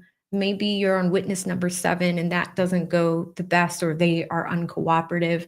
Throughout a trial, attorneys are never going to be 100% perfect, right? But I don't know what's going on here. Like some of the jokes with the judge, we could rewind it. The judge was kind of like, when he made that joke of like, the judge is going to tell you the law. Ha ha ha. The judge was just like, if you don't shut up, like he made that like, like that gesture, like he just looked down and he's just like, if you don't stop. And this is the judge that has his name ingrained in a wooden log. So you know what his name is.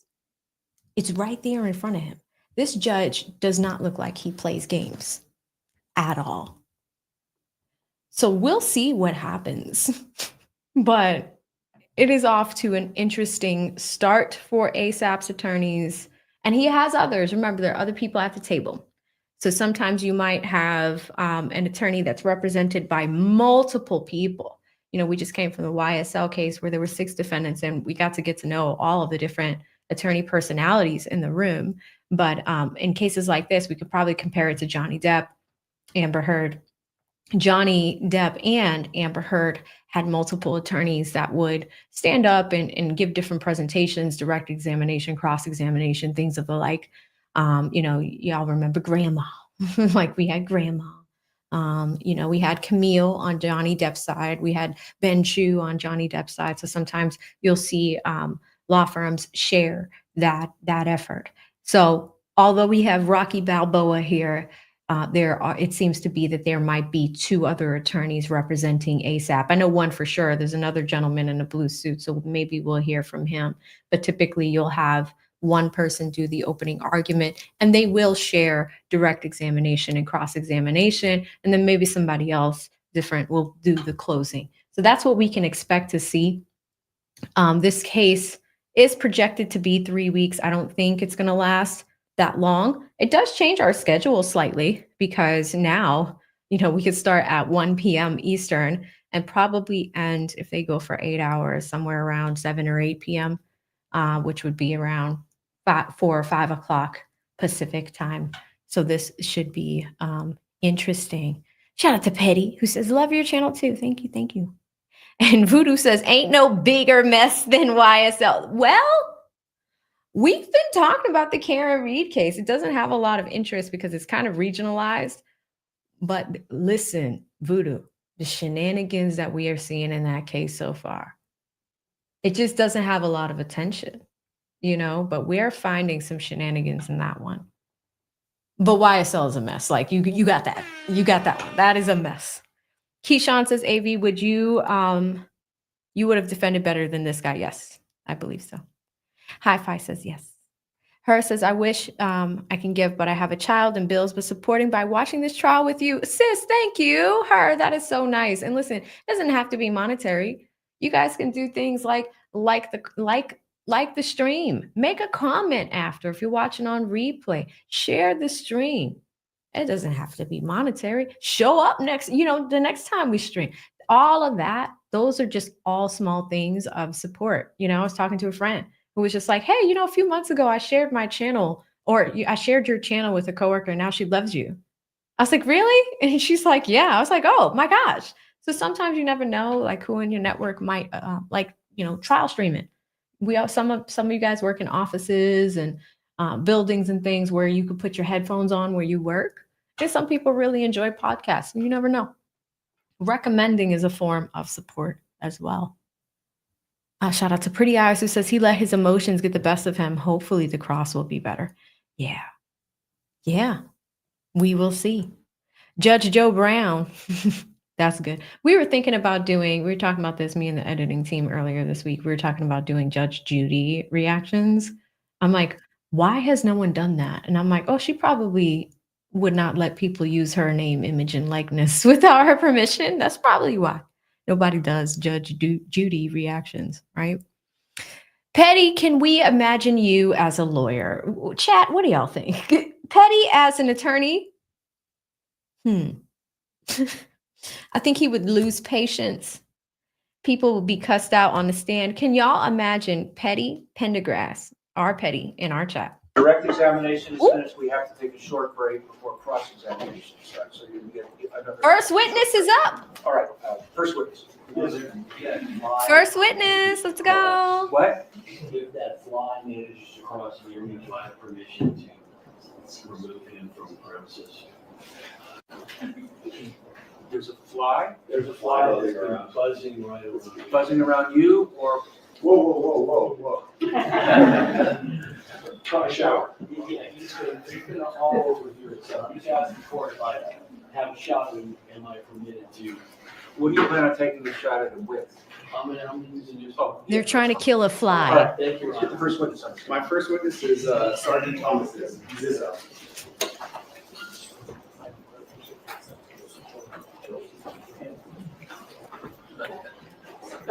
No.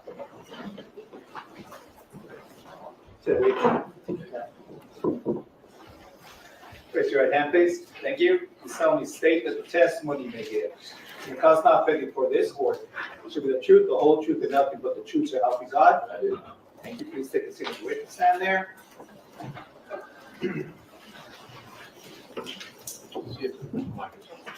And please, thank you for adjusting the microphone and state and spell your name. Sounds like it's on. Go ahead. First name is Thomas, T-H-O-M-A-S. Ooh, that mic. Last name Zizzo, Z-I-Z-Z-O. Thank you. He sounds like he's at a concert. Thank you, Your Honor. So you start out by telling the jury who you work for. Sure, I work for the City of Los Angeles Police Department. And within the LAPD, what's your current rank? I'm a sergeant. Do you have a particular assignment within LAPD? I do. I'm assigned to Southeast Area Patrol in the City of Watts, well, part of the city is named Watts, and I work patrol there. And prior to your assignment, patrol in Southeast, were you assigned to a different station? Yes, I was assigned to Hollywood area also in patrol. You keep using the word patrol. Can you explain to the jurors what it means to be assigned to patrol within LAPD? Sure. Well, patrol is the very basic function of law enforcement. If anybody were to call the police during an emergency, uniformed officers such as myself, as I'm in uniform now, would respond and meet with you and handle the emergency or respond to the emergency. Drive around in a typical LAPD black and white patrol car? Correct. Marked vehicle, yes. Okay. Yeah. Were you working on Saturday night, November 6th, 2021, between 10 and 10:30 in the evening? I was. In the Hollywood division, are Saturday nights generally busier for law enforcement? Yes, they are. That night at around 10:20 PM, did you respond to a 911 call? I did. Just so that the jury is clear, when you respond to a 911 call, can you explain to them exactly how it is you receive information from someone who would say call 911? Sure, so it starts with the person calling for police service. It could be anybody. They call, you call 911 for an emergency. It goes to a person who takes the call, receives the information from the caller, and then they pass that information on to a dispatcher who directly communicates with us. And then we get that information from them. So when you're out in the field and you're receiving, and when you receive that information, do you receive that over your radio? I do, yes. When you're receiving information through the radio from a 911 call, is that really just a summary of the 911 call? Right, that's correct. Okay. That night, November 6, 2021, do you recall the general area that you responded to at around 10:20? I do. Selma Avenue, Argyle Avenue, that intersection, and also Selma and El Centro. They're separated by 1 block from each other. Wait, you said Selma and Argyle and what? And Selma and El Centro? Elson. Yes, sir.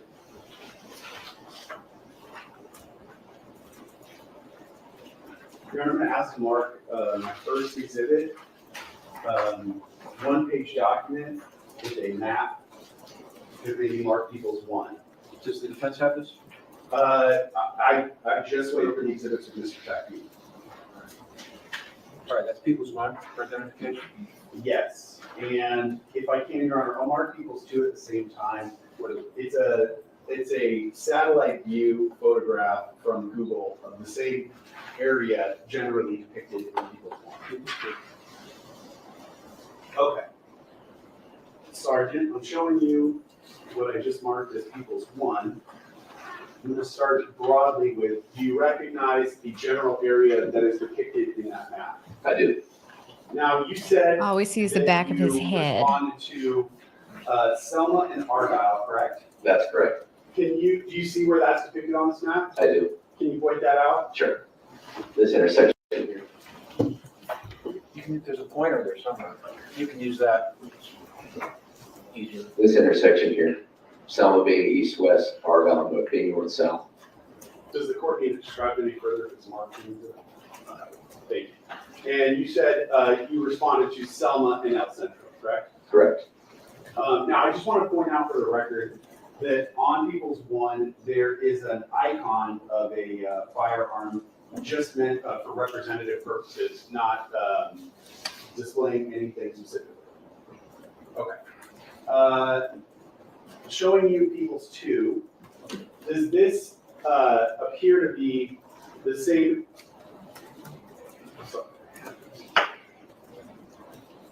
Does this appear to depict the same area that you just went over, Selma and Argyle and El Centro and Selma? Yes, sir. Okay.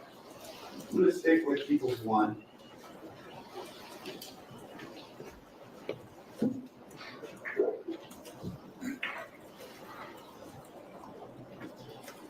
If you recall, what was the nature of the call that you initially responded to at that location? It came out as a possible shooting had occurred. Did it give any details about a particular area? It indicated Selma and Argyle. How familiar were you with that area of Selma and Argyle? Oh, very familiar. I'd worked Hollywood several years prior to that date. And I neglected to ask, but I should. How long have you worked for the LAPD? It'll be 11 years this March. And do you recall how long you were at Hollywood? Did you just say? About 8 years. 8 years, okay. If you recall, what were some of the buildings or businesses that were at that intersection of Argyle and Selma? Sure. So,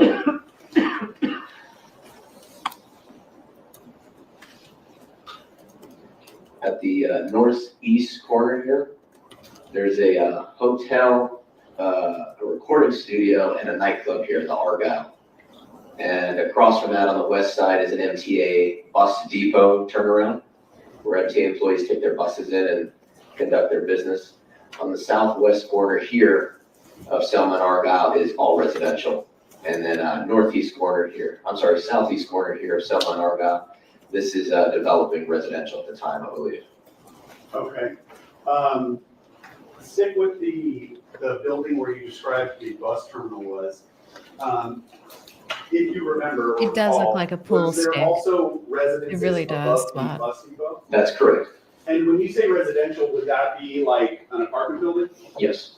All right. And the southwest corner, that building that you described as residential, would that also have been an apartment building? Yes.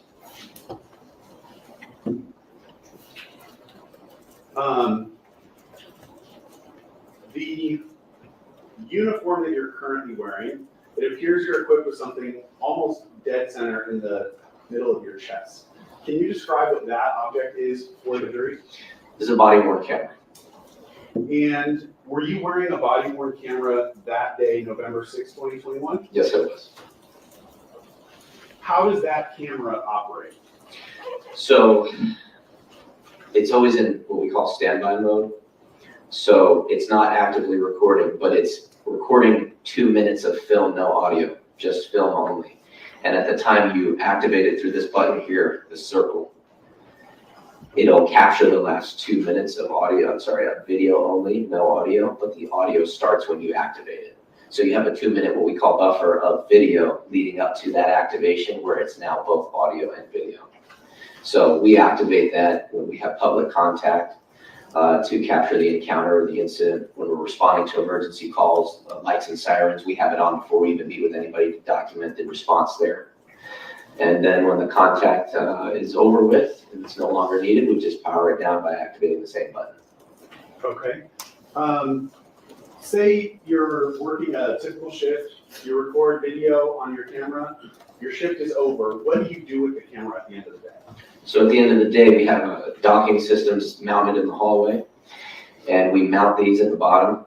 There's a connector where it charges the camera, and it also takes the video recorded from the camera and uploads it into our storage cloud, if you will, so it can be accessed later. Are you able to access your videos later? I am, yes. Now, in anticipation of your testimony today, did you go back and re-watch your video from what would almost be almost 4 years ago? Yes, I did. That day, November 6, 2021, you said you were wearing a camera, but did you activate your camera in response to this specific call? Yes, I did. All right, Your Honor, I'd ask Mark.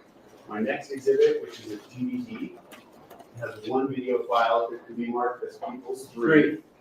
And the video file that is on the DVD has an accompanying audio. It could be marked as People's 4. You talking about the transcript? Oh, sorry, yeah. People's 4. I don't know what I said. You have transcripts for everybody? I do. Alex, could you distribute the We transcripts have a second to each other. to talk with each other? Yeah, Sure. Got a sidebar. Looks like it. First witness of the day, guys. This is a police officer that the prosecution team is putting up on the stand. Looks like he was responding to the scene of the crime. We are all out of any back time, so this is all live. The attorneys are speaking with each other, so a slight break there. But I did put a poll up, so hold up. We have a poll up. If you're interested in voting, let us know what you think. It's very early on in the process, so I don't know how we can get to a decision. But is ASAP guilty of these crimes? Let us know what you think in the poll. So far, we have the no's, 65%, the few votes in there. So go ahead and vote when you have a second. Is this man frozen? He may be. I'm going to go ahead and refresh the screen. Or is he just still like that? Okay. He is frozen. Law and crime is making the same thing. Interesting. Tommy from Power. Uh-oh, don't cut the feed. They cut the feed. Are they cutting the feed? Something's happening. Maybe there's a refresh. Maybe there's a refresh happening. It is 3 p.m. over there on the West Coast. It's 3:18. 6:18 on the East Coast. And so we're going to give it a few minutes. Law and Crime be playing games, so let's look at their chat just to monitor it. Here we go. Okay, it's back. It's back. They made a formal objection. Hold on.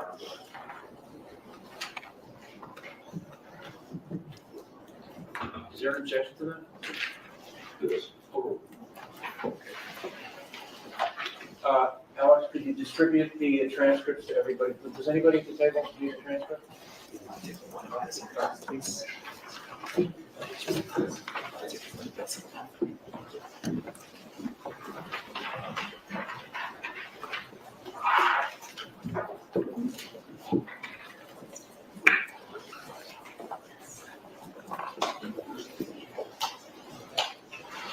Did everybody have, almost everybody have a transcript?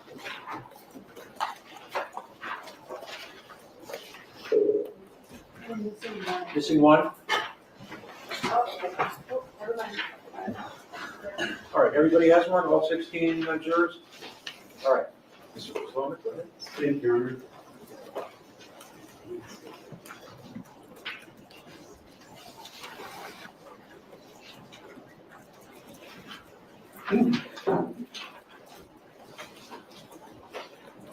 Now, Sergeant, I have the video, the sole video that's on the DVD up on my computer, and I have it paused at 2 seconds on the video player. I know it's kind of a blurry and out of context image, but if you can, do you recognize this to be your body-worn video captured that night? Yes. Okay. For the record, that's P3 is the use. Yes. Correct. All right, I'm gonna actually play the video all the way through, and then I'm gonna ask you some follow-up questions based on the video, okay? So, starting it at 2 seconds.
Why does his hands look like that?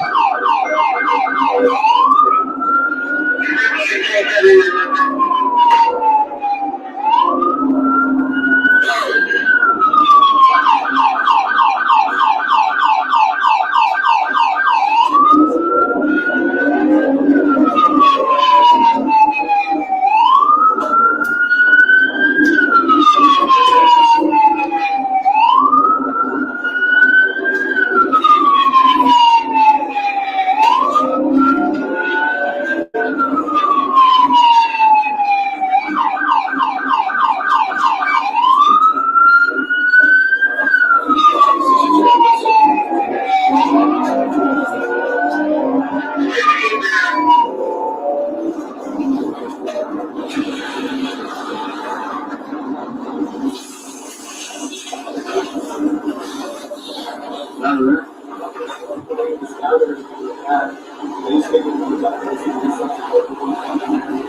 there's only one call, too.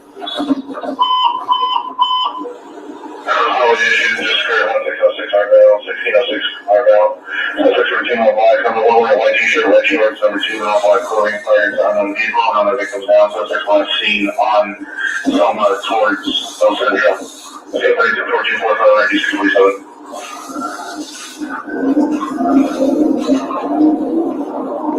Use your code 6 at Selma and El Centro. 623, Roger, Selma and El Centro. 624, Roger. I got some tea for y'all. I got some tea. Suspect, black, wearing a white shirt, red shorts, number 2, wearing all black clothing. White shirt, red pants?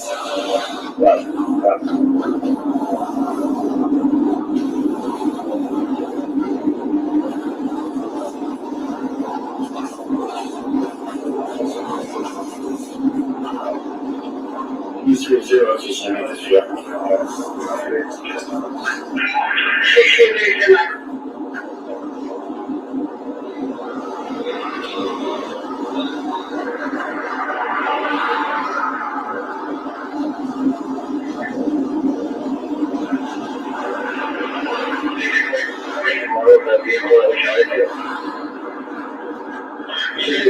means he had advised that the multiple vehicle that was shot into is in the parking lot near the stop sign.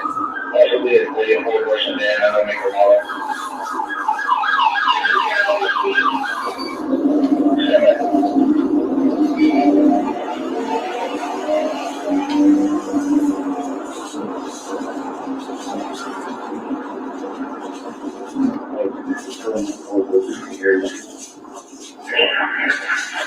Roger. Control 150, 153. Selma and El Centro.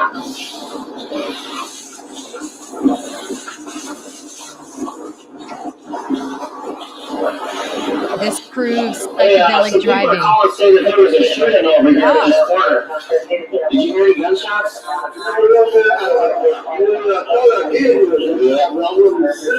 It was 2 shots. Okay. It was 2 shots. But now, it was down there. It was down here. You three, Roger, I'm meeting with an MK employee now at Selma and Argyle northwest corner. He's advising you hear 2 shots in the area in the direction of Vista Del Mar and Selma. So, yeah. Okay, cool. Did you hear any arguing or tires screeching or peeling out, anything like that? Okay, just 2 pops? Yeah, just 2 pops. I was sitting right there. I was sitting right there. I said, okay, let's play. I said, oh, this sounds like a shot. A couple gunshots. But it could have been that shot, but it didn't sound like a lot. It did sound like a shot. It was like that. Okay, cool. Well, thanks. He heard 2, possibly could have been gunshots in that direction, which is by Vista Del Mar. And didn't hear any arguing or fighting leading up to that. No screaming, no tires screeching, anything. And we go on Selma to Vista Del Mar. Vista Del Mar is that weird street that snakes around behind that club, maybe over there. Yeah.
Usually I'm follow this as well.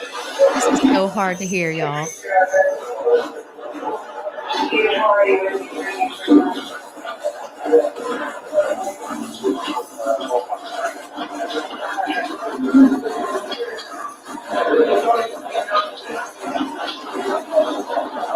Is the new exciting? This is the other one. This is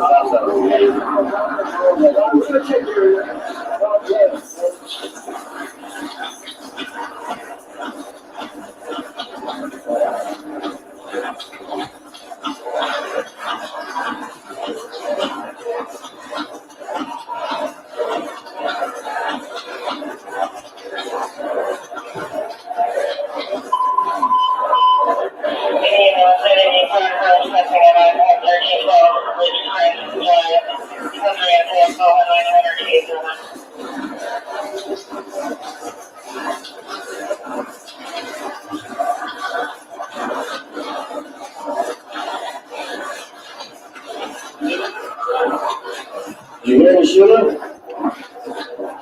I saw 4 dudes. Now, like 10 minutes ago, that's all I saw was the police. You know what he's wearing?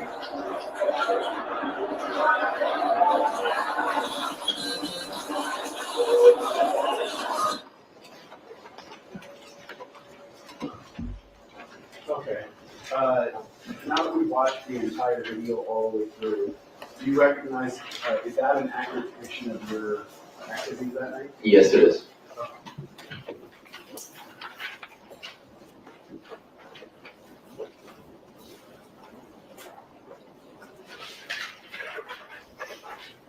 Near the beginning of the transcript on page 2.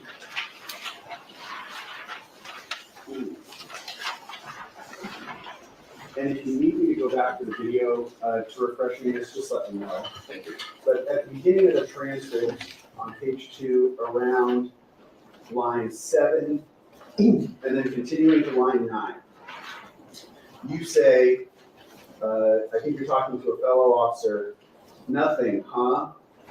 Followed by, "Yeah, it was only one call too." What were you referencing in making those statements? So I was asking another officer who, I don't remember it being so long ago, but if they had seen anything, they hadn't. And then the comment about one call, well, when there's a shooting, especially in a densely populated area, you get more than one person calling. And that's always an indication that you more than likely have a legitimate shooting, because when you get one call, and I dealt with this as recent as of yesterday, and I've been dealing with my whole career. We have people that suffer from mental illness that live in the city, and it's very real for them. And they'll call and say that they heard or saw something. And a lot of times it's a shooting. So one call will come out because it's not actually a real shooting, but to them it is. So they call, and we keep track of those incidences, and we find out later on who keeps making those same calls. So when we have one call, especially in a densely populated area, it could be somebody suffering from a mental illness, or it could be a prank call, because we do deal with that, false reports of emergencies. When we have a legitimate shooting, and typically you'll have multiple radio calls, multiple people calling in, because you hear the shots, you see the shooting, there's witnesses, right? And then when you get there, you have people coming out, leaning out of the windows, pointing, that sort of things. So when you say to the fellow officer, "Yeah, it was only one call," or words to that effect, are you essentially communicating right off the bat, "I'm not so sure if this is going to be a real shooting call"? Right, that's correct. Yeah. Okay. What? Shortly after that, there's a paragraph between 10 and 14 that starts with "all units, shooting just occurred." Can you describe for the jurors what that language is, or where that's coming from? Sure. So this is actually the second radio call that came out. So the first call prompted our response there, and while we are there, this line here, 10 to 14, is an additional radio call. So now it's 2 radio calls. And so those comments there give a suspect description, a location, of a shooting that occurred, clothing description of the suspects, a This is description of what weird. happened. He fired into an unknown vehicle, unknown victims down, and then last direction of travel there, the last sentence, last seen on Selma towards El Centro. Would it be fair to say that the first call that came in was not captured on your body worn camera because of the buffering that you were talking about? Correct. That call came out before I initiated my code 3 response. You actually see me writing parking tickets. It came out while I was doing that prior to me activating it. When you say code 3 response, what does that mean? Right, sorry. So code 3 is a designation that we use to denote that we're responding lights and sirens. We call that our code 3 equipment. So. Okay. Now, you said that second call comes out with information that there are potential suspects on Selma towards El Centro. And it gives a description of the clothing of the suspects, correct? Correct. If you need me to go back to the video, I will. But do you recall from watching the video where you were when you received that radio transmission? I believe I was actually at the intersection of Sunset and El Centro. I'm sorry, Selma and El Centro. So you're at the location where the call is saying the suspects are, correct? Correct. So what did you do? Continued to look out the window and canvas and see if there were those anybody matching that description of those suspects present. Is it fair to say you did not see anyone that matched that description? No, I did not. Okay.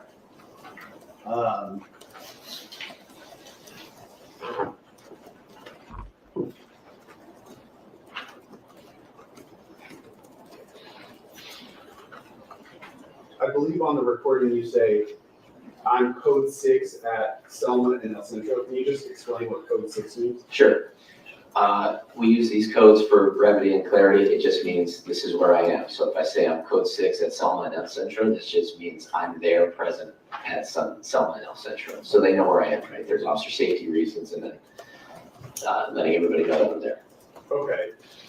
So take me back to that night. You received first call, Selma and Argyle. Second call, Selma and El Centro. You happen to be there when you received the second call. You've not seen what is supposed to be described there. First, do you, based on your long work in patrol, do you have any reason why it's possible that that information would come out, but those people wouldn't actually be there at that time? Maybe a delay in reporting. Okay. Right. So it's possible they were there earlier, and as it gets filtered through the multiple people to get to you, it's just not there at that time? Correct. And then you, as you're at that intersection, Selma and El Centro, and you're not seeing these people, what do you do after that? Well, that was when I approached the MTA employee who was seated in his bus, the MTA lot. And what's the point of approaching the MTA employee? Well, when we get to something as a report of a shooting, we have to do everything we can to determine what happened, if anything, right? When we get there, we have to, we work with what we got, not with what we like, but we work with what we got. So if there's anybody in the area, I'd make it a point to obviously go talk to them. Hey, did you hear anything? Did you see anything? There's some people who are reluctant to call the police, but if they're approached when you get there, they may actually provide you some information to work with. Okay. Is it fair to say at that point you were having trouble determining if a crime had even occurred? That's correct.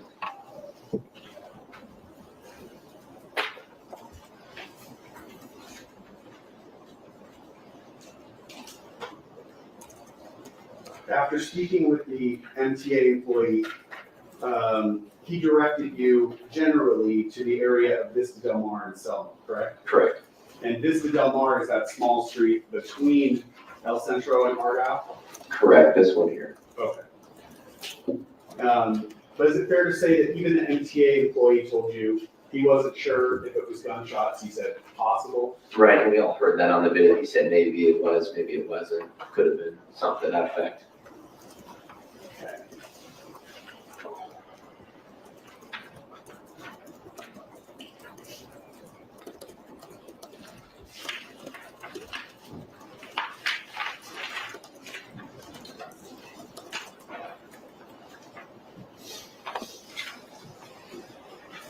At around that point in the transcript, page 4, around line 14, you're told through the radio, quote, "The PR from incident 4245 does not wish to meet." Can you explain what that means in layman's terms? Sure, so prior to this, I had actually, and we saw that on the video, I had asked if the PR, which stands for person reported, that can be anybody who calls 911, that's how we refer to them, person reported. I asked if they would like to meet. I do this on almost every call because it makes sense to just meet with the person who saw what they saw and decided to call the police. So that's what I was doing there. Incident 4245 is just the last word of the incident number, which is unique to each call, so we can differentiate one call from the other. Were you hoping to receive additional information from the reporting person? Was that your purpose in trying to meet them? Correct, yes. And when you're told that that person does not want to meet with you, how does that affect your investigation? Well, it's tough. I mean, I know there's a big expectation on us when we arrive to just figure it out on our own, but the reality is we need the public's help. We need to meet with people who saw what happened and determined they needed to call the police. There are witnesses, there are best means of investigation for sure.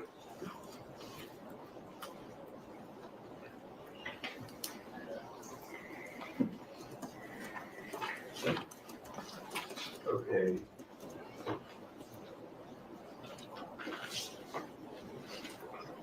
When you approach the intersection of Vista Del Mar and Selma, so now we're about right where this icon is. Where did you go? So we went to the, as was indicated in the comments of the call, the parking lot next to the stop sign is how it was described. And that was the information we had to work off of. And right here is a stop sign controlling traffic east and west on Selma. And there is a parking lot there, which we saw in the video. So I'm going to stop you, sorry, sure, because when you say right here, we have to identify where you're pointing. Sure. So my recollection when you said right here, and correct me if I'm wrong, was sort of maybe just above where the icon is, the gun icon? Correct, northwest corner of Vista Del Mar and Selma, that parking lot there. Okay, and I'm actually going to switch over to People's 2, this photograph. I'm going to zoom in where the same icon is, just to orient us. Would that be that same corner that you're talking about? I know Vista Del Mar is not labeled, but is that Vista Del Mar? Correct, it would be this parking lot. Okay. On the northwest corner. And if it's easier for you to describe where you went on the photograph, would you do that? If you want me to flip back to the map equals 1, just let me know. So this is fine. So where did you go after you got to the intersection? So when I got here to the northwest corner, I exited my vehicle and walked the actual parking lot on the northwest corner. So are you saying you stopped your patrol car right at that corner? No, I would say just north of mid-block. Okay. Is there any point or reference you can point to on here where your car was stopped? So on this map, I think a good approximate would be right above the end here on this Hollywood Levon on the map. Okay. And so you drove your patrol car up this street and parked it there, correct? Correct. Where did you go after you got out of your car?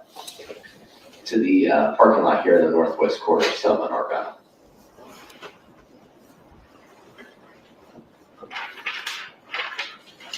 On the video, we saw you and your partners interacting with someone holding a skateboard after you got out of your car. To your knowledge, did that person provide any details about the crime? No, we didn't receive any information to work with from him. Okay. On the video, we saw you walking through the parking lot. What was your point in walking through the parking lot? Well, the comments of the call updated and again directed us to that lot next to the stop sign as it's described. At that point, we're looking for evidence of a shooting. In that specific scenario, vehicles with windshields and windows that are destroyed, flat tires on vehicles, damage to vehicles, impacts from firearms. Did you see any of that? We did not. Okay. Did you find any victims in the parking lot? No. Would you describe the parking lot as nearly full of cars? Yes. Towards the end of your video clip, we heard you and your partner addressing someone who was off camera. Do you recall that? Yes. If you can describe that person at all, who was that? Can't recall what he looked like, but I believe he was a resident or somebody that was occupying that apartment there above the parking lot. And I can't recall, but from watching the video, he said he saw two guys, and then the rest you can't hear on video. Okay. But I do remember independently that he also didn't provide anything, he just didn't have anything to provide us that we could work with in terms of investigation. So you talked to the MTA employee, you talked to a skateboarder, you talked to a resident at a building there. Fair to say none of them provided you details about this crime? Correct. Okay. At that point, did you know where, if at all, this shooting had occurred? No.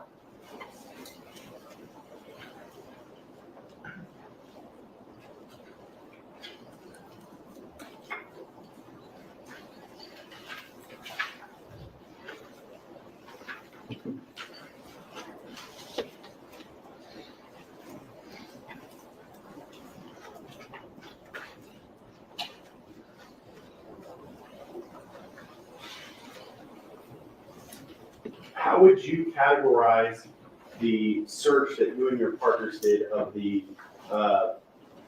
street of Vista Del Mar, just north of Selma? Categorize or character? Yeah, I would say typical of responding to a shooting. We're looking for victims that are down. We're looking for witnesses who can direct us to suspects or victims who are down. We're looking for damage to vehicles or buildings, impacts, right, from gunfire. Those sorts of things. Would you say that you and your partners searched every inch of that street? We didn't search every inch of that street. Okay. Can't say that. As you sit here, can you say to a certainty that there was not a fired cartridge case in that street on Vista Del Mar? I can't say that I may have missed something. It's possible. Okay. The last exhibit I have for Your Honor, yes, democracy equals 5.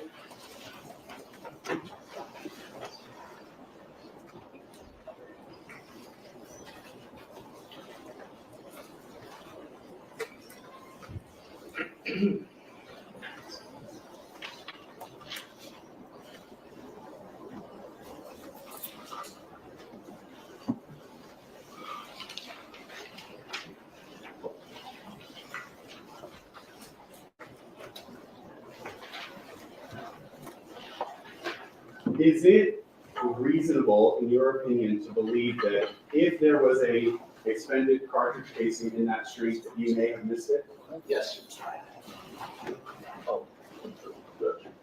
What is the People's 5?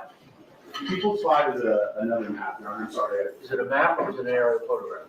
It's a map. And it has objection to that last question. Can we have the grounds with the objection? Sure. Read the question back, please. That's speculation. Is it reasonable, in your opinion, to believe that if there was an expended cartridge casing in that street, that you may have missed it? Okay.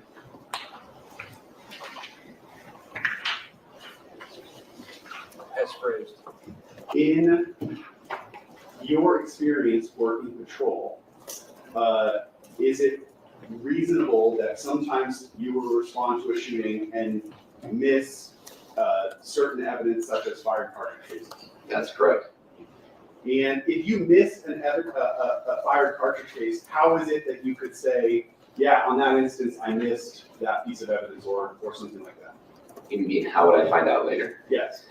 A couple ways. I mean, somebody finds it the next day when the light's up and they see it, and they call the police and say, hey, this doesn't look right. That's one way. Has that happened in your career?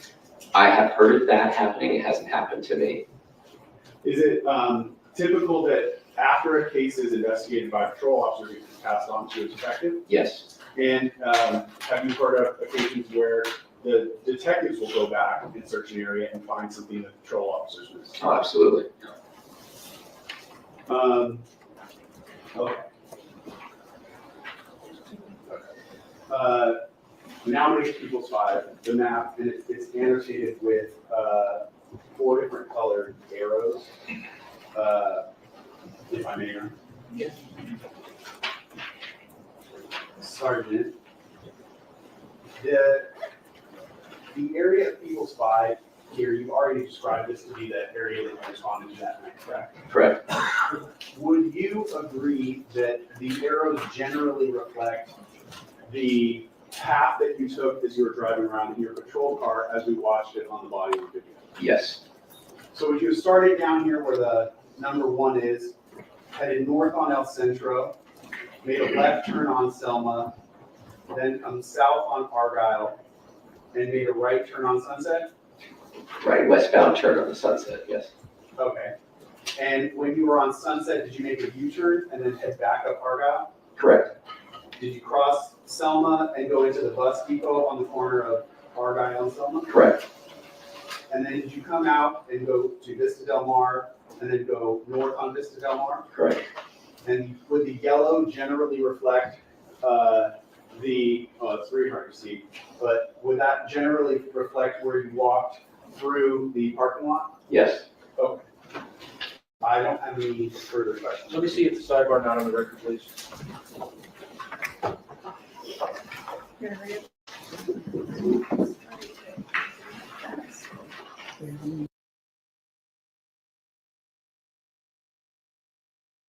Okay, it looks like we have another glitch, guys. I'm gonna go ahead and refresh. Okay. I don't know what happened.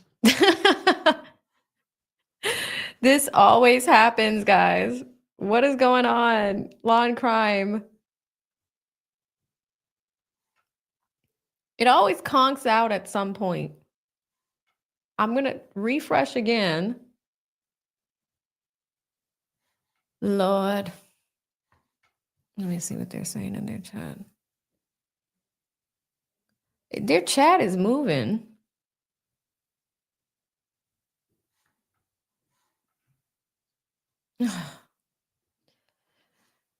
Jeez.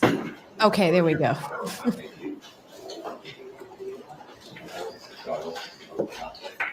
gonna go up to a certain part, Your Honor.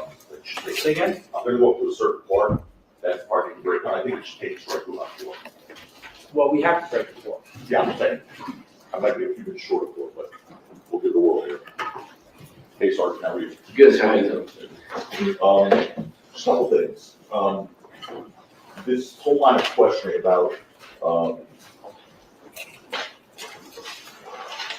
the possibility that you may have missed something, remember that line of questioning the prosecutor said you about? Yes, sir. You're not training to miss something, you're training to find things, correct?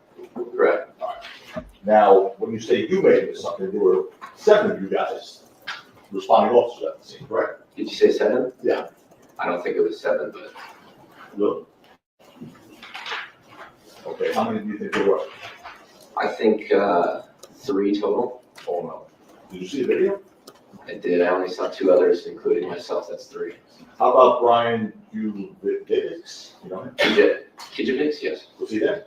I believe so, yes. How about John Cook? Yes. Okay. Gerard Sweeney? Don't recall. Okay. Steve Lawson? Also same. Rocky Martinez? Same. How about Adrian Rodriguez? Don't remember seeing him. And Jose Quintanilla? Quintanilla? No, sir. You don't remember seeing him either? No. So, anyway, there is camp footage of other officers, not just yours, right? Correct, yeah. Anyway, so sure, you don't know if you missed something, right? I don't think anybody would know if they missed something, right? Right. What was the first time you discussed the possibility that maybe you missed something with the prosecutors? What was the first time you discussed that? I mean, today we reviewed stuff, right? I don't know, I wasn't there today. Correct. But it was the first time you discussed, maybe I missed something. Yeah. When did this happen? Oh, this was in 2021. And then what's it now? This is 2025. Okay. So, for the first time since 2021, today is the first time we discussed with the prosecutors, oh, I may have missed something. Correct. And the first time you met with them, anyone in this case was on Wednesday, right? No, today is the first time I met with them. Spoke with them on the phone On Wednesday? Wednesday, I believe, about scheduling and about appearing Okay. to court. So today's the first time you met with them? Met with them in person, yes. And the first time you discussed testimony was today? Yes. You didn't discuss on Wednesday? No, we discussed scheduling and what the case was about, and that's it.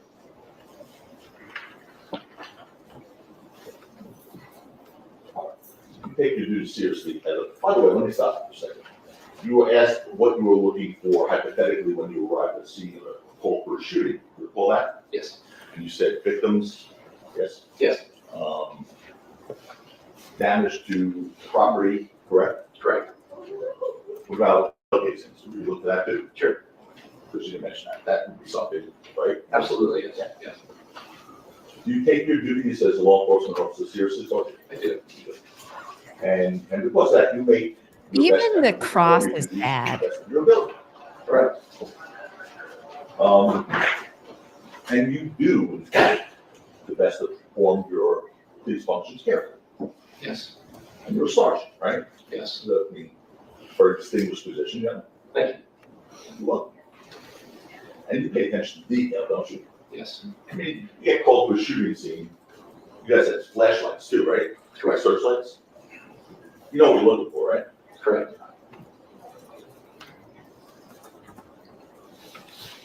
On November 6, 2021 at 10:27 PM, you had received a report of shots fired, right? Correct. And you responded to the area of Selma and East Belmar. Correct. And you were wearing your body camera, I think that was established, right? Yes, sir. And you reported that. Yes. Yeah. And also, fellow officers reported video as well. Correct. And you in turn reported your fellow officers' activity. Right. You exited your car around 10:31. Can't independently recall, but if it shows that on the timestamp, that timestamp's accurate. There's no reason to believe it's not. Correct, not if it's accurate. Correct. And your car was parked next to that parking lot on East Belmar? Yes. And after exiting your car, you walked southbound on East Belmar, Correct. towards the stop sign on the corner there, right? Yes. Yes. And then you walked into that parking lot with all those cars, right? Yes, sir. By the way, there was no damage to any of those cars that you found, right? Not that we saw, no. You were looking, right? You guys were looking. Yes, sir. And once you were in the parking lot, according to your body cam footage, you walked from one end of it to the other. Correct. As you did that, you had your flashlight on. Sure. All right. And you saw from your body cam footage, other officers had their flashlights on. Correct. And at one point, from your body cam footage, you were looking at the windshield of the vehicle with your flashlight, right? The rear windshield on that red car? Yeah. Yes. You were searching for signs of shooting, right? Correct. All right. You didn't find any broken glass? No. No damaged cars? No. No bullet holes? No. You established no shell casing? Correct. No blood? Correct. In fact, you didn't find any signs of shooting, right? Correct.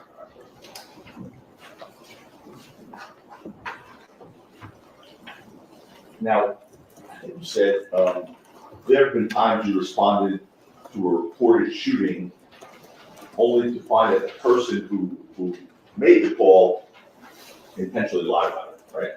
Right, like the false report of emergency or Yeah. somebody suffering from an illness. Yes. Right. So that would be intentional lying, right? Yes. Okay. And you'd agree that if someone misreports a shooting that never really happened, you wouldn't expect to find any evidence of it when you get there, right? Right. Now, your own body cam footage ended at 22:33:16, meaning 10:33 and 16 seconds, right? Okay. But you still remained on the scene after that was turned off, right? Well, I can't remember, but if I'm turning it off, it's because I've concluded what I need to do, and then I'm leaving. Well, and searching the parking lot, you searched the street as well. Are you saying after I went into the parking lot, I exited? Exactly. I don't remember if I did. I'm going off my body worn. Okay, well, I'm gonna help refresh your recollection. Okay. Who was that officer with that name that I mispronounced badly? Brian? You too? Okay. Kijevix? Yeah. Okay, Kijevix. Call him Brian. There's a J, a B, and an X all in there? Right, yeah. Okay. Yeah. So, Brian? Right. Also Brian? Yes. I want to show you the body cam footage that's been marked as defense exhibit A, for identification.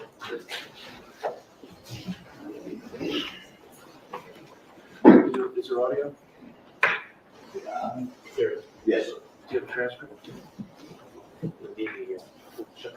We don't need, this is not for the sound, we don't need the audio portion of it, it's just for visual. What? Defense A. Thank you.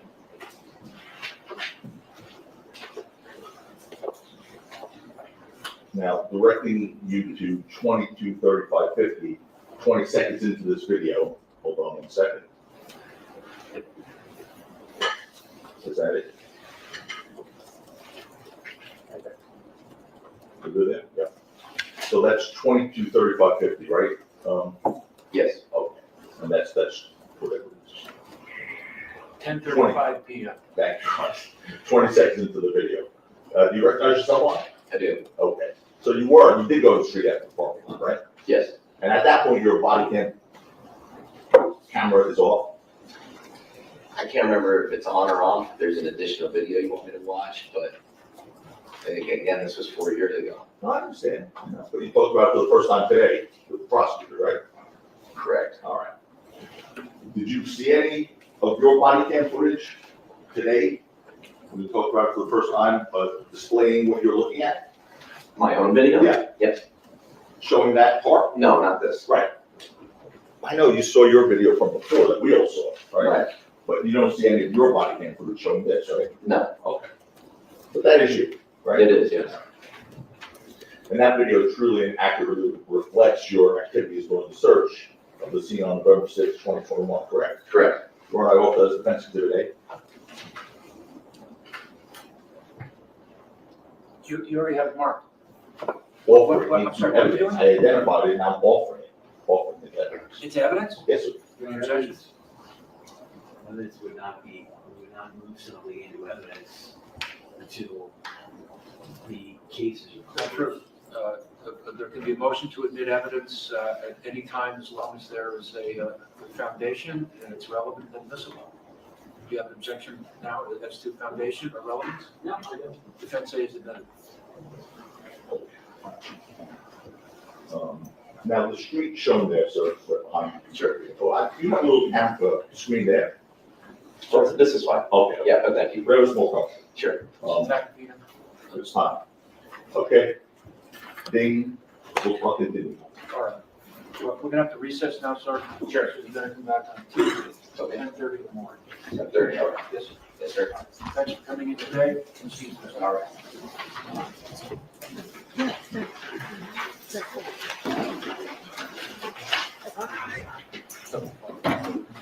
No, it's off.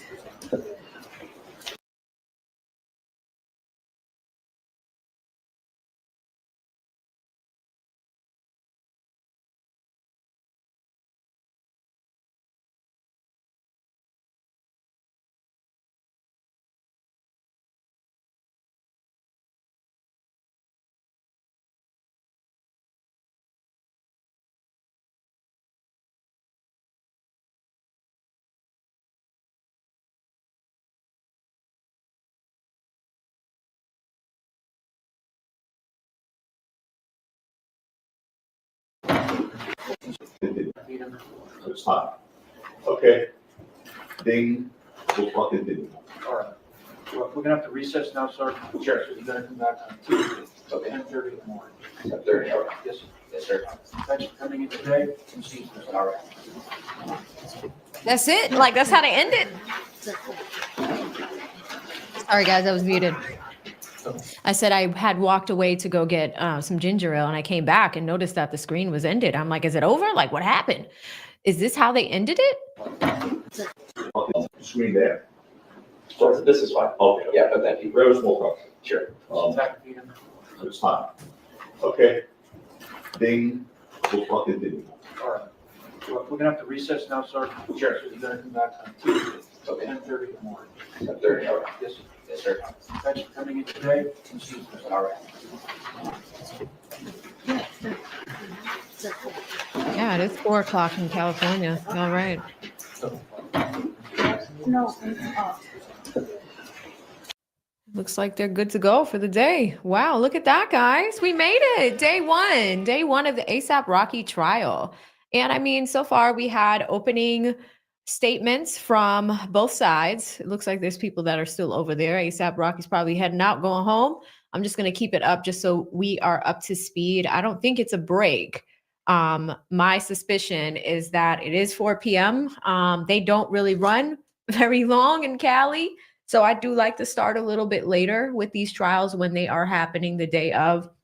They are going to start around 1:30 Eastern Standard Time, so about 10:30, and then probably run until about 4, which looks like it'd be 7 p.m. So 6 hours, not bad. Not bad for us at all. It looks like law and crime is starting to shut down. So I'm going to go ahead and click off of that. But what do you guys think? So the charges are assault. The allegations have been that he has these 2 counts of assault with this weapon that may or may not be a actual weapon. It's a prop gun. ASAP Rocky is licensed, but the T, and thank you for those of you who had waited, the T is, so these guys are from New York, right? One of my best friends hit me up, and like, he lives in Harlem. He hit me up and he's just like, oh my God, the victim in the case, Relly, lives on my block, and I have a series of screenshots that I need to investigate here. So you're going to want to make sure you come back on Tuesday, because it looks like they are not on trial on Monday. They're taking the day off. I need to investigate why they're taking the day off. Apparently they are coming back on Tuesday. Over the weekend, though, I'm going to be investigating over here to see what Relly has to say. Relly's a victim in this case. He was a part of ASAP Mob, right? And remember those text messages that we were looking at where Relly was saying things and ASAP Rocky was responding like, this doesn't make sense. What are you talking about? Why are you saying that? So there seems to be some contradicting things that are happening here, right? And so I will see if I can get y'all some insight. You know, apparently when there are parties to cases, they don't really like to speak like that, but it is just ironic that your girl has direct access right now from the other side, the other coast, from the East Coast to the West Coast, okay? So we're gonna see, what did you guys think of the opening arguments? Who did better? Put P in the chat. This sounds so gross. Put P in the chat if you think the prosecution did good. Put a D in the chat if you think the defense, the big diesel defense, did a good job. What do you think? Who won the day? The P or the D? Let me know. And don't get your mind in the gutter, dear viewer. We're having fun. It's, what is it, 7 o'clock at night? Prosecution, wow. Prosecution. We have a vote for the defense. Sire says neither. Look at the process. We got a few P's. We got some P's. It's raining P's. There's a D. Allegedly says defense. I think he did all right. I just wish that it was a little bit more clear. Okay. Solid D, a firm D. The firm D allegedly said they both sucked. The P and the D sucked, apparently. Neither. P. Les Reed says P. April. All right, now you guys are having too much fun with this. I love it. I think I caught all of our super chats today, but I do want to shout out one more. Petty Pendergrass gifted 10 memberships today. We made it rain in memberships today. And you know, guys, this is nice. We haven't trial streamed in such a long time. It's great to see all of you guys that showed up in the chat today. Here's our schedule for the week. Of course, I'm covering Karen Reed. So if I might need to take an administrative day tomorrow to get some filming and stuff done. So I might not be able to be back tomorrow, but I will be here on Sunday to do a Karen Reed day. So we'll get through our Karen Reed trial. We're on day 5. We might try to squeeze day 5 and 6 together on Sunday. Monday, we'll do day 7 of Karen Reed. Tuesday, we're going to shift back here to ASAP Rocky. Y'all see me working. And y'all have been really, really hammering me to get this Jay-Z video done. It's recorded. I just need to edit it tomorrow morning. So hopefully that will be off in the ether for your viewing pleasure. But let me just check in, make sure. Somebody said D is on Medium. What is happening?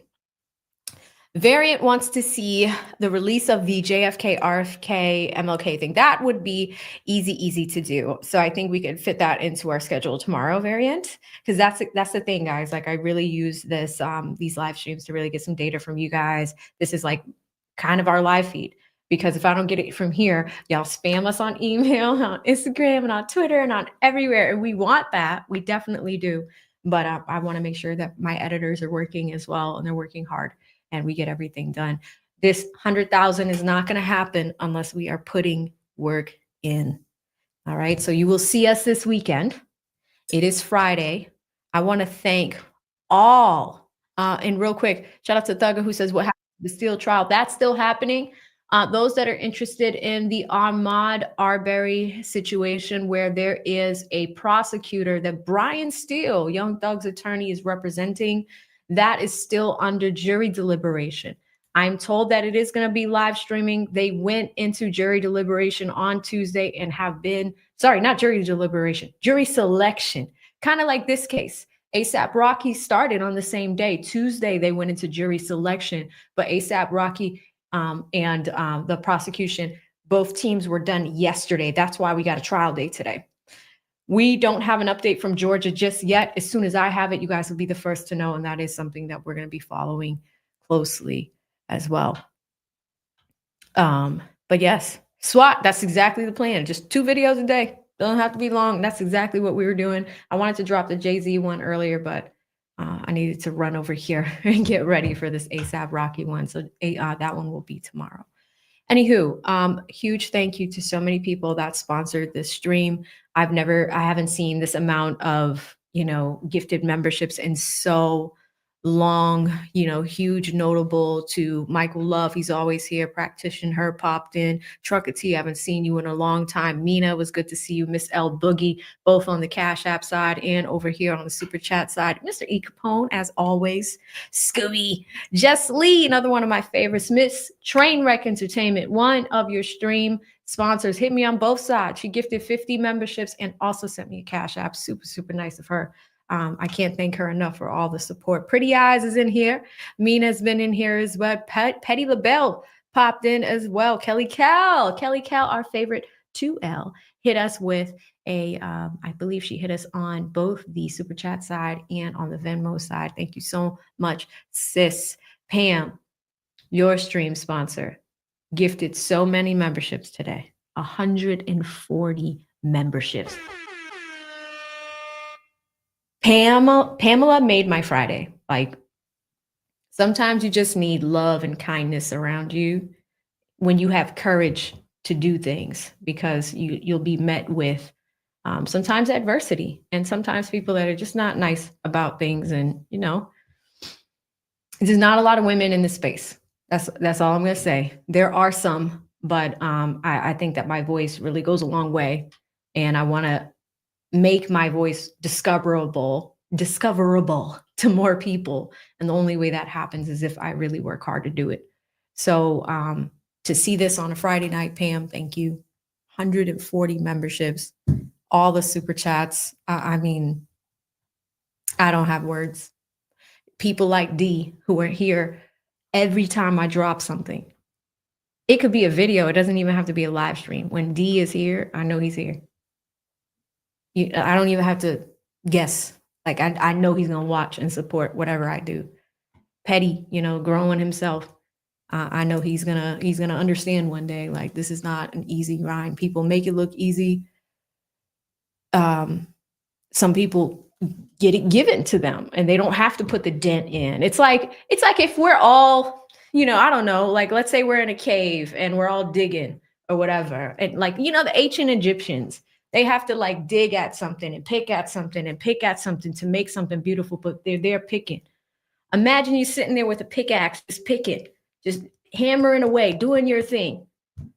And then you look over to the left and somebody else is just like, oh, here's a bulldozer. Boom, done. It's like, what the, what is that? It happens. It happens. It is not easy, allegedly, maybe. And that's the thing. There's enough space on YouTube for everybody. And everyone has a unique voice. And connecting with your audience is the most important thing. And in 2025, that's my goal, is connecting with you guys. The other person on the screen, I don't know what you look like. You could be watching together. You could be watching in a group. You could be watching with your dog. All that matters is that you chose to watch me. And I really appreciate that. So with that being said, guys, I'm going to get back to it. I'm going to get back to hammering away at all this work. And I will see you guys in the next one. Stay safe out there. Bye.